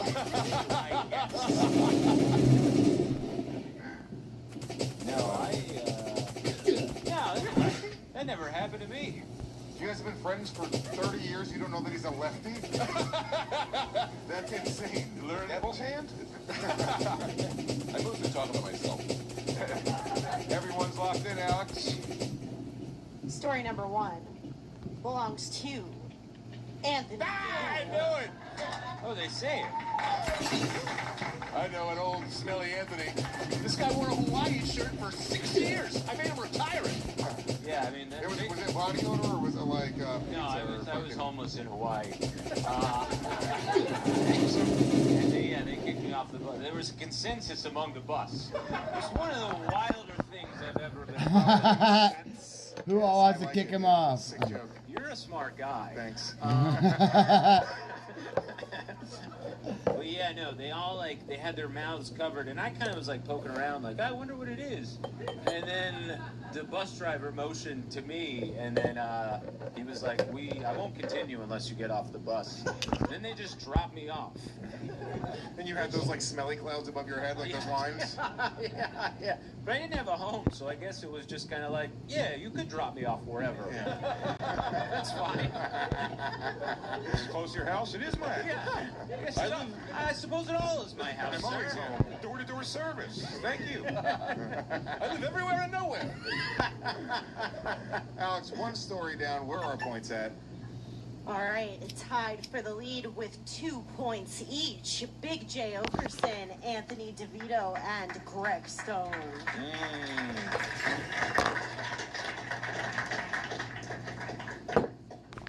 Alex, story number 2. Story number 2. I saw a man fart out of his penis. The smell made me lose a memory. Was it What? a dream?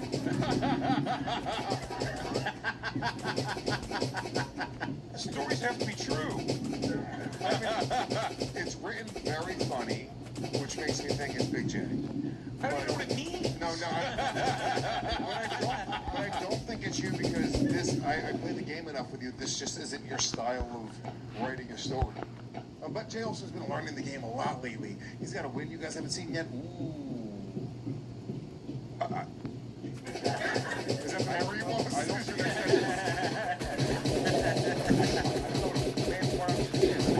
You definitely would have heard about that from me. I saw an impossible thing happen. I saw a man throw up a dragon and then fart out the penis. They're the same level of impossible. I mean, this story is insane. There has to be more to it, obviously, right? I think We're missing something. Well, whatever made his penis gassy to begin with. Well, Adrian, I won't say who she dated. She did date a man who I could see farting out of his penis at one point. Yeah. True. Yeah, it's true. Gross. How often? Well, wait, what? I call him Fart Dick very often. Old fart dick. What memory do you think it is? I think this. I'm going with Adrian. This is so funny. I think it's Adrian, and I don't.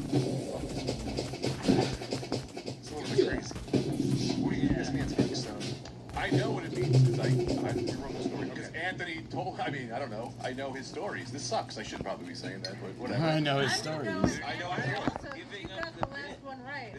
I'm going with Anthony also. Well, Because Greg got the last one do I do a rebuttal or no? You can rebut. I hate for you both to waste a vote. Is all. I like losing this game. I don't care. You think it's 2 stories in a row for Anthony? And Yeah, I don't know, guys. That might be Greg it. saying he knows the story. I mean, Okay. it's got to be the thing that's a play. I think he's talking Yeah, about. it's- That's Greg making a fucking play. It's Anthony or Greg? Greg's playing the game right now. Greg went Well, home. He trained. I don't care. I can't have that book. I don't want to win the game. Or do I? He's also doing a play there. Nobody wants the prep. Whoa. Correct. I have a list. Correct. I need something to give my nieces. Besides HPV. Oh, fuck. Just were dropped. Oh, by the way, She's an American kid. She should be vaccinated. I think this is Greg playing the game and trying to confuse us right now. I don't know how to play the game. I'm so dumb. I gotta go with Greg. It's probably Greg. It's Anthony. I'm gonna lose that. Can't see how you lost the last time, Greg. Well, yeah, all of our answers are in, Alex. Who saw a man fart out of his penis? Story number 2 belongs to Greg Stone. I thought it was a smart move, but I played my hand too heavy. You went real heavy-handed. Oh, God, it's Anthony. And then you went, should I be saying? I gotta say this. You have to look at the replay. When I said it to Anthony, he looked at me like, why the fuck did you tell my story? I was like, wait a minute, is this your story? I knew what you were doing. I couldn't believe you were doing that to yourself. Dude, so I worked in an emergency room for 8 years, right? And the penis farter,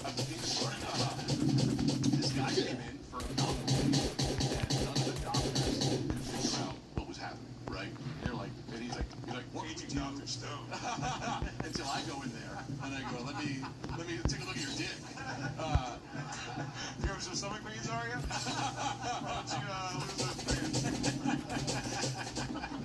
So they're like, they can't figure out what the pain was, blah, blah, blah, whatever.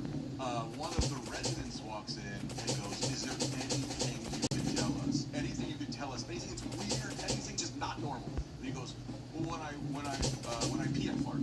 And the guy, well, that makes sense. You're pushing, of course. He's like, no, when I pee, I'm farting out of my penis. And they were like, oh, so what happened is fissure. Your penis wire and your butthole wire are close, and they fissured together? No. Yes. So, oh, you're gonna say this room's gonna be hot. Who's this guy, David Blaine? So it literally the current was going the other way. He has surgery, they fixed the thing. He's pissing out of his ass and farting out of his dick. No, I think everything was coming out of the dick. If he would have waited long enough, and he probably had shit coming out of his dick. Not like real shit, but like minutes. I'm sorry, I didn't mean that.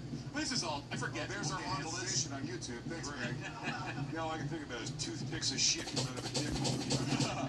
Let me draw it. Let me draw it.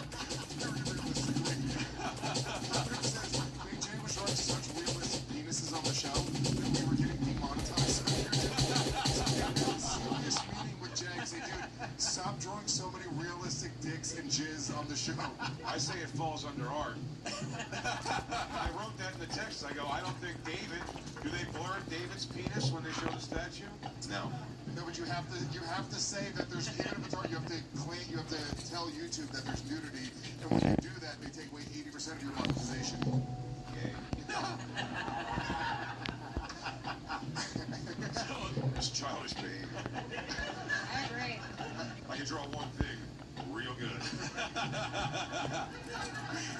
A swastika.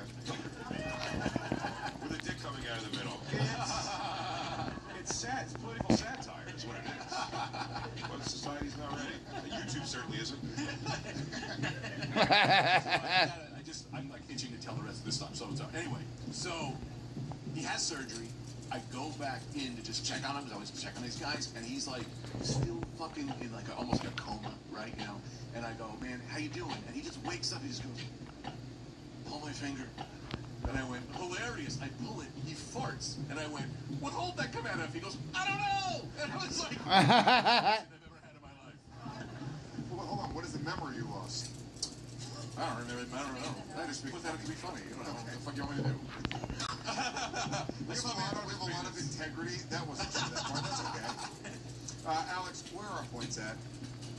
All right, in last place with 0 points, Adrian Applebeach. I'm gonna say it's 0 the whole time. If you would ever done that, nobody's ever done it. That's a different record in itself. I'm actually gonna say mine when they come up. No, you can't. Adrian, I'll be so angry. When Lewis says people take the integrity of the game seriously, he's talking solely about himself. Lewis calls himself the commissioner of Story Wars, and he goes home and writes a book. I won't say it, but there will be signs it's me. Don't you dare. Lewis, the integrity. When it says, my vagina stinks, we don't take it. Oh, God, dude. Our Indianapolis chapter's gonna flip their shit. Alex. In 4th place with 2 points, Luis J. Gomez. Yeah! In 3rd place with 3 points, Greg Stone.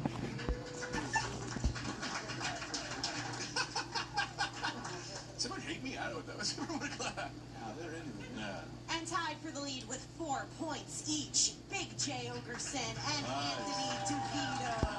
Nice. Whoa. Whitfield's to have a TurboTax expert do your self-employed taxes for just $150. With TurboTax, we're confident our business taxes are done. Now we've got more time. Thanks, bud. All right, Story Warriors, let's take a quick moment and thank Chubby's for supporting today's show. We love Chubby. He's got my cook WARZ, a green chef. Story number 3. I had a wound that stunk up a classroom so bad that they sent everyone home. 1800s? That's a wound. Oh, wait, that's Adrian. Are you talking? This is a play on the pussy? She spelled. She spelled.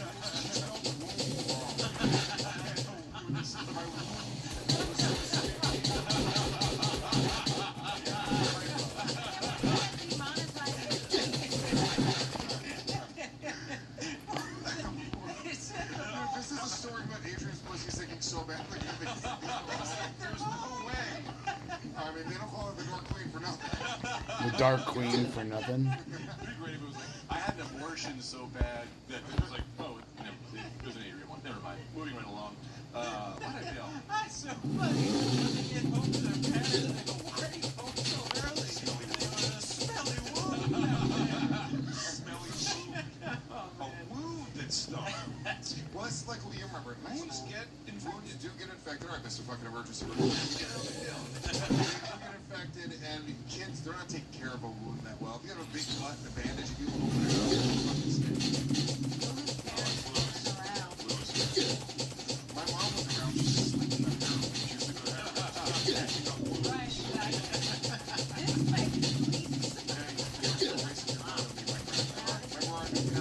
We're back.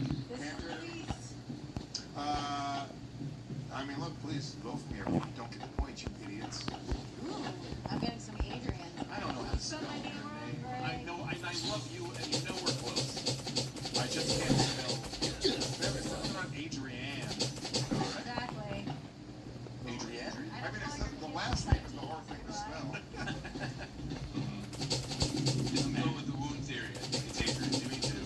And she's not voting for herself. There's no way she's told a story about her pussy stuck in the classroom, guys. I want to live in a world where that's possible. Please let me have this. Please let me have this.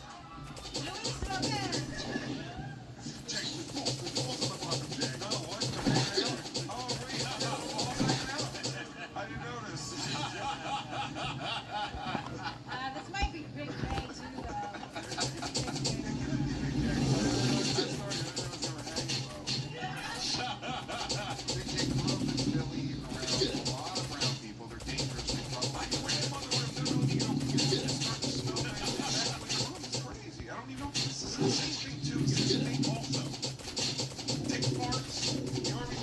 too, I'm going with it's not two in a row.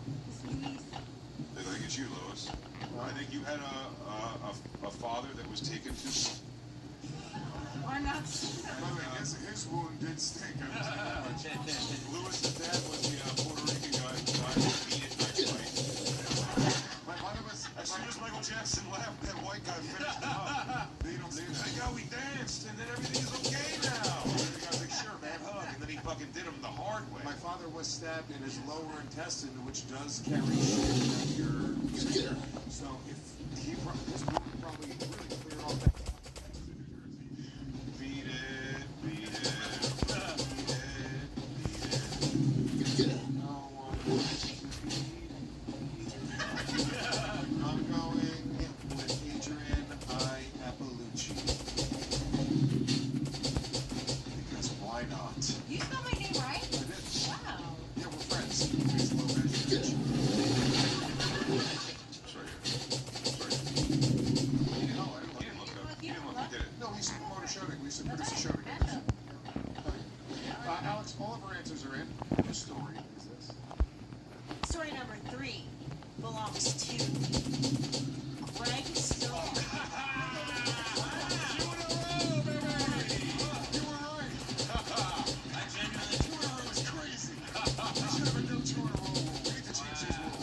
Oh, man. Can I tell you? I mean, I guess that's how the show goes. We changed the show. We don't want to hear the story anymore. Moving on. You get it. Fill in the blanks. Man, so I was a freshman in college, and I was working at this store, Fortunoff's, and I went snowboarding the night before. I fucking came off this ramp, I landed on a rock, and I just fucking hurt my ass. I was like, what the fuck is that? Right, I really hurt my ass. Next day I go to work, and I was like, I just gotta go home. So I told the people at Fortunoff's, I go, I just fell off a ladder. I was like, can I go home? And they were like, no, you can't go home. They're like, you got to go to the emergency room. We're like, this is a fucking lawsuit. So they sent me to the emergency room. Turns out, I broke a piece of my tailbone, but also ruptured a polynidal cyst, which is this fucking thing in your. You had one? I have. So you remember the smell? The thing that was in your back? Yes. Well, it was on the show last week. Yeah, it is a. You know, it's very few people get it, but the people get it the most. Oh, makes a noise. Makes a noise. It's a very black thing I found out. It's a nightmare. Yeah. And it's so close to Black History Month. It will be passed, but there's all over the place, like sickle cell, your periodontal cysts. MLK Day. So I had to go to school, and like they kept putting like maxi pads. I taped it like in the back of my ass. I was going to the bathroom changing fucking maxi pads. Ew, your mom used maxi pads? Is that what that is? Ew. No, panty liners? It's like a thing. It's a thing you put on your underwear and catch the blood through your panty liners. Yeah, I feel like tampons are not tampons. Go in your sniz. Yeah, exactly. Your mom's sniz. Oh, my mom's sniz. Yeah. I feel like isn't a maxi pad kind of gross, ladies? Right? Is it just a pad? It's the only. Dude, Story Wars hands free bleed. Yeah. Free bleed. Oh man, I'm starting to start trends. Hashtag Story Wars. Hashtag free bleed. So I have to carry around. So I'm carrying a donut pillow that I broke my first year in college, and it smelled so bad. I walked into the. I didn't know because I was forever. I had with got bloody. I like threw it out. So I walked into class and it smelled so bad, and I was bored. Noticing, but I don't know where it was coming from. The teacher was. I don't know. He knew it was me, and so he just goes. He was like, I don't think we can continue. So why doesn't everyone just go? So instead of like pointing me out and telling me to leave, he was like, no class today because this is a fucking nightmare. And I went and then I got like 6 months off of paid leave from Fortune Office because I lied about falling out. So I didn't stay. And they're out of business now. Yeah. My periodontal cyst story last week was at a road gig one time. Justin Silver, that sweetheart, changed a hot compress on my upper ass for 2 full nights. What a sweetheart. Yeah. What a sweetheart, though. Sweetheart. Homosexual. Well, he needed it to heal up so I could flip on my backside. Do you remember the smell though? I mean, like, was it because ER doctors notoriously will tell you it's one of the worst smells that comes out of the ER. Really? Yeah, it's fucking. It's fun. It's so bad, it's fun. What the fuck is that? It's asthma. Shut down the fucking. Alex Morris. In last place with 0 points, Adrian Apple. Yes, perfect game. Perfect game so far. In 4th place with 2 points, Luis J. Gomez. Fair. He's playing the game. He's on the board, dude. He's on the board. Tied for 2nd place with 4 points each, Big J. Okerson and Anthony DeVito. Hey, no, we're a team. We talked about it outside before the show. Oh my God! Oh God! That story's Adrian. We're gonna get demonetized for that. Now, there's no way your dick pictures are okay, but that's okay. I have to draw what you just did. No. Okay. All right. I won't. And in the lead with 7 points, Greg Stone. For the Thai people. My people.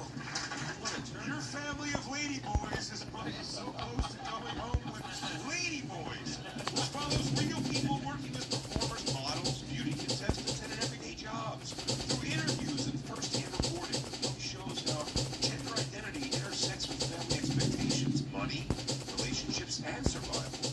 These stories balance moments of confidence and visibility with the real pressure of discrimination and instability. Kind of woke bullshit.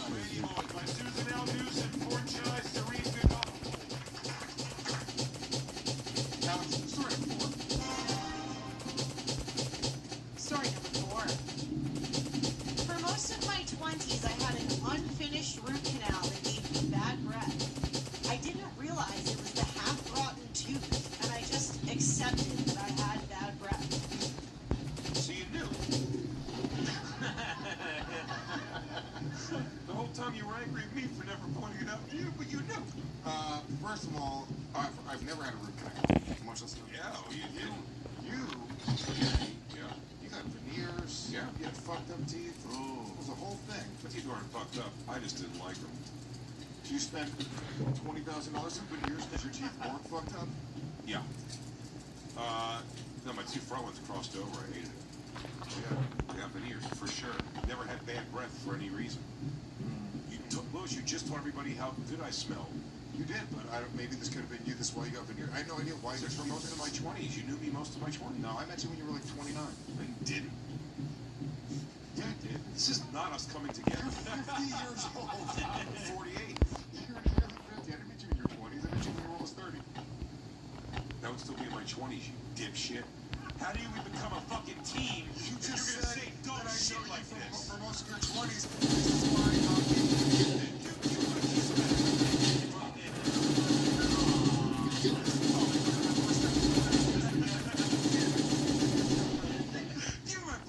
Anthony, you have a nice smile, but you were homeless for a little while. True. Did you ever have a root canal? I have had a root canal. Fully or part of an unusual? No, yeah, they did the job. They went through it. What is an unfinished root canal? How does that work? What if Greg said in 25 stories? I think this is just Greg. We've had 3 stories, but I don't think we've ever had 3 in a row. If it's Greg 3 in a row, you're fired. That's insane. It seems too tame for a Greg story. This is too, like, in the world that we live in. You know what I mean? Here's the thing, though. I could see you I trust nothing you say. being like, Can you draw a swastika? Is that allowed? No. Just making sure. Just making sure. no, I think you can. I think you can't do a penis coming off of it, though. Or at least not a very realistic one. No, I think a swastika is going to be a problem, kids. Please, don't do a swastika. I'm doing a window. Okay, there's a swastika in every window. You know that, Adrian. That's for my joke. I can see Anthony. I've given up on this. Did you vote for Adrian? No. That's last. Okay. Oh, yeah. This is very simple to me. And Louis, you're going to say I'm wasting a vote. I know. No, you know what? I want you to vote for me, Jay. Now, I thought we were trying to be on the same team. Oh, we're on the same team. You're going to let me know. It's you for sure. Yeah. This is definitely Louis. I just told you. His breath smelled like asshole.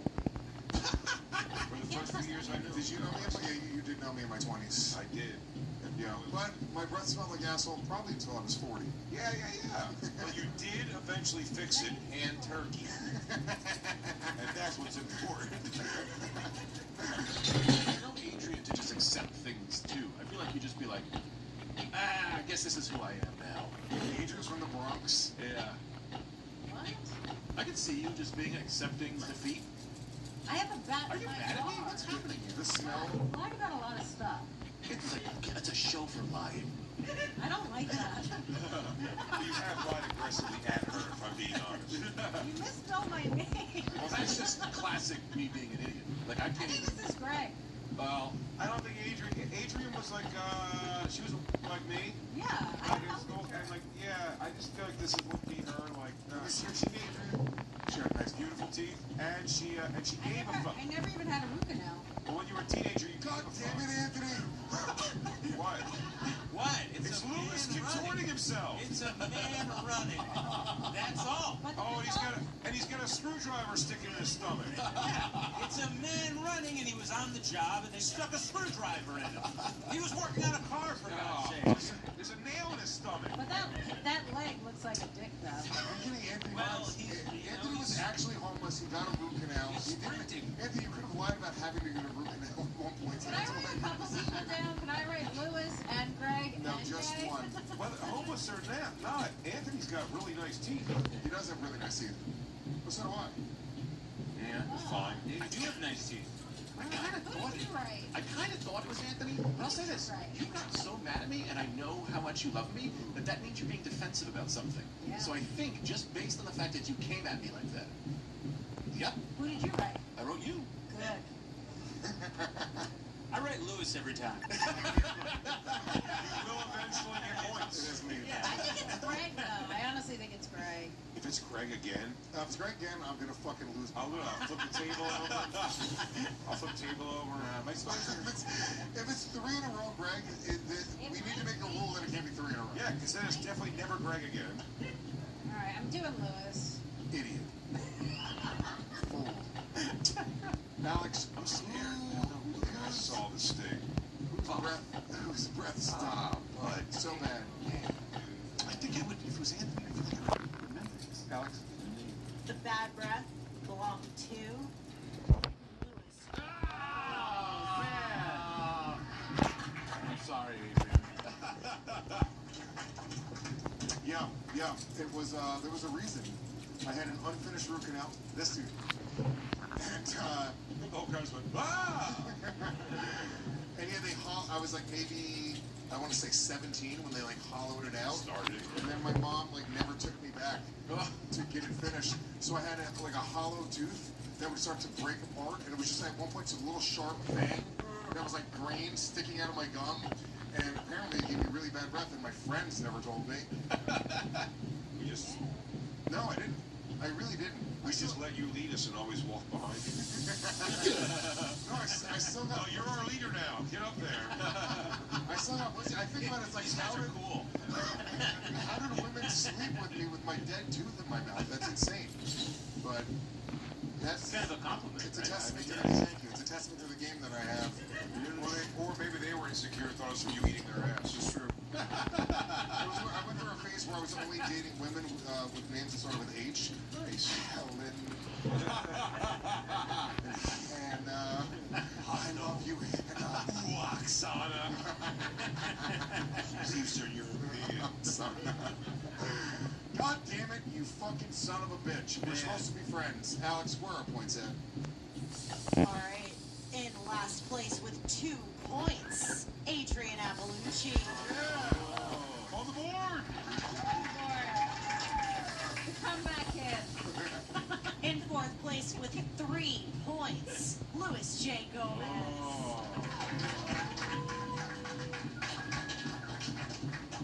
Tied for 2nd place with 6 points each, Big J. Ogerson and Anthony DeVito.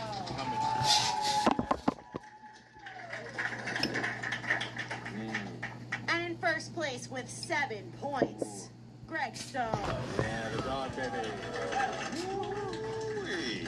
6 points each, like a Star of David. Absolutely. What? Yeah. We are at the halftime of our show. We do our plugs, some quick plugs. And we look over at the table. Greg, Mr. Stone, what do you got? I got a podcast with Anthony called Welcome to Talktown. That's exciting. I have a special Nobody Presents Greg Stone. And, I don't know, you can come over to my house. I live in Montclair now. Hang out. You will save a couple. He did the whole fingering thing. I did 2 in the pink, 2 in the stink. Come on, Jerry. Well, I didn't draw it. So, Adrian, you are still very, very much in this game. It only takes 1 round to turn everything around. What do you say, Alex? Story number 5. Story number 5. I hooked up with someone who smelled so bad to me that I had to cut it off. I know they didn't smell bad to the world, just me. I guess our pheromones didn't match up. This is a woman's story. 100% Pheromones is a crazy thing to say. I hear it in her voice. I guess it didn't match up. I can hear Adrian saying it. Yeah, I mean, only like if we hooked up with a girl that smelled so bad, we would go like, I hooked up with a pig. She was disgusting. Yeah. I'm gonna tell every one of my Canadian Stank ass pussy made me pissed off. Almost hit her left. Left instead. What a hero. Only a woman is What's crazy is this is not my story. I'm not even kidding. I don't even want to win this game because I don't care about it. Yeah. But like, this is definitely not me. She got the taste of the points. I know Anthony and I would not cut it off with anybody. So And neither would you. So who the fuck's story is I it? dated a girl who, I mean, to this day has armpit odor. I don't know how. I took a shower with her one time and I washed her armpits like in a sexy way. And I was like, ooh, and I was sort of scrubbing it with a loofah, like a really abrasive loofah. I did that with a girl's crazy bush once. I'm like, it would be sexy if I shaved it off because it's making my cheeks itch. Yeah, guys aren't. Somebody's smelling bad. You're not going to cut it off. You're just going to like deal with it. This is a womanly type story, even though you're saying it's not but you. it's not me. Yeah. Oh man, she's playing the game, dog. Okay, I have nothing to lose. I don't care about The that. only thing going for Adrian right now is that I really believe her that she does not care about this. Yes, exactly. I do believe that. I believe it's so Yeah, hard. that's a good point. I think it's Jay. Jay knows what pheromones probably are. That's true. I know they are. We all know what they are, but we don't have to spell it. He's He the only one doesn't- that's gonna say. Yeah, he's the only one that's gonna write it out. Although you probably know this too, but What? I think it's Greg. It's Greg's fit story. Don't make me say Greg again. It's Greg. It's Greg. I will tell you this, and I don't want to defend myself, but Greg. if it was a woman who smelled that Not bad, Willis, it's not me. I would keep it going because that's an adventure to me. What if this is the woman and she's leaving right now? She's like, I told you not to go. God, they smell me. They smell me. I gotta go. My wound is smelling. Yeah, I'm getting Big J. We can still be monetized from that. We can. Weird. I'm getting Big J and Adrian vibes. This is sort of the gap right now. Smart. I'm going Jay. Jay or Greg? I accept that. It feels good. I cut off some pussy. Never in my life. Yeah, but you know what, Jay? You are a thing with like you. I think if a girl smelled, that might be the thing for you, and that might be the disorder for you because I've seen you fuck some real gross bitches, but they smell wonderful. They smell delicious. They smell like candy. There's no way that can be true. I'm sure I've had a lot of sex that to a third person would smell like salami happening. Like somebody's casing salami. It didn't smell like that to me, probably, or her. But a third party casing salami. I'll say it 8 more times. It's definitely funny.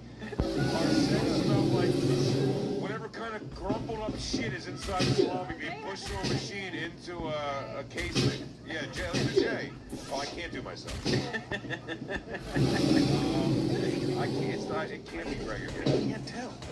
You know what? I'm gonna go with Lance. I believe that Adrian doesn't care that she's not fighting that hard. You haven't spelled her name right one time. I can't smell. Don't Not say tell me. us which one's yours. You said me. I said you. It's not teamwork. Jay, Mom. I don't think it's you. I'm gonna say you arbitrarily, but I don't think it's you. If this is you, there's no reason for all this song and dance, Jay. Your last vote. With me. What is she doing? I think she might secretly be the best at this game. If I put you as not, you're gonna be furious. Furious. Why would Jay be acting this much with him? Wait. Fucking Jay? There's no reason for all of this. What are you talking about? Someone excuse jerk off? Alex! He's bummed.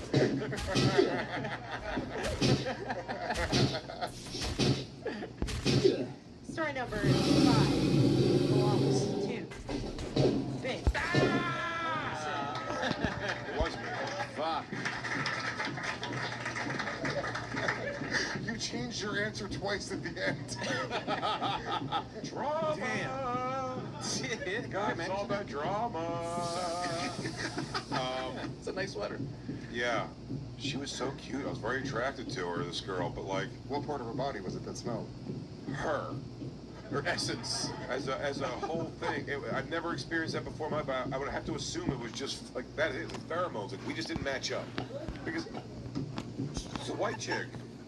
I'm telling you, it was not. I promise you, the world didn't We smell said it. true stories, Jay. What kind of white?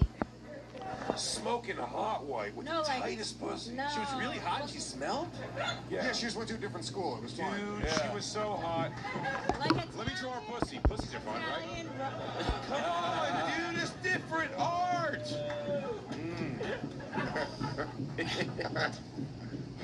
Yeah, I think it was just that. I could tell what I was smelling wasn't like the world would smell. I don't know, does anybody have experiences ever felt like just someone just smelled wrong to you? Yeah. Yeah, it was just wrong.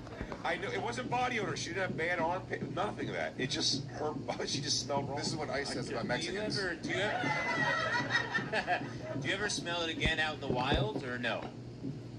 No. If she walked in, you'd be like, Terry? Like you would notice. Terry? She better be wearing a fucking Teflon outfit so it'll bite her arm. What kind of white? Was it like Italian, Russian, Albanian? Probably like a European white, probably. Yeah. It'd be amazing if she murdered somebody and the news is like, she smells like, and you're watching the news, you're like, it's gotta be her! Like, you're a key witness. Clean girl. Oh, man. Body odor. It was just something was wrong. What's her name? I want to, like, Google it. Write it down. It's a difficult last name. Very Italian. Alex, 5 stories down. Where are points at? All right, in last place with 6 points, Adrian Appalucci. Coming up. Still doing good. Coming up, man. You can still come back. Tied for 3rd place with 7 points each, Luis J. Gomez and Greg Stone. Whoa. You're in 1st place. In 2nd place with 8 points, Big J. Okerson. And in the lead with 10 points, Anthony DeVito. Wow. Anthony DeVito jumping ahead. Yeah. What? He's secretly gonna run away with this fucking... How did that quietly happen? I know. I don't remember you getting a single one right. Well, are you playing? I thought you stopped playing. I think you'll remember. I led the charge with the J story, the last one. That's what did it. You did. Everyone had Adrian. So. Truly anybody's game right now. Hey, real quick, Story Warrior. Check out later. It's the human. It's commercials. It's the ingredients in their hair. To save 20% off. All right, Story Warrior D, and you can enroll in the books with somebody more than For them, copy online visit. The actual price will depend on the product and subscription. And it smelled really bad. Product and subscription plan. All right, let's get back into it. Alex, story number 6. Story number 6. I was on a road trip and it smelled really bad. I put my hands down and then wiped my face and realized the dog threw up and it went in my mouth. It's fucking Craig again. That is classic me. Craig, these things don't happen to people. It's so punk rock to eat dog puke. Adrian has 100 dogs, and I have put Adrian for the last 5 rounds. Eventually, it has to be her. It's gotta be Adrian. Good point. This is her. She's single. She's a dog woman. Adrian does have dogs. Yeah. She does love to eat puke. Yeah. Those are things about her. That is your Japanese culture, love. Put it down. She's scared to spell your name wrong yet again.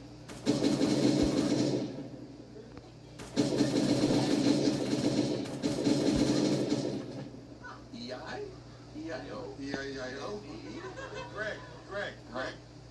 Sound it out. A-D-R, H-A-D-R, Adri, E, Adri, No, that's Adrian, I-E-N, I before E. I-E. I-E. I-E? Uh-huh. Oh, you're giving that to me. I-E-N-E. No. How many? What? Adrian. There's an N in there somewhere. There is. Adri. There might be more than one. Nah, you can't have that many N's. It's too expensive. She is from the Bronx. She's worth it. Yeah. Goddamn right she is. You're goddamn right she is. Adrian. Spelled it wrong still. Adriani. With an I. Adrian. not There's a Z in there. You just wrote adrenaline. Do you not know how to write what you're saying? I don't know. You said every word out loud, then wrote it. Adrian. I was gonna write it real quick. Adrian. A-D-R-I-E-N-E-N-E. Anthony, do you have dogs? N-E-N-E? Adrian N-E? I don't have dogs, but I think we know the memory Greg lost. Greg, do you have a dog, or did your family eat them? My family had a billion. Funny. My fucking piece of shit. Guys, it is They're me. fucking Thai lady boys. It's me. This is me. Put me down. We know Adrian. Just put me down. Got it. Adrian's never going to be invited to the show again. Here's the thing. That it's a is fun what play. I'm trying to do. She's trying to get out of this shit. Putting Adrian. I am Bellucci. No, Adrian, you can't write your own name. I'm doing it, baby. Oh, you're really bothering me. Wow, what a rule breaker she is. That's fucking me. Hey Siri, how do you spell Adrian? I'll wait for it. Oh, that's what I had before. I, an apple, and Uchi. The ends are. Oh. All right, everyone voted for Adrian, including Adrian. I went to get her on the fucking thing. I hit the wrong button. Is irate. She got here too late for his speech. She missed the speech. Sport. It was a sport. Now, hold on. Not only did she not miss the speech, I had our intern go out and tell her specifically she can't write her own fucking name.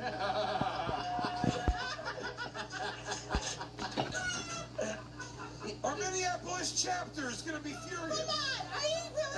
Alex, check your text messages. All right, go ahead. Alex, whose story was it? Story number 6 belongs to Adrian Allen. Ah, shit. You just texted Alex. Adrian isn't allowed to Skankfest. Oh. You only have 3 funny female comments at Skank.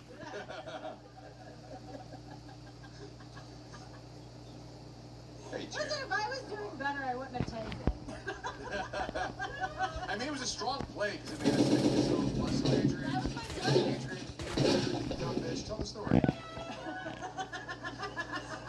You fucking spoiled the integrity of the game. Fucking jack off, dumb bitch asshole. Okay, tell the story. Dumb bitch Fucking asshole. stupid whore. Anyway.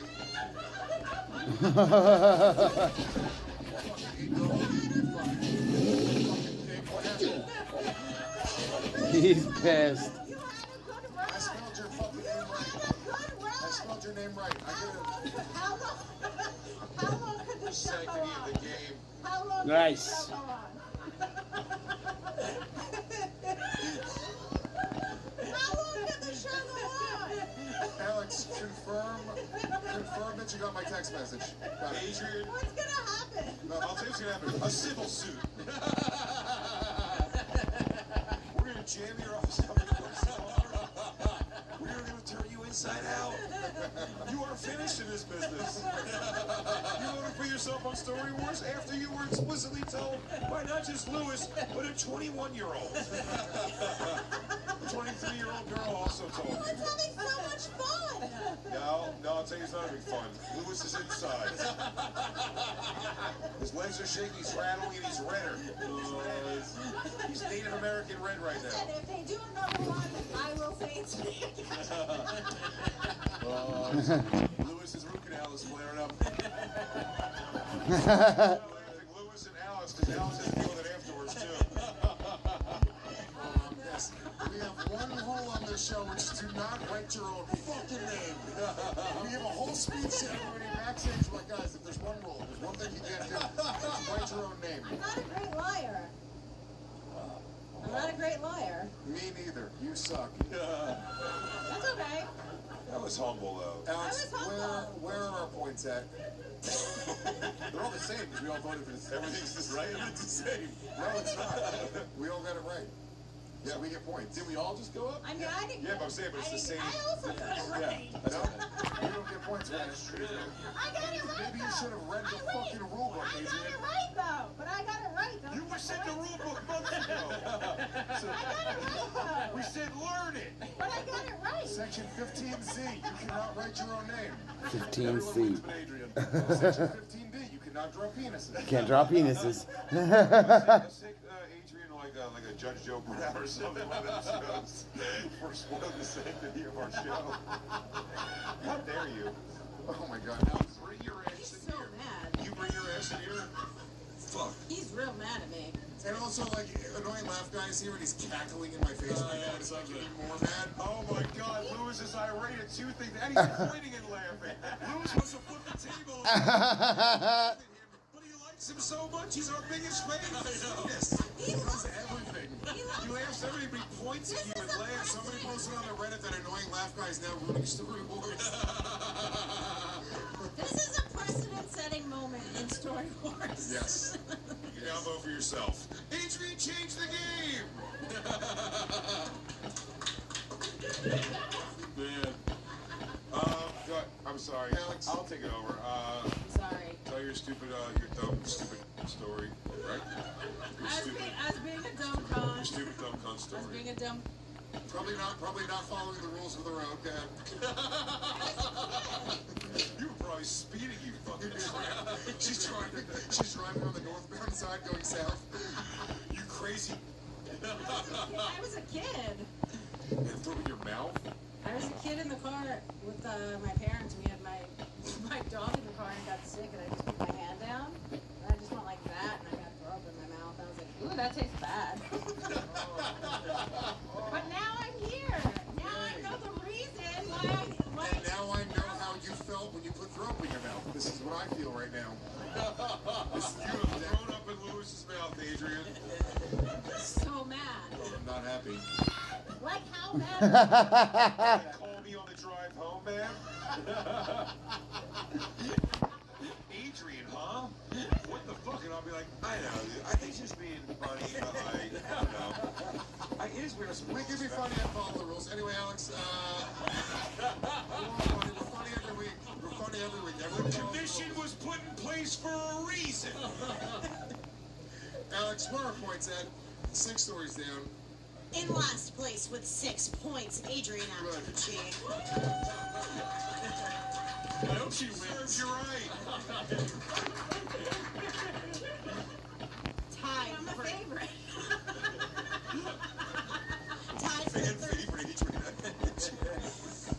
Tied for third place with 11 points each, Louis J. Gomez and Greg Stone. Oh! Wait, that's not first? No. The winner's Adrian's like the Dennis Rodman of fucking Story Wars, dude. She don't fuck her explains by her own rules. One day she's gonna show up dressed like a woman.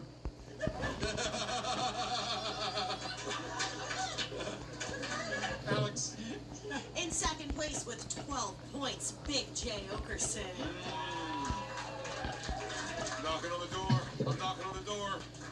And in the lead with 14 points, Anthony DeVito. Anthony DeVito, first-time player. First-time player. Alex, 2 more stories. Story number 7. Story number 7. In my backpack, I used to carry around Q-tips dipped in fragrance. I called them smell sticks. In case a foul odor arose on the subway, I could waft a smell stick under my nose or hand them out to a fellow rider. Can I say, I thought this was Adrian reading it along until the last thing was... I can't even look at Adrian because I don't want to know if it's Adrian now. I'm gonna say, I don't see Adrian handing out to others going, like, here, you smell stick. It feels... It's me. Dude. Wow, that's a great move. Adrian, if you write your own name down again, Lewis is gonna go to jail. It's me, guys. And then it's only days until he's farting out of his penis.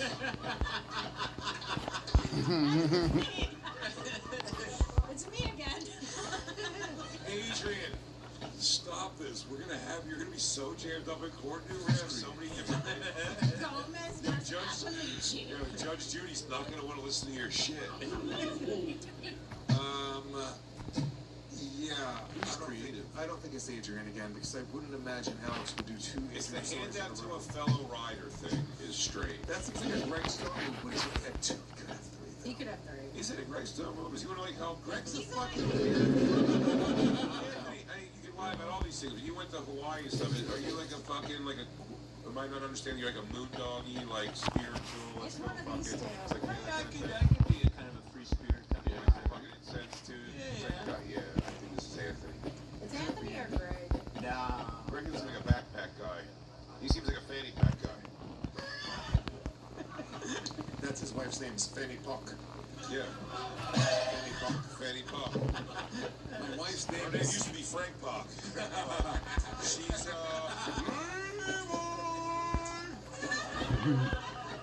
It's okay. You're getting marker marks over the page.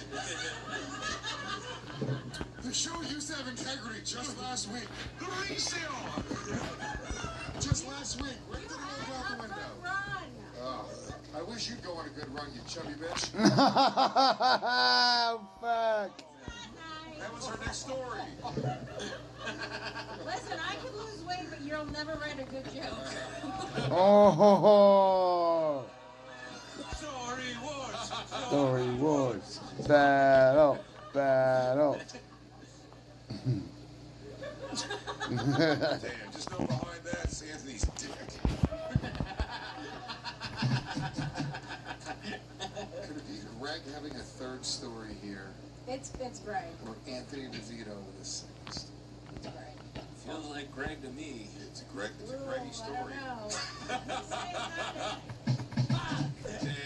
It's an Anthony move. If it is you, Anthony, you just sold yourself bad. Yeah, it's Anthony. You had points coming right there. That's an Anthony move. He just sold it. I mean, it's literally a segment from our It's podcast. the stupidest thing. Smell sticks? The Jimmy Smith Smell Sticks was an advertisement Anthony created on our podcast about 10 years ago. So this is a true story from Anthony.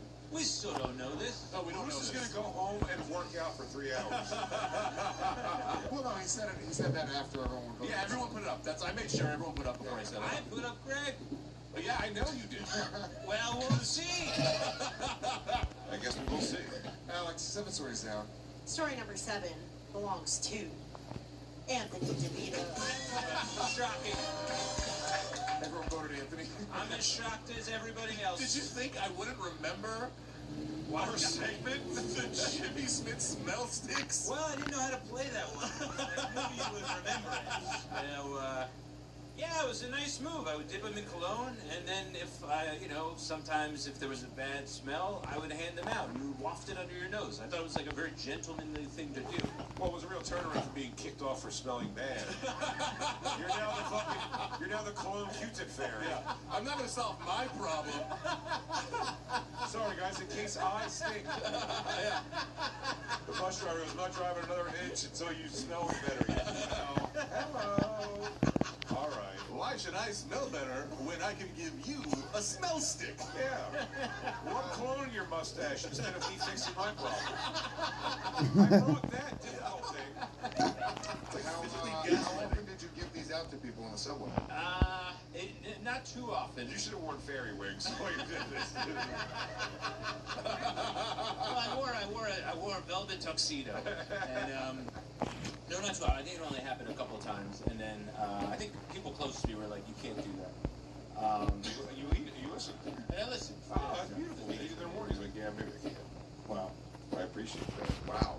Can I throw in a fun fact about this? Sure. So on our podcast, he brought up this story, and we were like, "Oh, we should call it the Jimmy Smith Smell Sticks. We'll get him to fucking advertise it."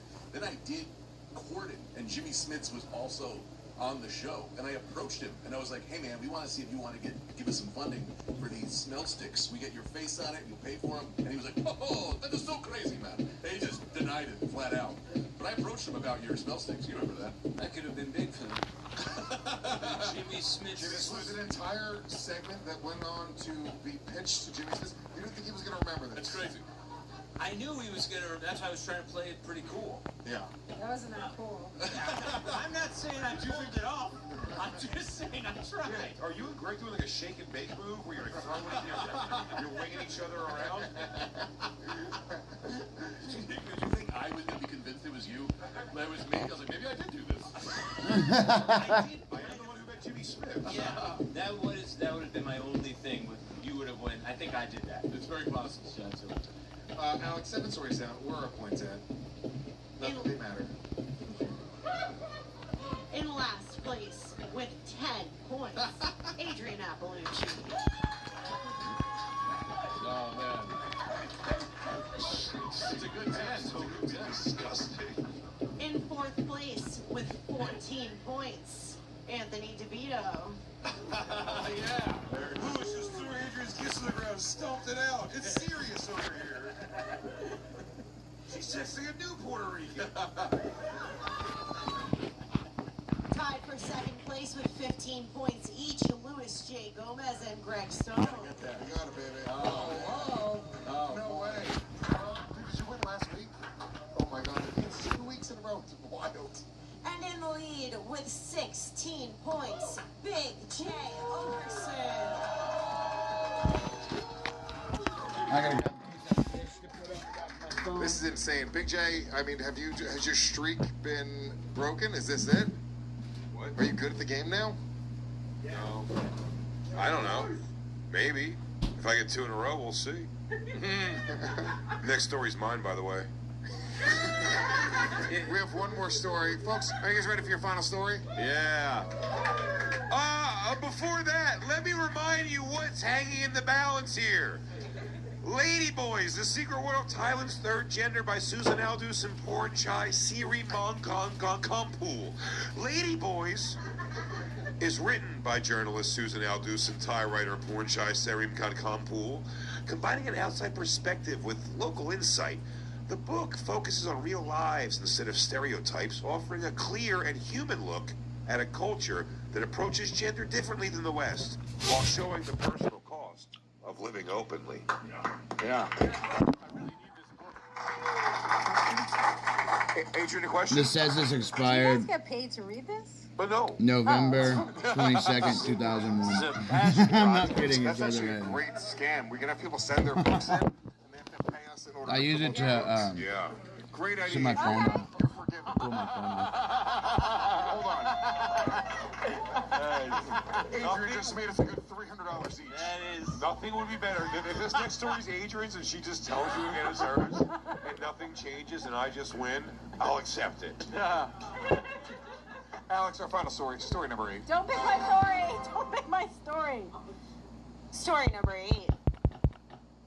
I caused a mass vomiting incident at work and made 4 people throw up, one after another. I think this is a plot point from Problem Child, the movie from 1989. Lois. Oh, also, Lois. Lardass from Stand By Me. This is Lois. You think it's me? Yeah. I saw the way you reacted when they read it. Maybe. I mean, it's not. It's not. I mean, the last time I had a day job, I worked at a high-end gym. It would have been a pretty big story if at Equinox everyone was vomiting on each other. If they're working out hard. If they're doing it right, if they're putting in the work.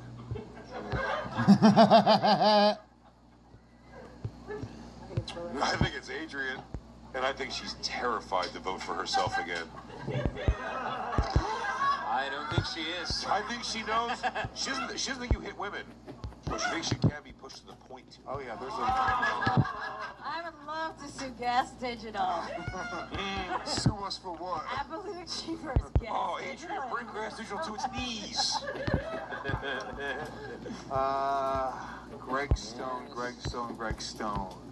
Greg, here's the thing. Greg, what I've noticed about Greg in this game is that he always has great stories. That's the thing about Greg. He can't do like me and Jay, we play the game so much that sometimes it's like, yeah, one time I went for a walk, and that's the whole story. But Greg wants to have fun, big stories with big payoffs. I call people about my stories. I go, hey, what's a fun? And I make sure people remind me of my stuff. Yeah. I'm very into it. I love this show. I mean, Big J, the last time he had a job, I think he was 17 years old. He worked at a record store. That was the last day job that he 19, had. yeah, CD store. Greg Stone. Is this you? I know how to, I don't know how to play this because I know. I could look, I figured it out. So you want to win? I want to win more than I've ever wanted anything in my life. Coming over. No, 4 people seems too specific to be a Greg story. I'm not good with numbers. Right. That's what I mean. Lewis Or led double the charge consonants. on this, man. I'm going with Lewis. Possible. Let's see. This could have been a Lewis. So right now, me and Greg are tied for second. I'm going. I think we got a third story here from Greg Stone. It's possible. That's what I think is happening here. It's very, very possible. If it was Adrian, she would have already said it to my face. An annoying laugh guy would have cackled in my ear. Dude, you cross the line. She sees you're serious and that you might bite her. Hey, you guys, I remember when Anthony told me this story. That's not funny. Oh no! I thought it was up. I thought it was. That's fucked up.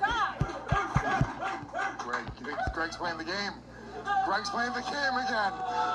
Wow. Oh my God. You just lost. This is crazy. Alex, all of our answers are in. Who does story number 8 belong to? Story number 8 belongs to Greg. Oh my God. Wow. Really well played, Jay. Greg, tell us this story. Oh my God. So I feel weird because the first one was so disgusting. You want the full disgusting version of what happened here? We want the truth. This is Lay it on us. Absolutely crazy thing that happened with, I was working in the hospital, and it's almost similar to their fucking story. There was a person who was, so backed up. They were so backed up they weren't shitting for like weeks. What section of the ER did you work in? The dick and shit one. Only the dick and shit. Yeah, it's the dick and shit wing. I was specifically on the dick and shit wing. With a focus in dick farts. They're like, we got a dick thing, send the G-Man in. Anyway, so yeah, this guy was so backed up that like what could happen is you could eventually vomit. I'm not gonna go further. You get that could happen, right? And I fucking forgot the name of the thing it's called. So you could fucking throw a poop, right? So I had to be with this patient because I was a patient satisfaction guy, so I had to make sure everyone was blow him. Yeah, it's like. Are you satisfied? No. Maybe some light Yeah, bulb? I'm gonna do some Death High right now. It was weird. He was I'm gonna hard the take whole this time. Which this has camera nothing to off. do with the fucking vomiting. So I'm with him the whole time, and the doctor was like, "Hey, just want you to know, it's very possible this guy could vomit something that would be literally the grossest smelling thing. It could be she could vomit like almost shit, or it looks like it's whatever." And so I'm sitting there, and I'm like, "I can't do that. I don't know if I could do this." The patient, I didn't technically set it off. The patient threw up. I smelled it. I threw up. The nurse sees me throw up. She throws up. And then, so it was really like 3 of us. We look at each other. We all threw up. And then let's never speak of this again. And we all just cleaned the patient up, and we just walked out. You guys all went, the aristocrats. Yeah. But it was the grossest thing in the world that we all threw up. Right. Yeah. I shouldn't have told. Great story. Great story. Alex, where are our points at? Make it official. Damn, this fucked up.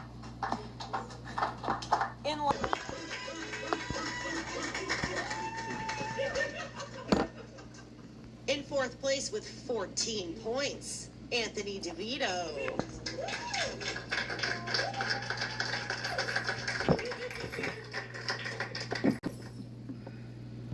Second place is a tie with 19 points each. And your winner tonight with 20 points, Big J Ogerson. Won again. You were here on one of the nights. Speech.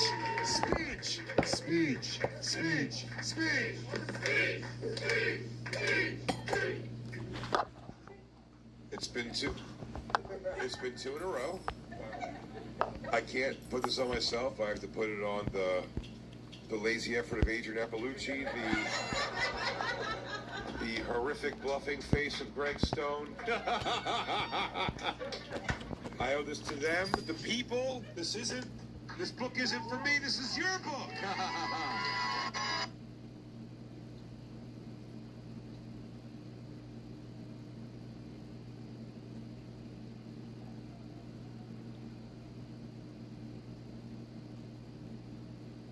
And throughout history, how many times has communism worked? 0. Very good. My dad thinks it could work. I'd be surprised if he didn't. Now looking ahead years down the road. We're back with more hilarious videos that conservatives will love. The definitive guide on how to not get shot by ICE. ICE is out of control. They say they're deporting criminal illegal aliens, but what they are really doing is executing Americans in the streets and arresting innocent children. That's why we've come up with these 4 steps that might save you from getting shot by ICE. Step 1. Do not attempt to run ICE agents over with your car. Studies have found that if you don't try to run over an ICE agent with your car, they are significantly less likely to kill you. Step 2. Do not get into a physical altercation with an ICE agent. Getting into a fight with a group of armed men is typically a bad idea and may lead to your untimely demise. Physical altercations include, but are not limited to, confronting ICE agents while you have a firearm on your person, kicking out the taillight of or expectorating on an ICE agent's vehicle, attempting to take a federal agent's weapon, violently assaulting ICE facilities, and more. If you're not sure if what you're doing is a physical confrontation, stop and ask yourself, is it kind? Step 3. Stay home. This method is 100% foolproof, as ICE agents are not allowed to enter your home unless you're Mexican. So stay home. We can flatten the curve of fascist violence in just 2 weeks. And finally, step 4. Don't be a stupid person. This might be the most important rule of all. If you weren't so stupid, you wouldn't be in that position in the first place. Yes, it is your constitutional right to be sound and act stupid, but being stupid isn't always the smart choice. We hope this list was helpful. Follow these simple steps and remember, if it saves just one life, it's worth it. Because every life matters, even the stupid ones. If you can think of any of the helpful tips, leave them in the comments down below. If conservatives ran the schools, Who can tell me what the FBI does? They politically persecute whoever the Democratic branch of government feels is a threat to their plot to abolish the U.S. Constitution and install communism. Very good. And throughout history, how many times has communism worked? 0. And will it work next time if it's just done correctly? You'd have to be insane to think so. Very good. My dad thinks it could work. I'd be surprised if he didn't. Now looking ahead years down the road to after you graduate high school, what do you want to do? I want to go to college. Unless you want to be a loser your whole life, you should never go to college. You'll never amount to anything. Why is that? Because they're just indoctrination camps that control your mind, and they put you into tremendous debt, which is another way that they make you controllable. And if you go, you just come out an obedient, narrative-believing, mindless moron who hates America. Kind of like your dad. Hey now, his dad and his mom. you know, unless it's a trade school, right? Or you're getting a degree in something you actually need. Are you tired of your haggard, worn-out individualism? Are you tired of the rich getting richer while you only get moderately richer? Billionaires are bad for society. Are you tired of living in a country where people can work hard and save money to buy whatever property they desire? For centuries, we've really treated property as an individualized good and not a collective good. We are supposed to stand with each other and help each other. That's everything that's happening. I'm tired too. Join me as we replace that cold, insensitive individualism with the glowing warmth of collectivism. With collectivism, everyone will have the same amount of money. No more worrying about where you will live. The government will take care of all your housing needs. No more having to manage the clutter of your many things strewn about the house, because you won't have anything. No more driving those evil climate change causing cars. The city will pay for you to ride the bus or subway, where you can connect with the community around you. And there's so much more. The warmth of collectivism will help you lose weight, try delicious new cuisine, and appreciate your loved ones, since they could die at any moment. It's a real great leap forward. In short, you will own nothing, and you will be happy. Or else. The warmth of collectivism. Coming soon to a Democrat-run city near you. Gabriel Iglesias, thanks for coming on my show. I sold out years ago and I'm a coward. Thank you so much for having me. You know what's so funny, Steven? No, Gabriel, I have no idea what's funny. Tell me. I'm fat and Mexican. Isn't that so funny? Oh my God, I'm so fat and I'm so Mexican. That's so funny, right?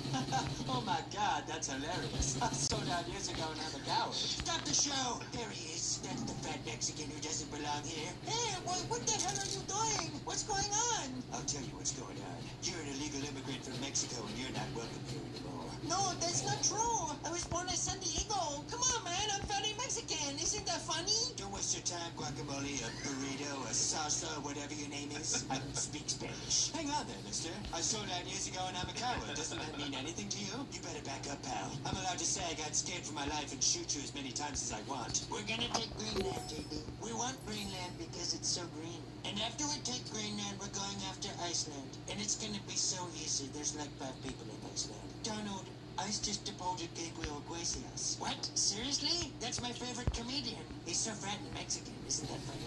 Give me the phone. I want to talk to Ice. Did you deport Gabriel Iglesias? Yeah, I heard him say he was not only fat but also Mexican on national television. What the hell was that? I swear to God, she came right at me with that map. No. Do you want to explore strange new worlds? Do you want to make a difference in our galaxy? Are you gay, bi, genderqueer, BIPOC, or extremely obese? Join Starfleet. Starfleet Academy is currently looking for candidates who meet our extremely low admission standards. Forget James T. Kirk and Jean-Luc Picard. Those guys are yesterday's news. And they're white. The Starfleet of today is built on the backs of neurodivergent lesbians. They're very large backs. To qualify for Starfleet, you must meet our physical standards by being at least 300 pounds. You must have at least one, preferably more, handicap or mental illness. Wearing glasses is a plus, even though we eliminated blindness 700 years ago. They just make you look smart, okay? Not too bright? No problem. The Academy is looking for people with an IQ of 70 or less. I think I swallowed my combat. Already. But most of all, we're looking for people who hate straight white males. Because diversity is the future. And the future is Starfleet. Observation not yet.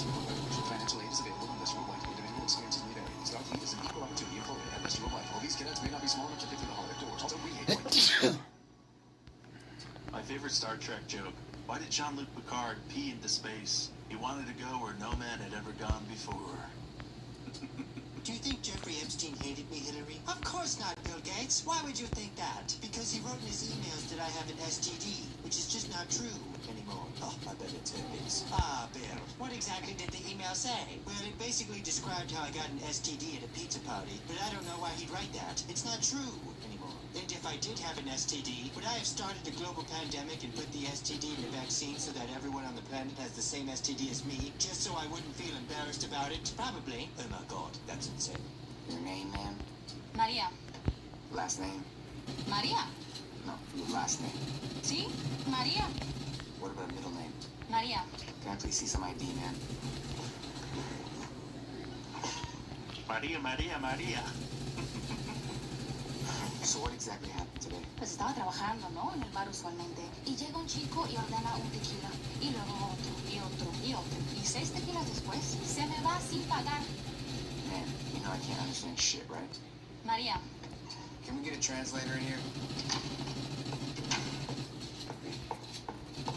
Uh-oh, Diego. Hola. ¿Es ese el güey al que me robó el tequila? What did she say? She said she wants some tequila. Tell her this is serious. She can get a drink on her own time.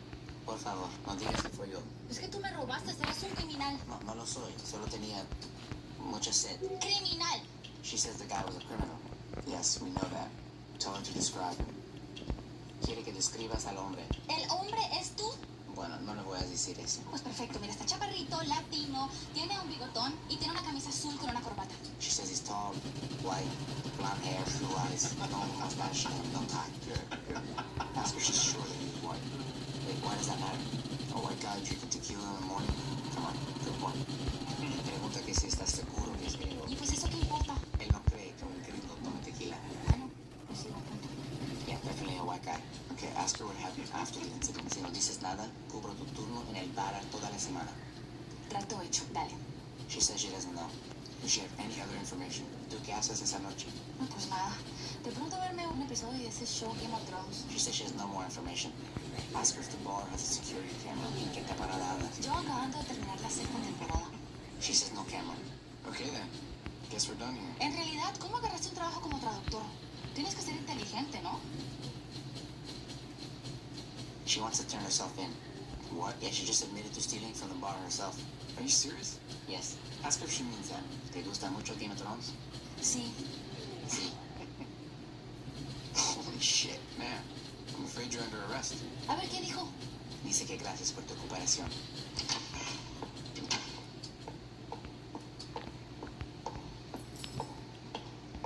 Who the hell are you? ¿Quién es este, eh?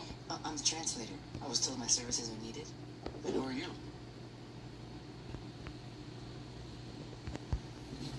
No hablo inglés. What's up? Cooking with white people. Guys, you know, every culture has their own food, right? So today, I figured I'd show you how to cook gourmet meals that white people eat. Welcome to Cooking with Sam, white people food. Alright, number one, breakfast. For this, you'll need a bowl, some milk, and a spoon. First step, carefully place your bowl on the kitchen table, pour the cereal inside that bowl, and then pour some milk slowly. And voila, you have what we like to call cereal. Number two, lunch. For this, you'll need some bread, peanut butter, jelly, and a knife. Could we use a knife that's not so scary? Okay, awesome. Alright, first step, place 2 pieces of bread on a plate. Apply peanut butter on one side, jelly on the other. Combine both pieces of bread, and voila, you have a beautifully executed sandwich that we like to call PB&J. Number 3, dinner. For this, you'll need pretty much whatever you can find in your freezer. First step. And they say we don't have culture. Take whatever you find in the freezer out and throw it in the oven. You wait a bit, and you know, while you wait, just go through your phone or some shit. Alright, then carefully take it out of the oven and put it on a plate. Then, yeah, voila. You have a beautiful dinner for your whole family and all your friends.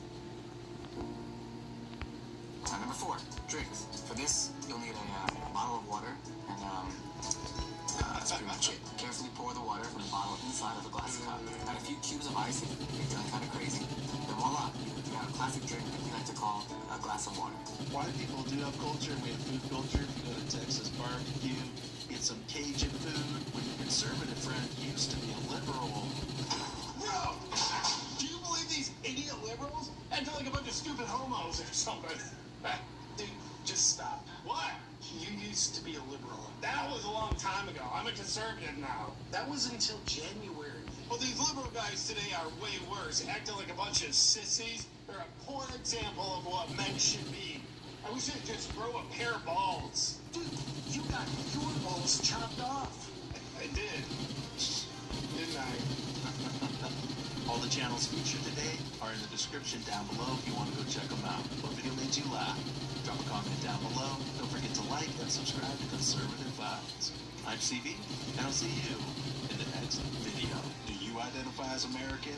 Grab a t-shirt from conservativevibes.com. USA made, USA strong, 100% cotton. God bless America.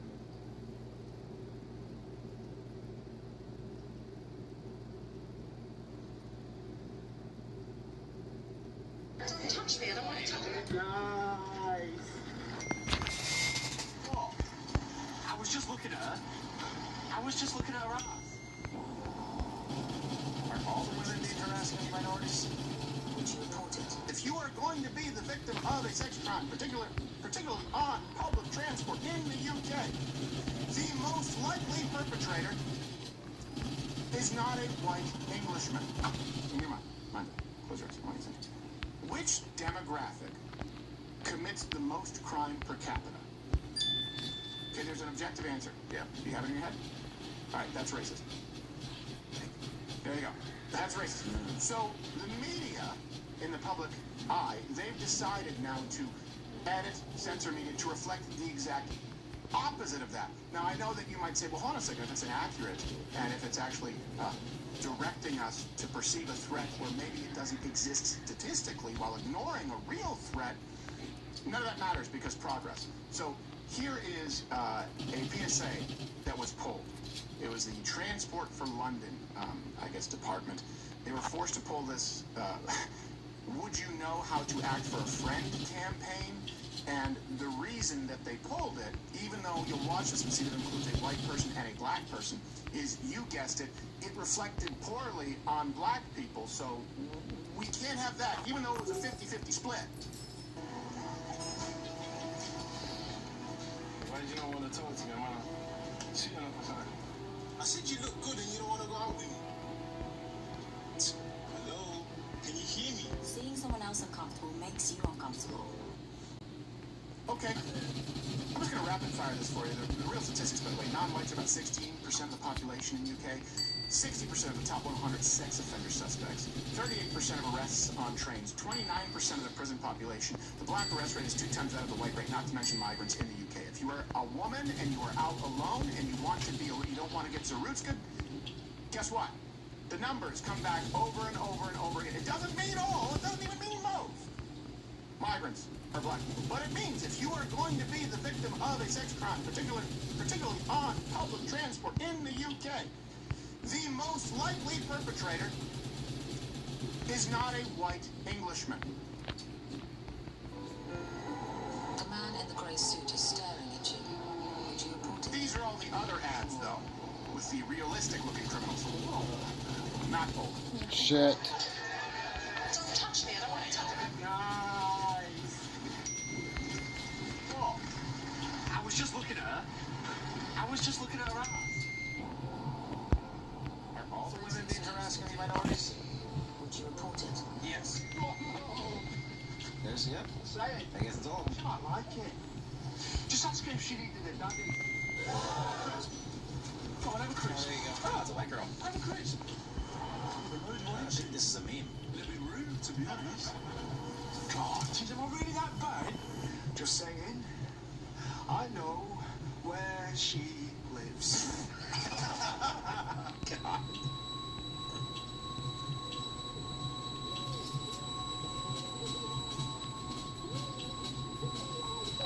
Look at me now!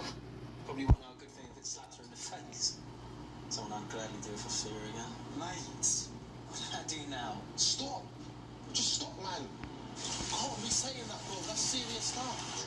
Oi, look at the body on that. Hey, give us a smile. Me. It's very technical people, you know. Me. That's not okay. No, what are you doing? That's enough. Male violence against women and girls can start with words. That guy who's trying to put the white guy in his place. All of them. It's not just that the white guy was the bad guy, it was that the savior every single one of those times was a black guy going, And usually the victim was a black woman. Yeah. Here's the thing. Everything that the left tries to tell you is untrue. Everything they try to push as a social engineering experiment is untrue. Hey, you're just as likely to be the victim of a violent crime as a white from a white person, but you're not. Hey, as a matter of fact, it's very often black women who are sexually harassed by it, but no, that's not true. And I can even go one step further. Not only the crime statistics, which I gave you, when they have done interracial sort of dating dynamics where they have people of all different races rate, or on a scale, an attractiveness scale, members of other races, comes back time and time again. Women rating men, it's usually black men, white men up there, unfortunately Asian men least attractive, Hispanics somewhere between them. When men rate women, Asian women most attractive, white women, Latino women least attractive, black women. I know you'll say that study's racist, but you could take it up with the thousands of participants. So it's far less likely to occur based on immutable characteristics and attraction, and then statistically it's less likely to occur because of the demographic numbers that we have. And then they try and convince you that not only does nature not exist, but your very nature is wrong and evil. Now, I'm not saying that one white guy is like, hey, okay, but the part of me says, like, what? I was just looking at it. We've seen other ads where they go, man, you can't look at her. You can't go up and hit on her. That's designed to make you, as a man, feel guilty for liking to look at women. Think about that.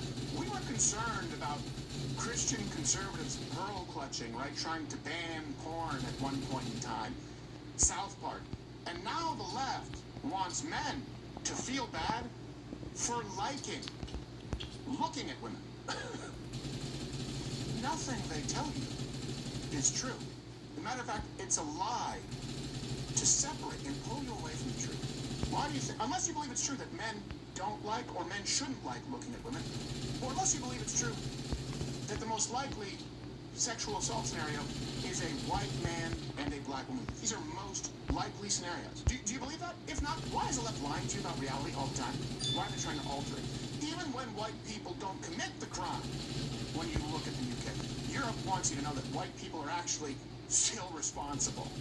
Never asked Well, why these things are what we did after the terror attacks was we came together and we stuck up for each other. But you've never asked why are those things happening? Of course we have. Why are they happening? Of course we have, because people like you are divided. So I'm responsible for you to read a Bible now. That's not what I Because just we've had said. very real issues with integration, and I've even had lots of minority Brits in this seat say exactly the same thing.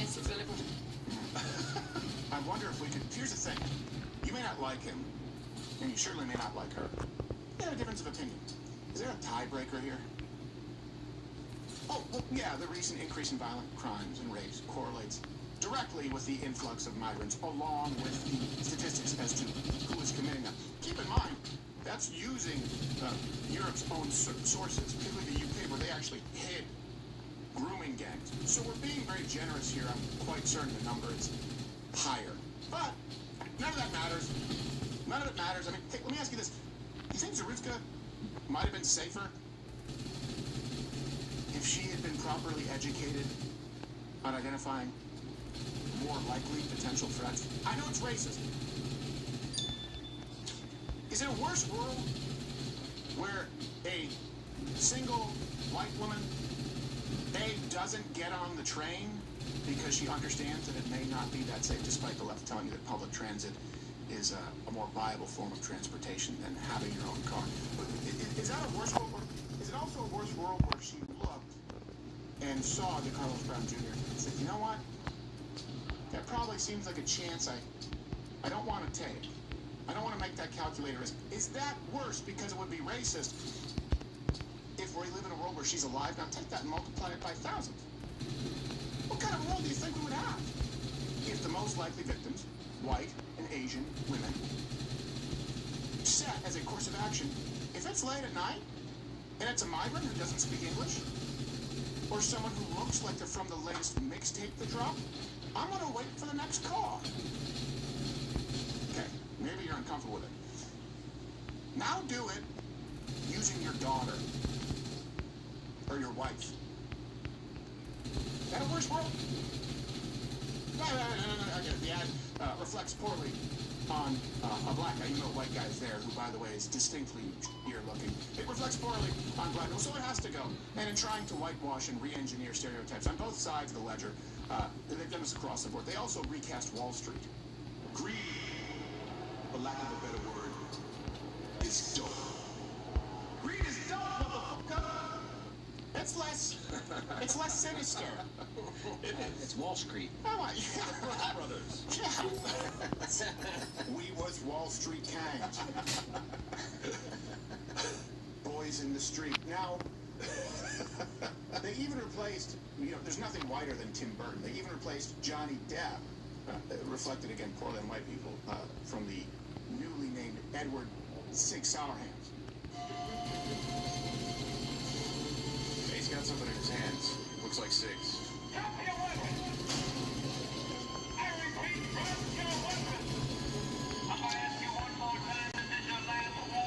I didn't do nothing. In that case, if there's Six, he may not have. Yeah, that's my 50-20s. It's true, yeah. They just go off. And I've said this on the show multiple times, like if you think that we have racism here in the United States, just go anywhere in Asia, right? You have no idea. Or Europe. Yeah. For that matter. But certainly the Asians. Yeah, they take the cake. The level of prejudice. But here's the thing. I said that kind of because it's sort of funny, because they all look alike. To us, a Japanese and a Chinese man, or a Chinese man, or a Korean man. They don't all look the same. There's like 5 different. There's like 5 models. Yeah. Kind of like stencils. Yeah. It's like a semi-custom home. The Asians. So they look far more similar to us, Japanese and Chinese people, than, for example, an American white person and an American black person. But I will say, now understanding their level of racism, like I kind of get it, especially when you look at their commercials. Like, they're not afraid of offending black people. This is just a fun watch. Thailand.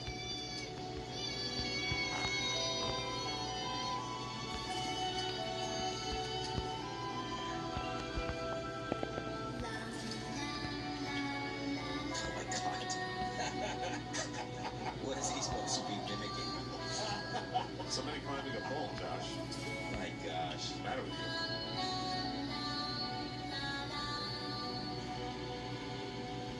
That's so sweet.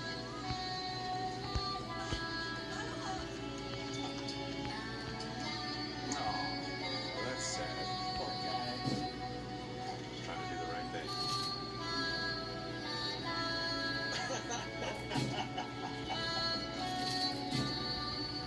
Sleep it off, guys. Wait, what? He's sticking out a tooth. I know. Does he find some kind? Oh my god. The prestige. So that wasn't even a PSA. No. And by the way, I love how the marketing consultants there started off with like, well, of course, black toothpaste is bad. People don't like black, so we have to address. Let's show a black man. Climbing a pole. Let's say he's not that bad. The whole thing operates off of the premise that clearly everyone in Thailand thinks that black people are monkey-like, right? Yeah. Well, here's some toothpaste. And I know it's slack, but hear me out. It's good. It's a good toothpaste. You know what? I used to think that guys who went to Thailand all the time were weird and probably doing weird stuff, but you know, I may become one. Yeah. Just for toothpaste? Just for toothpaste. Well, I get you the Crest charcoal. Yeah, exactly. Crest charcoal. I'm gonna have that ad playing on a frame television in my house on a loop. You should. It's like art. Killing making ads in Thailand. Yes. Oh my god. Perfect. They're like, we like you. Yeah. I can't get it. So, Here's some soap. Don't you hate the Chinese? What? All right. It's like the idea of a Thai John Hamm character. Yeah. It's like oh, you know what we need? Black people toothpaste. Yeah, that's right. But we tell people toothpaste is not bad just because black, just like not all black people. Many black people, but not all. You're marketing all wrong. Nobody wants brown toothpaste. Just like nobody wants brown people. But what if, stay with me, we say brown people also like brown toothpaste? Maybe not that bad? $1 million idea! And we share the world of Coke. All right. Toothpaste in disguise. I don't know why he's always smoking. Racist. All right. it takes a lot of black to make these things work. All right. YouTube is something you're not allowed to say according to the guidelines. I was quoting the guidelines. I'm glad you're still here. It means you watched this video all the way through. Oh. It says here that Rumble, or you can go follow my channel, lets you say pretty much anything, provided it's not illegal. That reminds me of, what does it remind me of? Oh yeah, YouTube, pre-2015. Go on and follow me there. I'm live, 11 a.m. Eastern, weekdays. Don't call YouTube a... Oh, that's just a different way of saying it.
Where the fuck is these guys coming from?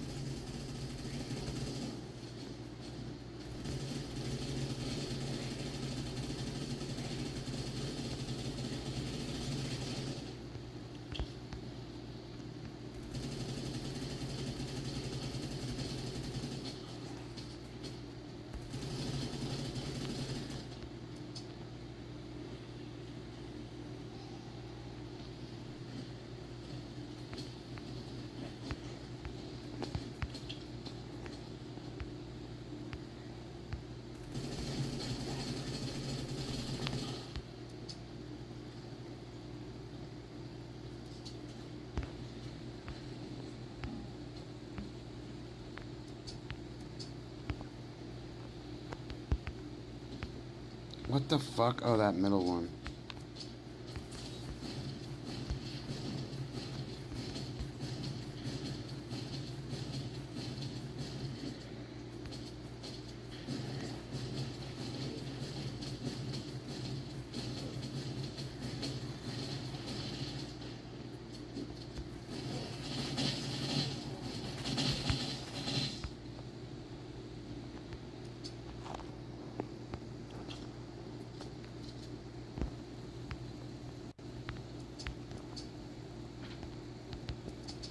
Ooh. Got it.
Pick me up. What the fuck?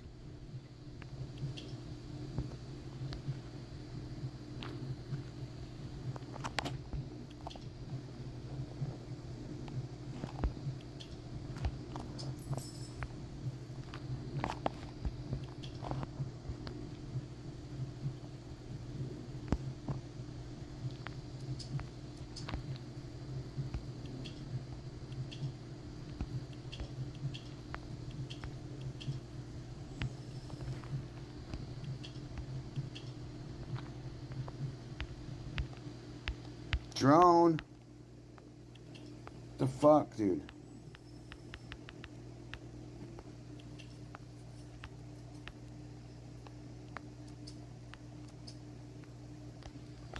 Nope.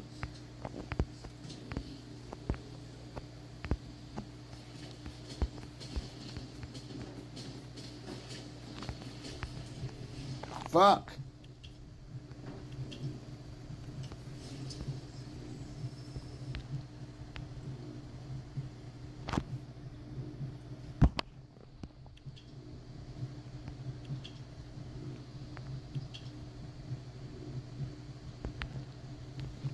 Why won't my drone pick me the fuck up, dude?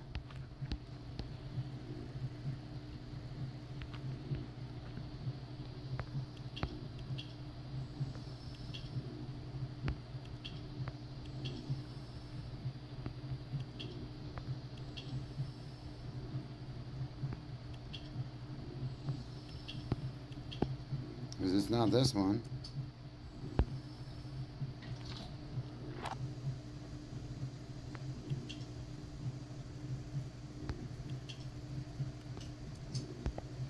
Come on, pick me up.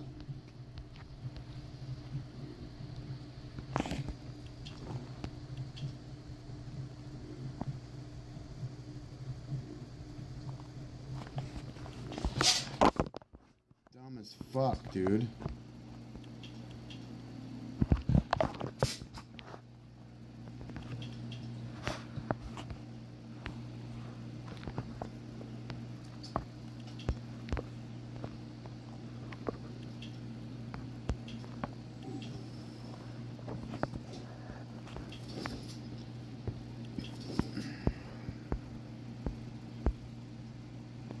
Oh, it broke my fucking armor. That's what it did.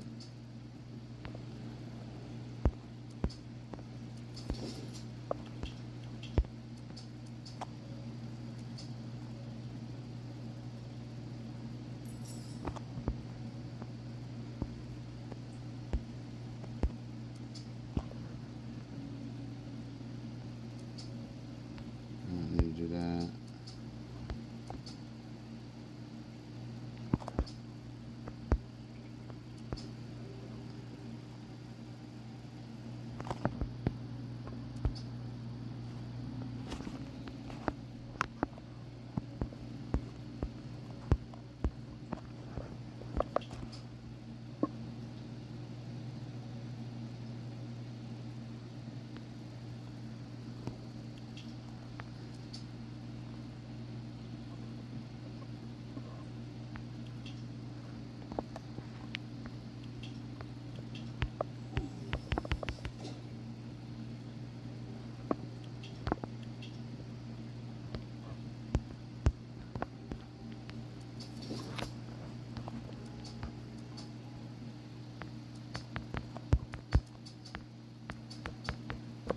Fucking, come on, you piece of fucking shit. Give me my fucking, dude, fucking piece of fucking garbage.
Fuck.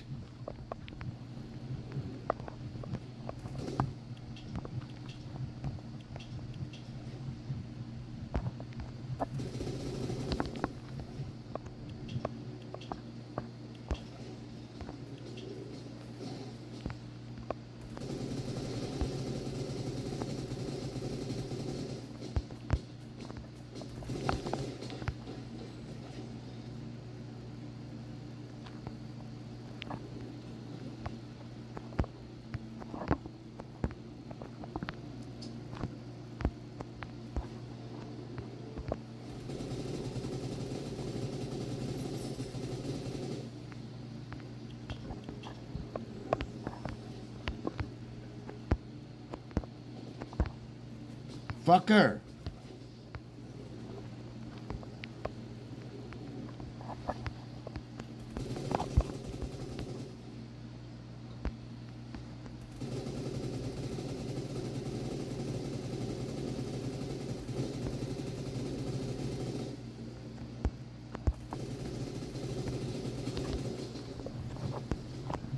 Fuck this. It's gonna keep breaking my armor.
A high school gym fight so bad that police had to step in. Yeah, one mom says it all started hours earlier with a doctored photo of her. So here's the deal. This story is not designed to be hilarious, but I couldn't help but find it so. And as I laughed, I thought, am I wrong here? Does this cross a line? So I'm hoping you, dear viewer, can tell me if this is funny or if I'm immature and insensitive. As you see right here, right outside Splendora High School gym on January 27th, police had to break up several fights. Just another situation swept under the rug. The fight stemmed from this photo, a mother and son photo shoot which someone altered. Oh no. And what they did with the image isn't fit for broadcast. We blurred it right here. It isn't fit for broadcast. Well, I think we owe it to you, our viewers, to give them the fullest picture possible. So here's the actual image. A haphazardly done Photoshop job. Megan says students printed it and held it up during the basketball game. They're like, yo, you gotta go see this, you gotta go see this. As I'm walking over, I just see like 5 posters. Y'all really took time out your day just to make a poster of only my mom. By tip-off, he says students were waving that picture and posters were inside the Splendora student section. From my high school days, I recall the point was to try to troll the other team into screwing up. I'm sure teachers or somebody would have taken said photo away from us. And you know what a troll wants more than anything else? A reaction. It's some kids from the JV team run over and they say, Miss Megan, they are literally holding up pictures of you over there bent over. And I was like, what? And he was like, yes, look hard. And the next shot that my son made, they pulled him up and I was like, oh my God. Then after the fight, apparently rumors, in jest or for real, I couldn't say, began to spread that she had an OnlyFans and people were trying to find it. Take the trash back. You shouldn't have brought the trash here if the trash wasn't here. Megan says the altered image rapidly spread online. To wake up and find out that I am viral online for an imaginary OnlyFans, that's where it got sticky for me. She insists she does not have an OnlyFans account and that rumors implied by the altered photo harmed her and her children. That one prank or whatever y'all allows to happen in y'all school is running my life. I really don't think anyone is fooled by this. I think everyone who sees it understands it isn't real and was made for the sole purpose of trolling. We did reach out to the Splendora Independent School District and initially they declined to comment about the situation, but then we kept pressing for more and they ended up telling us that some of the students were reprimanded involved in this case. That's less than gratifying for Tran. Y'all dropped the ball. Y'all failed tremendously. Y'all failed. And by going to the news and freaking out about it, you've given the trolls the greatest victory. And I can only imagine how much laughing is going on by the kids who did this. I laughed hard several times in compiling this video. Am I wrong? Let me know. But I do want to tell you that this high school, Splendora, had another wacky thing happen to them recently that I have strong, firm feelings about. A controversy brewing in Montgomery County. It's over a practice jersey that dozens of softball players were given to wear. For the girls of Splendora High School playing on the girls' Wildcat softball teams, this season has started on a depressing and confusing note. Just days after working hard to make the team before even playing their first game. The girls were handed these practice jerseys to wear. The shirts have the words, "I achieved failure." I love this, and I want a male version to wear immediately. Why in the world would you do something like this? That's what parents want to know. That's what players want to know. Why? That's hard. That's so hurtful. If that was my daughter, granddaughter, they would not wear that. You wouldn't let them? No.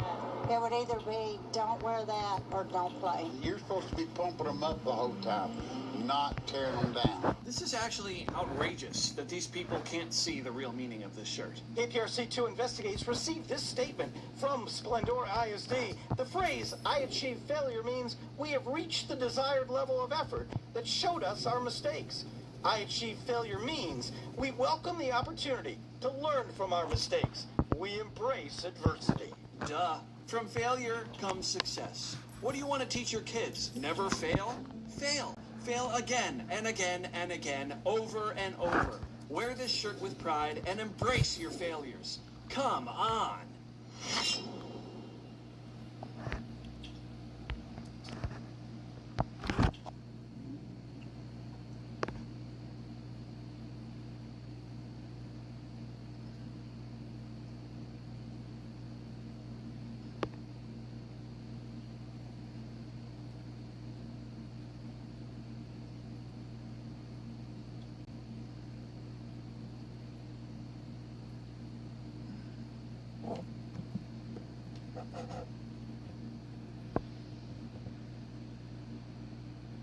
Welcome to Meat Eater Roast, Meat Eater's cooking show where two wild game cooks face off against each other while two other wild game enthusiasts roast their cooking skills.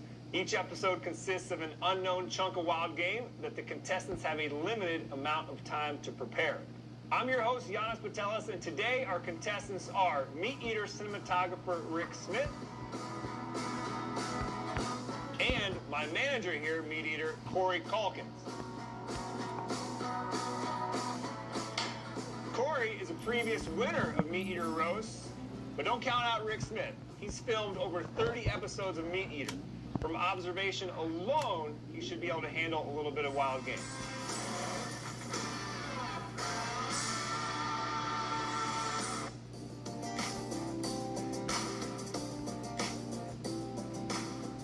Fellas, welcome to the show. Rick, filmed 30 episodes of Meat Eater. What's your, highlight episode that you filmed? What is just, a favorite Meat Eater memory from 30 episodes?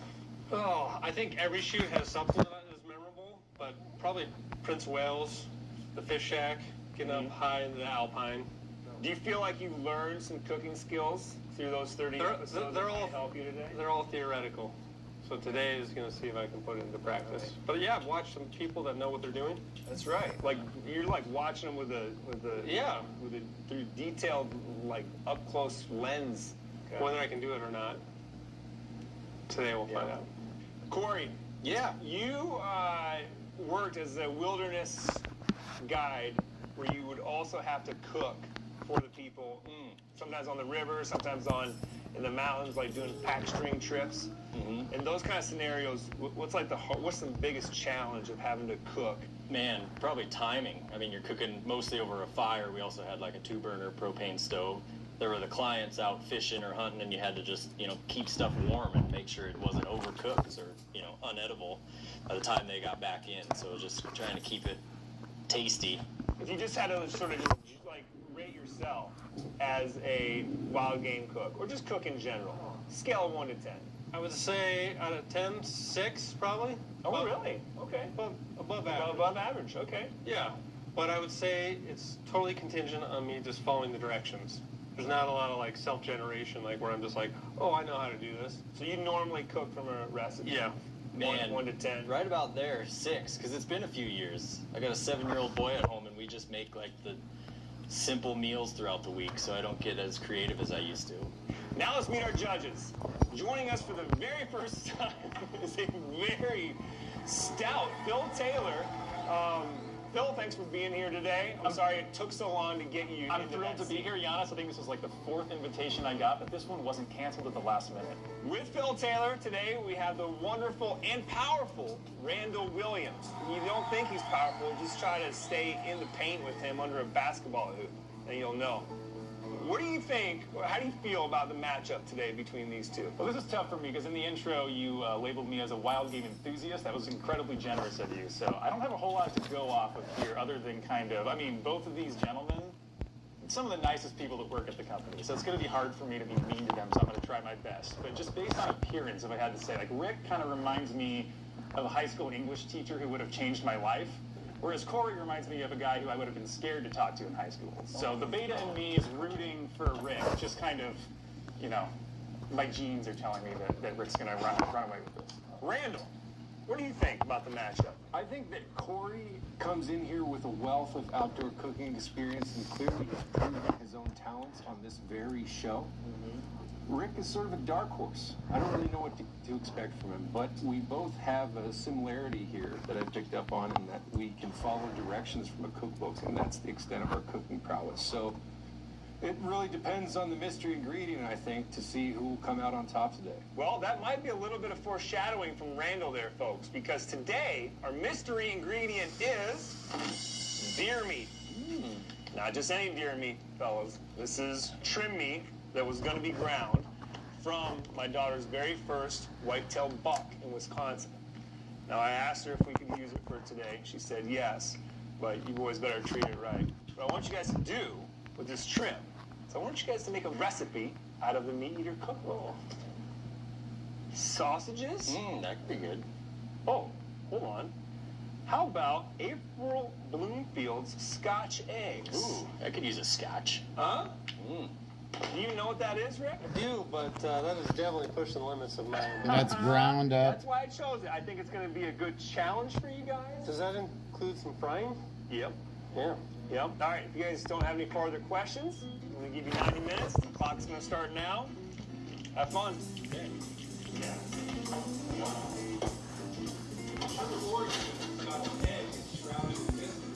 Reading the recipe first.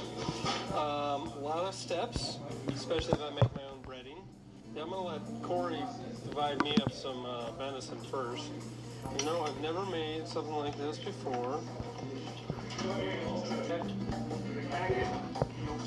Yeah. Thank you. You're going to need some of these, I think. How do you boys like your eggs? How do you like your eggs? Scotch. Randall, one thing to look for in the Scotch egg, like Corey brought up, is the egg preparation. You don't want to boil those eggs too long. 5.5, 6 minutes if you're looking for like a soft, jammy egg. If they go a little over that, you're risking to get into medium, hard-boiled. That's not what I want in my Scotch egg. And everybody should know that an overcooked egg is terrible. 100%. For a long time, Scotch eggs were classified as appetizers or snacks, but in 2020, government officials in Britain deemed it a substantial food, which actually changed some of the laws around when and where they could be served during the COVID pandemic. Yeah, it's true. Try to get these in the oven, because I think it takes a little time for them to get dry and firm. I've made Scotch eggs before, but never this fancy. So I guess I've glanced through this book and noticed the recipe, but I have yet to read it. So here we go. Of course. Seems like Rick might be second-guessing the route he decided to take. 2 different grinds. Rick, have you ever made breadcrumbs before? No. See, it's your first time making breadcrumbs, and you're expected to make 2 different grinds. Yeah, 2 different... Are you going to do that, or are you just going to stick with one? No, I'm going to try to follow the directions. I think that's smart. Yeah. I think that's smart. Do what they tell me. I think the variety and size might help with the stickiness, the adhesiveness. Yeah, that's... Keep it down. Thinking.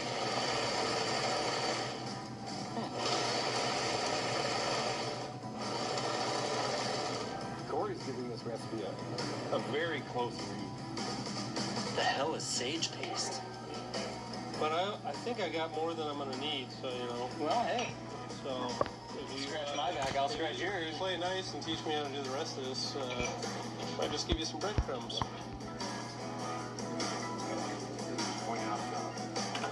Are you slowly turning my set into a tiki bar? I don't know. I just thought I could use a little bit more life, you know? As beautiful as the lit up pineapples in your shirt that has pineapple trees on it. I just want the bright lights and the white walls. It's just giving me, I'm trying to spice it up a little bit. That's all. Look at the ratio of how much pork fat I'm going to add. You know, 10% seems like a reasonable place to be.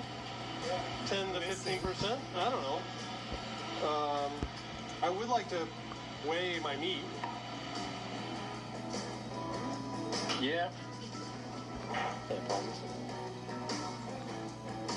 They're either making two different recipes or they're working together, because I don't think either one of them has duplicated the steps that the other has. I mean, Corey's got his eggs going. He's got the box of panko. Rick's been cutting meat and making his own breadcrumbs. Two very different approaches here. Excited to see how it turns out. Okay, it's supposed to be at 300, but whatever. I'd rather have it on the run. Rosemary, nutmeg. How much time is left on that timer? Oh, Corey's got the grinder fired up here. He's starting with his a little bit of fat, a little bit of meat. All right, boys, here's a scale for you. Yeah. Look at the confidence. Well, that's what I was going to get at. As a man who I can assume has ground much meat in his time here, do you think the grinding experience with a piece of machinery like this is important? I think there's a little bit of touch and judgment involved in getting. So Corey might have a little leg up. Yeah, look at this. See, he's alternating bits of fat and bits of meat. Rick seems to be squinting hard and looking for certain knobs and buttons that may or may not exist. I don't think Corey had his feet planted firmly before he switched the machine on and threw some meat in it. He just got right after it.